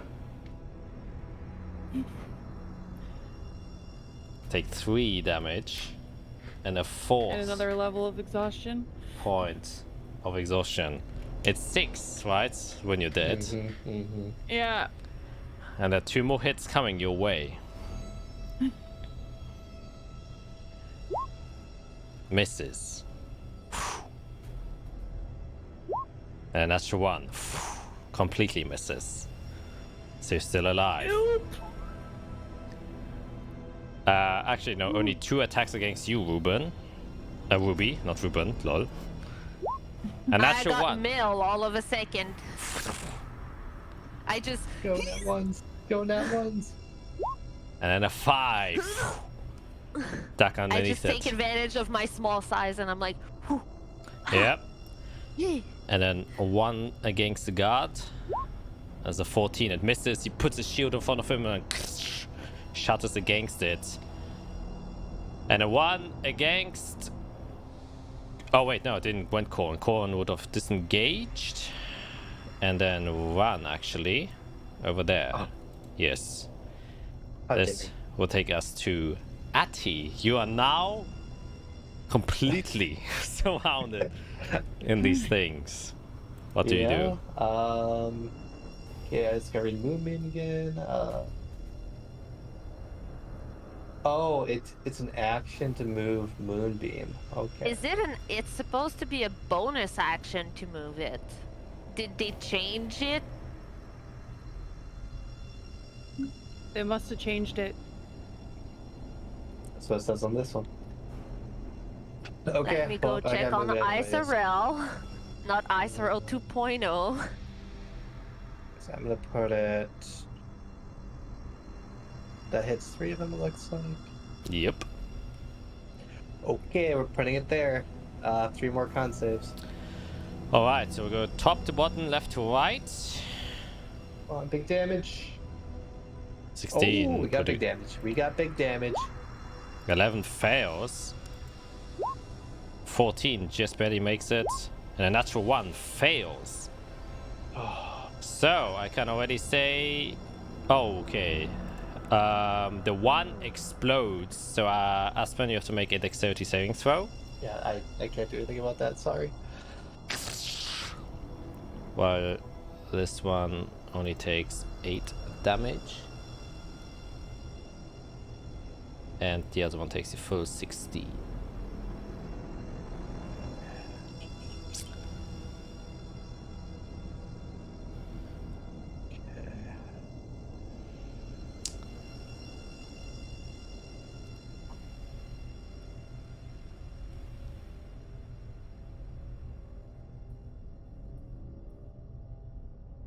Aspen?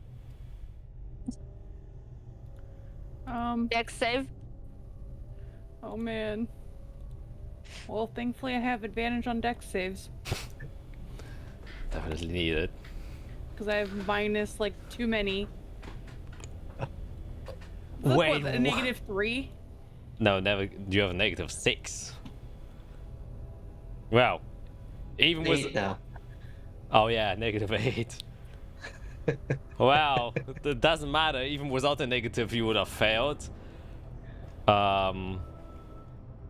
So you take 3 piercing damage.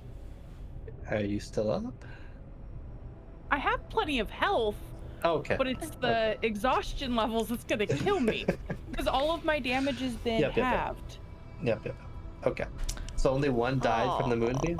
Yes, but 1 seems very close to it. Can I tell which? Yes, the one that is on the bottom right of the moonbeam. This one. Okay, this one. Oh, shoot. Oh, okay. How does ranged spells work when you have 2 enemies next to you? Yeah, you have disadvantage because you're engaged in melee. Okay. So there's a chance. What can I do with that? Because if you guys aren't hurt for healing, then we have to try to destroy these fast enough. Okay. I guess I'll take the shot. I have yes. inspiration from being a human, Mm-hmm. so I could reroll if it goes badly, right? Yep. Okay. What was it called? What are things here? It was the... What was the spell attack? So here we go. I should have rolled with disadvantage. I'll roll again. Oof, 8 doesn't Guessing hit. 8's not enough. There goes the inspiration for the last roll. Oh, Oof, you even have a -4, don't forget that. So it just... You try to channel the energy, but it kind of gets stuck as your forearm has petrified, become glass, and the energy isn't channeling through, so it just fades out into the air. okay. Action, but I'm not gonna move. Are you kidding me? That would be a disaster. Okay, that's it. Alright, it's the guard's turn now. The one down there will attack the one on the top left with his spear, one-handed. Crikey, he really isn't doing that great. Do they have... Nope, they don't. Actually, you know what? He does have a ranged spear, which he will use. You don't see him, guys. And with a 15, he actually hits, dealing 7 piercing damage to one of them. Alright. And that's kind of it. Corin will heal himself. And cast Cure Wounds on himself. At level 1. 1d8, well, max, where he gets another d8, because that's still the old rules. So for 15, wow. Well over what he needs. And is good. And actually he will try and join the fray again, kind of listening to where you are at. Going kind of here. And this is kind of like, where are you? Are you holding up? That's just like screams and like blasts of energy and exploding. In agony. Yes, trying to get towards you, ending his turn, bringing us to... Oh, yes, to Aspen. Alright, beginning of my turn. Let's see. I'll give it 2d6 to Ruby. Woo. Yes. If you still have your old temp HP, obviously you have to choose which one you want, because you can't double them. I'm keeping the other one, because I'm still full on that.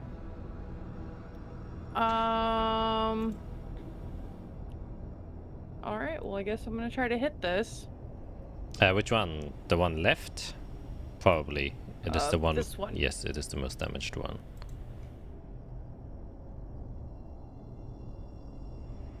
Oh my gosh. Hold on. Whew, with a -6, unfortunately, that won't hit. An 11. Barely misses as you gather all of your strengths, but it's not enough as it just comes short and it just kind of scrapes off the glassy surface of the shattered soul of this individual. Anything else you would like to do? I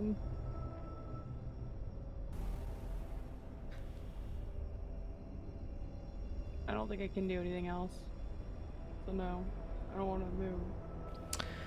'Cause, you know. Don't move. Please don't move. Alright. Then Ruby, it is your turn. The one right above you seems to be heavily damaged in the moonbeam, while the top left one seems to be somewhat damaged. Yeah, and I know that the moonbeam is there, and I'm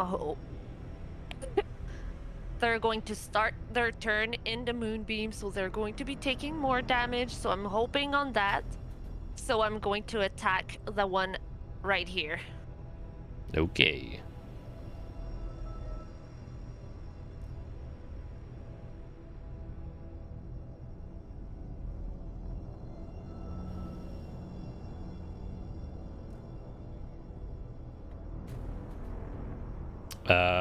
You don't have advantage since no one is. I always get advantage because I always hit with my short sword, so I always have advantage. Oh yeah, you attacked it the round before, right? Yes. Oh, okay. That's why I'm hitting with a short sword and not a dagger.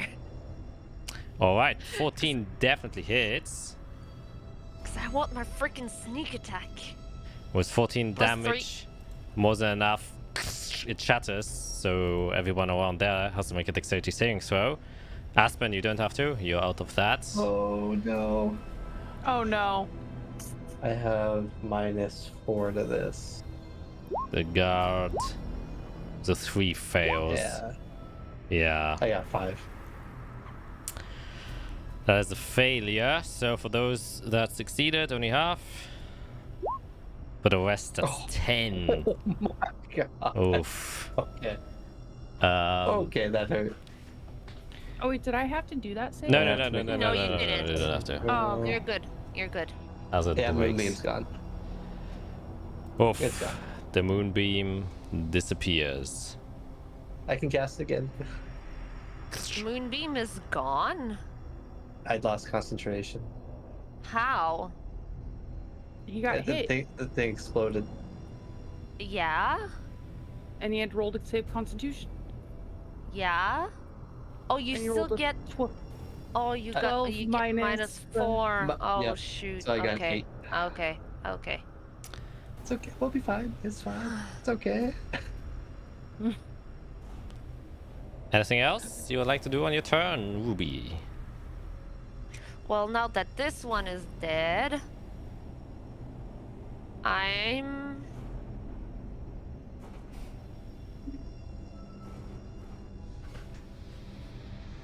Oh no, I can't do that. I'm just gonna stay there. I'm just gonna stay there and hope they come for me. All right. Then it is their turn. And this one will approach you.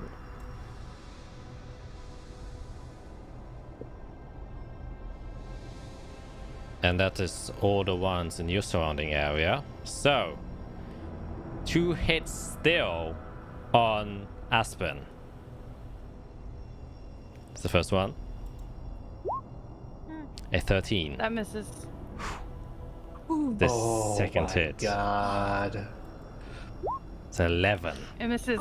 Misses again. This is getting close. Oh, Considering my AC is gosh. 14. I just But your realized health is okay, right? Oh. Your health is okay. Yeah. all of you guys' AC is 14, by the way. yes. This is quite funny. Yes. Wow. 3 that's funny. hits coming your way, Ruby. Dodge, dodge, dodge. 15 does Mhm. unfortunately hit. That hits. So you take 8 damage and your first point of exhaustion. Oh wait, no, your second one. You already got hit once. No. It is my first time getting hit. Oh, why did I track it then? Oh, then I probably did it wrong. Okay, then it's your No, first. I got hit by shattering stuff. Oh, I didn't get hit. Okay, then I accidentally marked that in. Then No worries. your first hit, then Hold on. It was Okay, yeah, sorry. I just need to track my health. Okay. Yep. Point of And- exhaustion. Yes. the second hit. An 8 misses. Yes. And then the last one.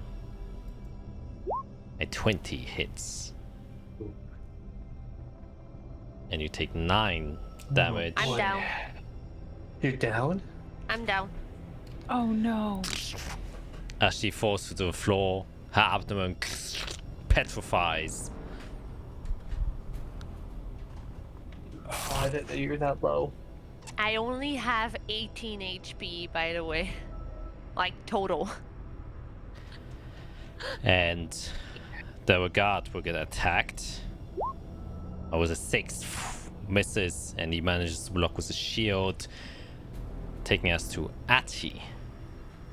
Oh no. Okay. So she's down. Not fully crystal though. Nope, Right? not Nope. yet, it seems. Okay. Not yet. So if I explode one of them, that's a death save, not 3 death saves.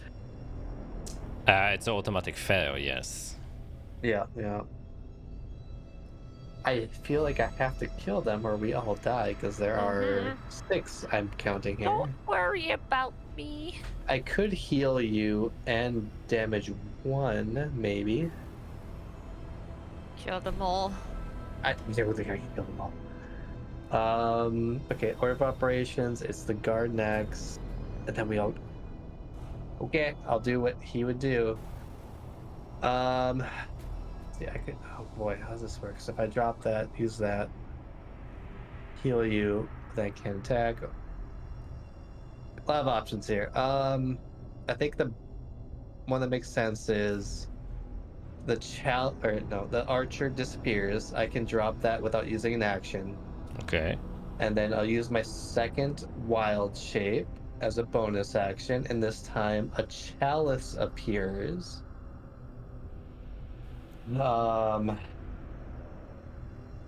Because that lets me heal more. So that's my bonus action, getting the chalice up.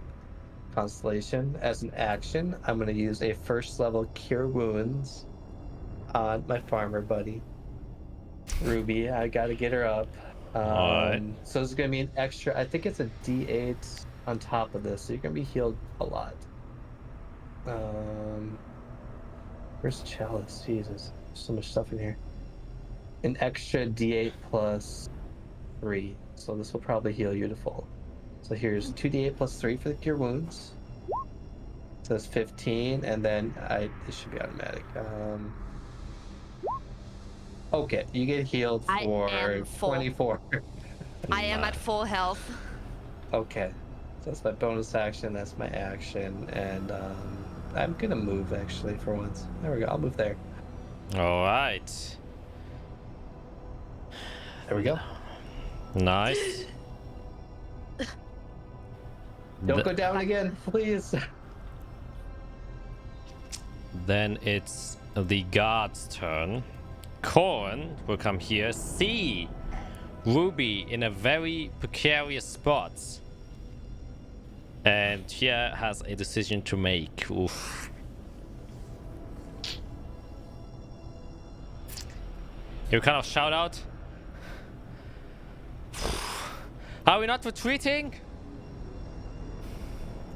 Trying to. Don't know if it's possible. Man, it's hard. He will cast. Yeah. Chain lightning. Yeah. Sanctuary on you, Ruby. Oh. Which is the first level spell, which means any creature who will now attempt to attack you first has to make a wisdom saving throw. And if they fail, they aren't able to attack you and instead have to choose a different creature. And I will just post that. Hopefully not Aspen. Yeah, unfortunately he cannot see Aspen, and because that is a bonus action, with this action he will cast Sacred Flame.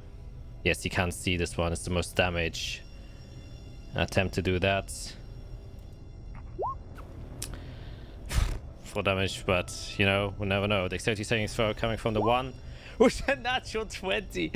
Oh. Natural 20 minus 1. That yeah. The 1 will continue. That is almost insulting. Actually, he will move down now, flank it with Atty. Use his shield, not shield, his spear. That was 18. He will finally hit, making 4 piercing damage to the 1 he's flanking with.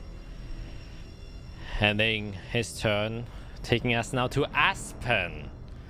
Only 2 surrounding you now, and 1 almost dead. What do you do? Kill them all. All right, we're gonna try to hit it. All right. But before I do that, I'm gonna roll my 2d6 to give to my friend. Nice. Because I know she. Ooh, you got max temp HP. Dang! Wow. I almost doubled my HP. You're welcome. You could try to dodge. I don't know how that's gonna go though. Yeah, how does that work? Yeah, then they just have disadvantage on their attack rolls against you. If you don't think you can hit it, I mean, you have to roll like a 20. So you have to roll like a 15 or higher to hit at this point, probably. Yeah, something like that. And yeah, it's up to you if you think you can roll that high or not. I'm gonna go for this one. We're just. Yeah. Oh.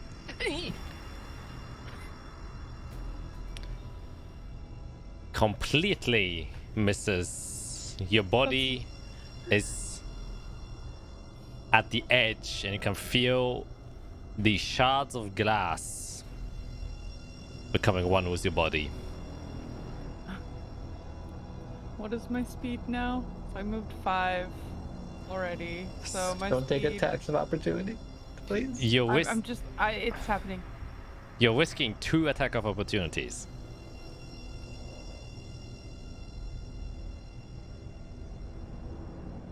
No, I'm not moving. Okay. Okay, this is it. That's it. Yeah. This will take us to Ruby. Yep. You have to use half your movement to stand up. I presume you do that. Yep. Because I don't care. Well, otherwise they have advantage on attack rolls against you. If No, you I mean I don't care about moving right now. Oh, yeah. Okay. Okay. I will bonus action steady aim to give myself advantage. Okay, Oh. that will just give you a normal roll because you're in melee, just so you're aware. Because you get disadvantage if you're trying to make a ranged attack during melee. I'm not making a ranged attack. You can only do steady aim with ranged attacks.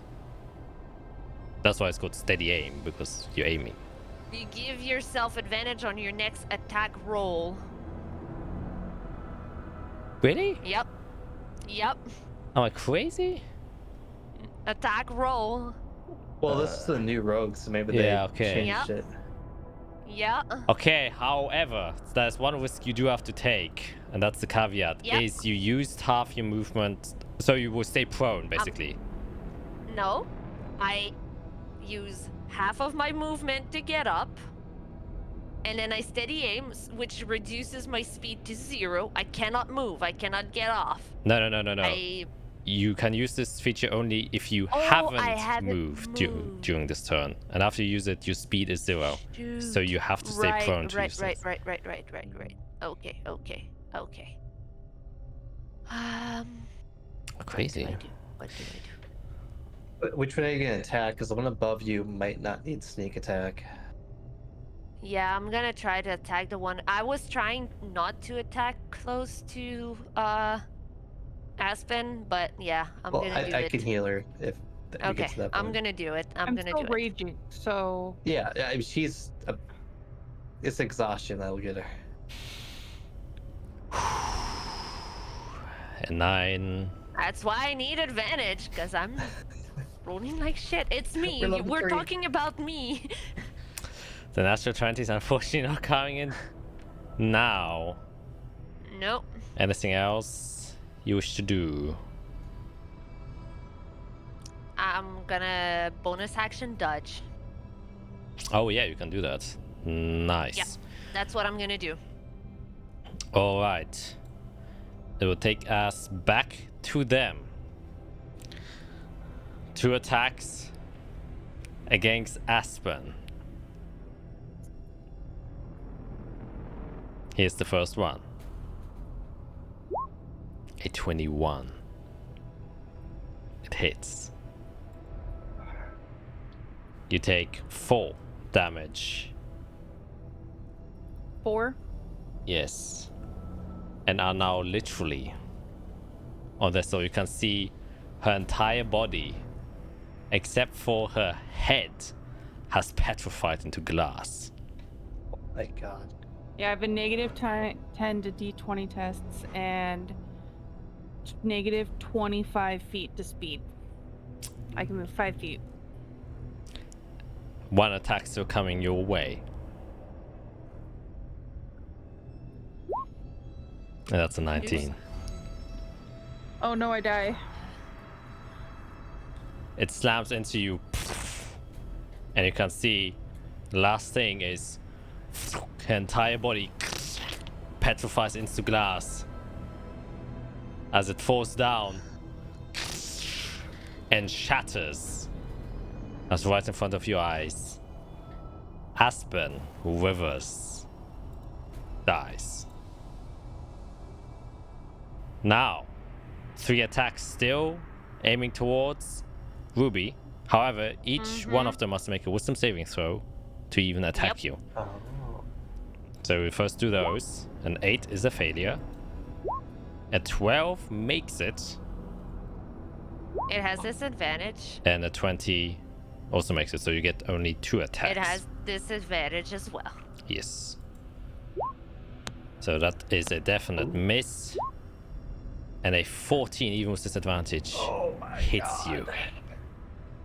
Meets it, beats it. Take 8 damage. And now take your 3rd point of exhaustion. The one down there will continue attacking the guard. Oh, Like was it he's missing 21? Oh. And with Okay, that, okay. you can see that this guard, from brief moment of not paying attention as he sees the body. Actually, no, he doesn't see it, but he can just see shards clearing there. And he gets distracted, and the fist hits him, and he also petrifies and falls dead in front of you, Atty. No, that was my meat shield. Ending its I needed turn. that. It's your turn, Atty. Boy, I feel like nothing got easier since last turn. Yeah, remove 5 before so I can see. Okay, there's still 4 here. Yep. I'm dead. You're- Dude, run away. Please save yourself. I can't. I'm too slow now. All right, last second level. Another moonbeam. I should be able to get 3 if I did the measurement right here. I probably need to go in the center. Let's do no snapping, maybe. Oof. There should be a way to do it without hitting Ruby. Yeah, if you do it like here, you can hit those 3. Well, the one above you should pop. I can attack it and I pop it, can't draw. because There we go. I'm gonna do that. That's what I'm gonna do. Those 3. just a Okay. hair away. It's literally right your face. 12. All Does right. actually okay. 12 damage. Very well. Okay. That's. We'll have to do Constitution saving throws, going left to right, top to bottom. A 10 fails. 23 makes it. And 19 makes it. However, even with half damage, the one does still shatter. There's only 2 HP left. So you have to make a dexterity saving throw. Ruby. Yep. Actually, the other ones also have to make dexterity saving throws. I failed that one. 16 makes it. 5 doesn't make it. So you take 5 piercing damage. So this one takes 6 from the moonbeam, plus 5 is 11. And the other one also only takes 6 from the moonbeam, but 5. Which is also... Oh no, the other one only takes half of that, so that's 2, so he gets plus 3 back. Alright. Anything else? Let's see. What do we got? There's a guy above me, so moving doesn't make sense. Guard died, so I can move back. I need to keep the moonbeam up. Alright, I'll move 5 feet back. Oh, that one's come straight down. Okay, I guess I'll try to move down here then and see what happens.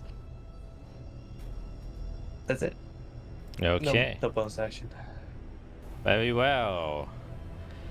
So, Felicia, you can still play. I just gave you access to the Acolyte, so you can play Corn. Oh, okay. So the way you do it, so you don't have to just sit here. That's why you have several compatriots with you. If you go into Roll20 into the journal, you should now see on the top a character sheet called Acolyte, and you can just open that one and you can see what it can do. He can't do much. He's a level 1 spellcaster. He already used both of his spells, but cantrips and positioning and stuff like that you can still do, just so you are aware. Okay. So basically your turn now.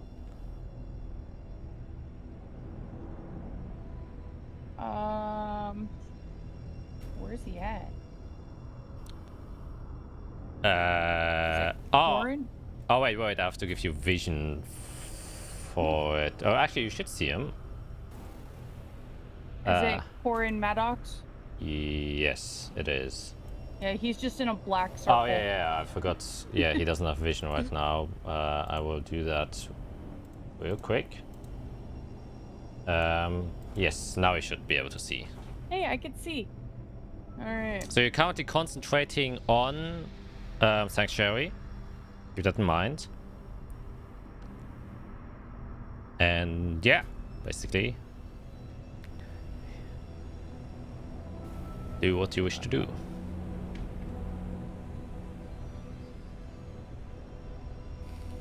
I'm gonna cast Sacred Flame at this one right here. Alright. Then he will make a dex save. Hey, at least 2 damage is better than none. Yay, cantrips! As a small poof of flame. Okay, doesn't. Do you still? You can You still just move. hear Ruby go, "Yeah, buddy." Do you wish to move somewhere?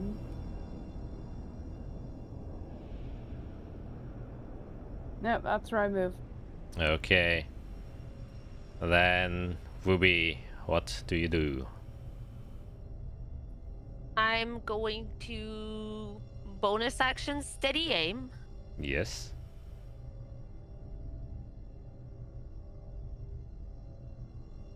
Oh, I got Buddy now. Yes. And attack this one here. Yep.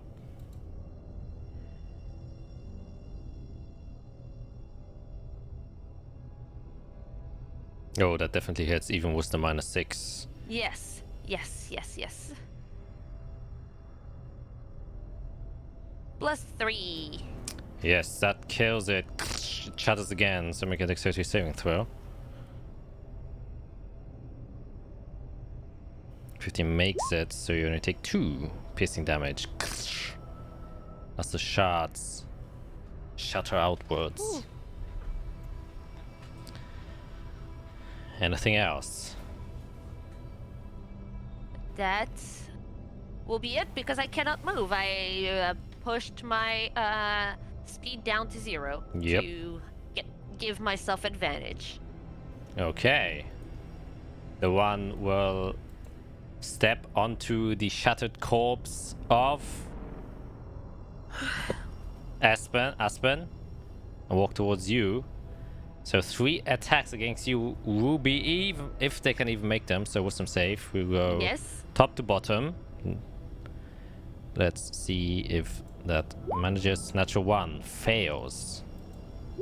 15 makes it. Natural 20 makes it. So you only get 2 attacks. 2 attacks. The second of which is unfortunately with advantage because you are flanking. Or you're being flanked. Yes. Well, actually, technically that one hasn't engaged yet and can't attack you, so I will say no. Since he has to be engaged with you. So just 2 normal attacks. 19. I will just roll the second one. 20. Yep. Ooh, 2 more levels of exhaustion. Yep. Taking a total of 13 damage. Are you up? Yes. That's about where I'm at. Choices. Ouch. And a 1 hit against you, Ati.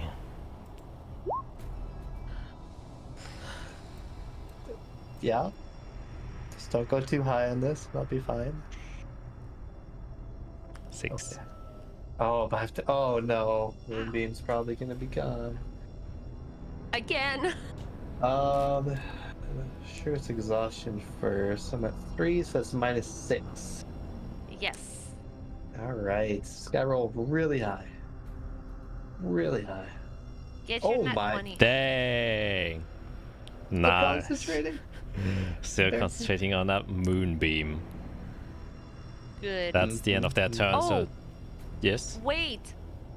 This one started its turn in Moonbeam. Or it's when it ends its turn there. It ended its turn in there. Oh, but we already rolled... Is it the first point of contact or just when it ends its turn there? The first time of contact, and then every turn it ends in Moonbeam. Alright. Yeah, it's like all the above. If it Yeah. moves into the space, Yeah. and when it enters, or when it ends its turn. Yeah. Just So post the Yeah. spell description. Yeah, just post this for description. Oh, it's like 4 paragraphs. Oh. That's not it. Hold on. That's not the description. Save it first. It's Yeah. at the bottom. Here. When the sun appears, each creature moves into its space. When the spell's area moves into its space, and when it enters the spell's area or ends its turn there. Yeah, it did end its turn there, so it will take damage. And since you already rolled it, that's 10 damage. We'll make another Constitution saving throw. These people don't have brains, so they will stay there. It was a 10 that fails, so a total of 10, which will kill it. Oh no! Yes. Yes. How So much health do you have? Yes. another dexterity saving throw. Please, Yes. please be a rogue. Do the rogue thing. Okay. And another Okay. Okay. Okay. Fast as lightning. 23, nice. So need 2. Oh. I'm still So- up. Oh, thank God. Okay. I'm still up. Oh, we're getting Barely, there. but I'm still. We're getting there. Okay. I need to see what's happening, so I'm gonna move up here. Okay. So there's one alive up here, is that right? Yep. Yep. There's one here. There's one here, Mhm. and there's one here. Can I tell which one looks the most hurt? They all still seem pretty Albeit. unscathed for the most part, though the one your guard was attacking until he died seems to have suffered the most This damage. one is the one that has gotten the most damage because I do believe the other two haven't been touched yet. Okay. We're gonna put the moonbeam there. So he can make a con save, please, and I'll roll the damage. Alright. Con save coming right up. It's 9, he fails, taking the full 14, which is a big hit. Okay, but he's still up. Yep, he's still up. Okay, I have to heal myself, or I will go down. So as a Yep, bonus yep. action, I'll do Healing Word, and because I have the Chalice Constellation, I get a bonus D8 plus 3 to this. Thank God. I just found the D8 plus 3 button. There it is. Nice. Okay, so I 15. get healed for 15 because I was at 4. I am also at 4. Oh, good. Please dodge. I did. Please dodge. Wow, it's Yeah, I don't think I can revivify that one. still alive. As Corin. I oh, sorry. will move. Okay. Actually, I'll move over here. Very well. Anything else? Nope. Then, Corin, what will you do? Oh, it's my turn? Okay. Yes, it is your turn. I'm going to Sacred Flame this one. Sorry, I didn't catch that. Which one? This one? Alright. Color Barrage. Alright, 5, a little bit better. Dexterity things are coming right up. The 3, he fails. Hey.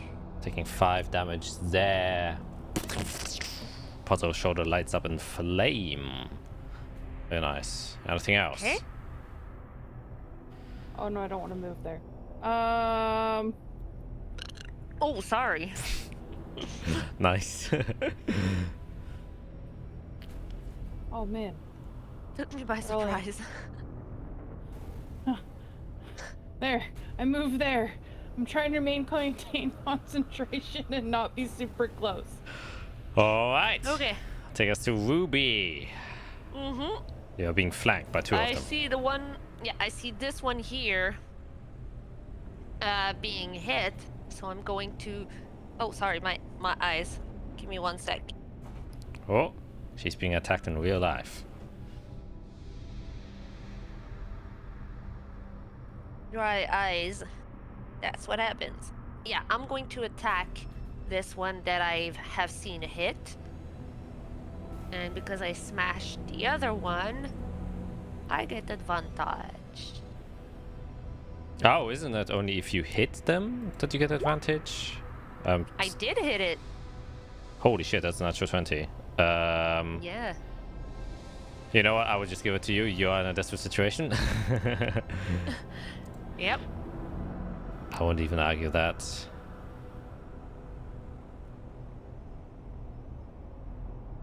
So roll that damage.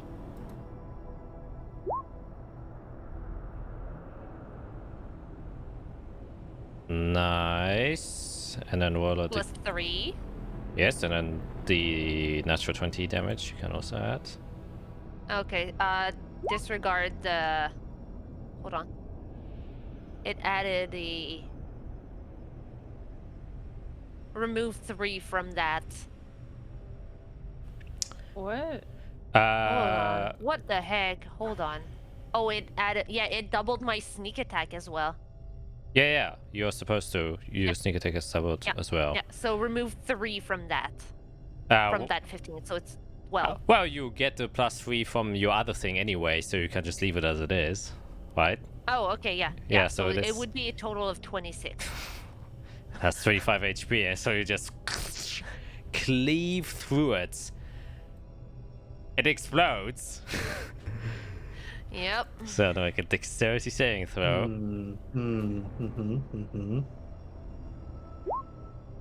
15 makes it. Bye-bye. Okay. Oh my god. It is 4 points of damage I'm down. as you cleave through.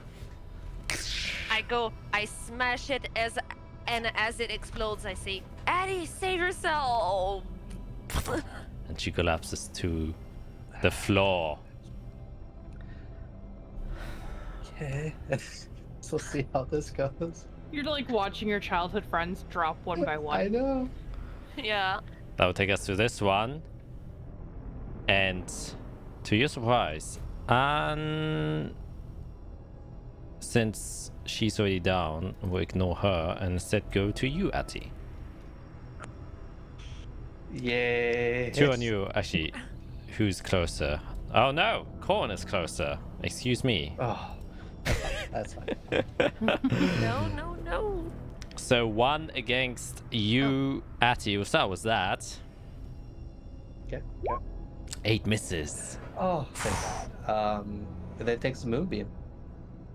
Yes, which I will do in a minute. The other one was first hit Corn. And was the 8 also misses? The 2 surviving miss. So one takes the moonbeam damage or to the con save right now. And makes it. However, Well, still that's 8 good- that's good damage. It's pretty damn good. And it looks heavily damaged. Bring us to your turn. The shattered one in front of you is barely standing. Yeah, I'm not focused on it anymore. I run over, dive, grab her hand, and realize I'm not gonna have an action. So as a bonus action, I just say, "Get up, please! Don't leave me alone." As I do a healing word. And there'll be more to this. Oh, that's pretty good though. Dang. Might roll high. We're okay. Oh, 16. nice. I'm almost full health. I have 18 health, okay? We have to talk about your diet. You have to eat more. What am I doing as my action? I should probably move the beam. But if I move it, only one will be affected. Wait, I mean, that's fine. Or I could, I don't think I can kill that with an action. I have ranged attacks. I don't have any melee. What a conundrum. Don't want it to hit me. What is my exhaustion at 3? I can take a hit. Okay. We're moving the beam. So it hits both those dudes. Alright. The one will actually take the damage right now, since... The left one will. I don't think the right one will. No, it won't, because it's staying inside of that where he took the damage. My God. Okay, there we go. You know what? It hits both of them. That's fine. It touches. It touches. It touches. touches. I'm barely looking. I'm just holding your hand, Ruby, and just like, beam. Okay, con save coming from the one guy. 24 makes it. Jeez. Where's my damage on this Come on. thing? Give me Roll high. 20. Move. Roll high. Ah, Oh, 12. okay. It's not bad. 6 damage. Alright. Yep. Ending that turn. Yep. Taking us to Corin. Did you say I've used all of the spell slots? Yeah, unfortunately.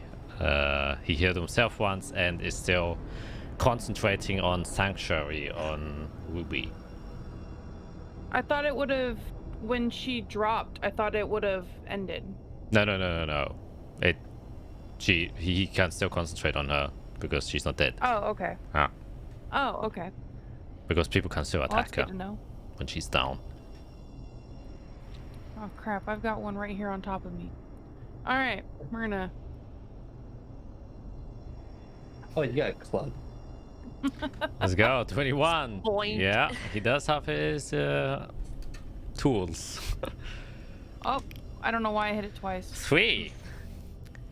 But funny enough, as you hit it, the glass shatters No way. with more impact than you think, and it seems like these creatures are vulnerable to bludgeoning damage They're glass. as it shatters. Why didn't we think of that? So you deal a total of 6 Why did I damage. just hit it with the other side of my axe? Oh my god. I could have just been punching it.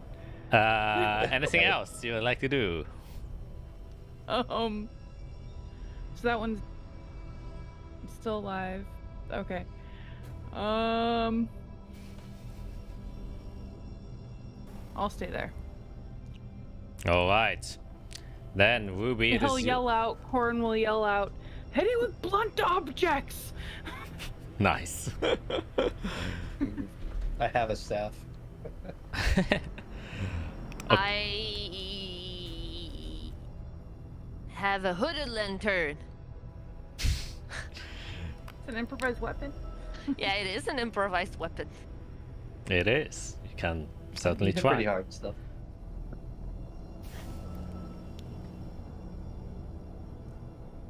Okay, So it's my turn, huh? Mm-hmm.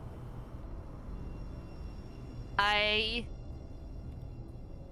don't think I can get up. How much exhaustion do you have or movement? I have 5 feet of movement. Oh, you can. You just have to sacrifice Okay. half of it, which would be 2.5, which basically means you don't have any movement anymore, but you can. Oh, Yeah. Yeah. Chuck anything? Get up and chuck. Up chuck. Do you have any daggers you could throw? I do have a dagger. This one looks Throw very it. hurt, right? Oh, at -10. Oh boy. Throw it backwards, so maybe it'll Oh, hit you the have steady blood aim. side. You have steady aim, right? I do have steady aim, but I did smash. Oh, I went down though. Shoot. You can stay prone. That doesn't give you any negative effects in attacking, and no one's around you at the moment. Take a rest. Take a rest. That's fine. So you can still do steady aim and attack while being prone. Okay, yeah, I'm gonna stay prone. Like, I'm just like laying down. I'm gonna reach down into my boot and take my dagger out. Classic rogue Maneuver. hiding spot, and just chuck it. Okay. Let's do it. Come on. Oh! How many times have you shit. crit today? Man, that's What insane. the hell? One after the other. Dang. Why isn't I 5 still? exhaustion, still being a boss. Dang. Yeah, well, that no matter what damage you roll, you shatter it to a million pieces as the dagger point blanks inside of the chest. It still explodes, so you have to make a concentration and dexterity all the AT. above. At Come on, -6. Come on, Hattie. Oh, Nice. awesome. That's good. So you only take That's good. 4. So you have to make Okay, so I a. just have to roll like 14 or higher. That's it. I've done it before. Oh, you jinxed yourself. That's okay. We're down to 1. It's Yeah. fine. Yeah. I think that ends your turn, Ruby. Use everything you have. Can I? Yep. Hattie. I need my dagger, please. Okay. The last one Okay. will wail at Corin with his fist. 2. Oh. Oh, definitely hits. Takes 8 bludgeoning damage. He's still alive. He's So just keep tabs on his exhaustion. So that's his first one. and he has 1 HP left. just- When it explodes. Oh, no. What do I do? I can heal him.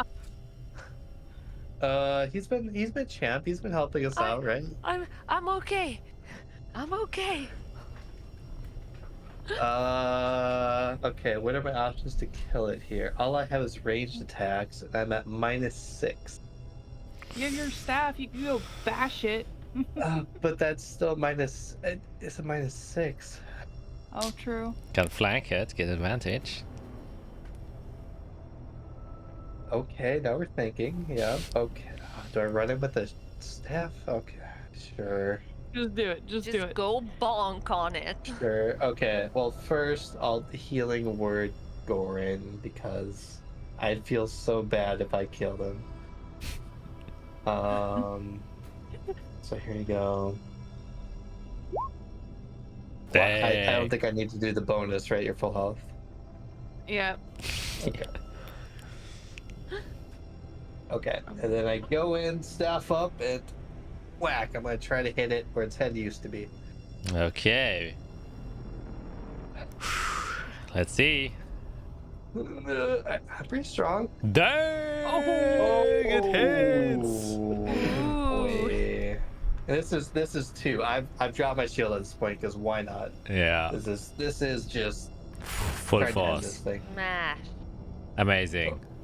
An arcane focus. Yes. Yep, that was supposed to be damage. That's still Nice. supposed to be damage. Just roll the damage dice separately. Okay. It's a D8 plus 2. Nice. So 8. 8, which is 16, which is exactly how much HP it has. Holy shit! That paid off. As you smack it down and it just cracks under the pressure. And Yep. it's fasting, it splinters and explodes. So you both have to make a dexterity saving throw. Oof. Ooh. Natural 20.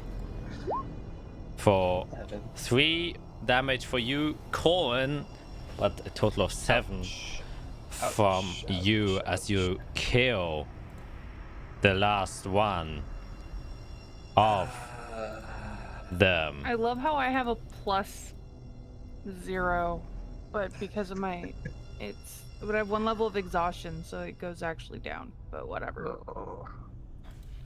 But it's a true natural 20. Yeah, I'm gonna go over and sit by Ruby. I just bonk.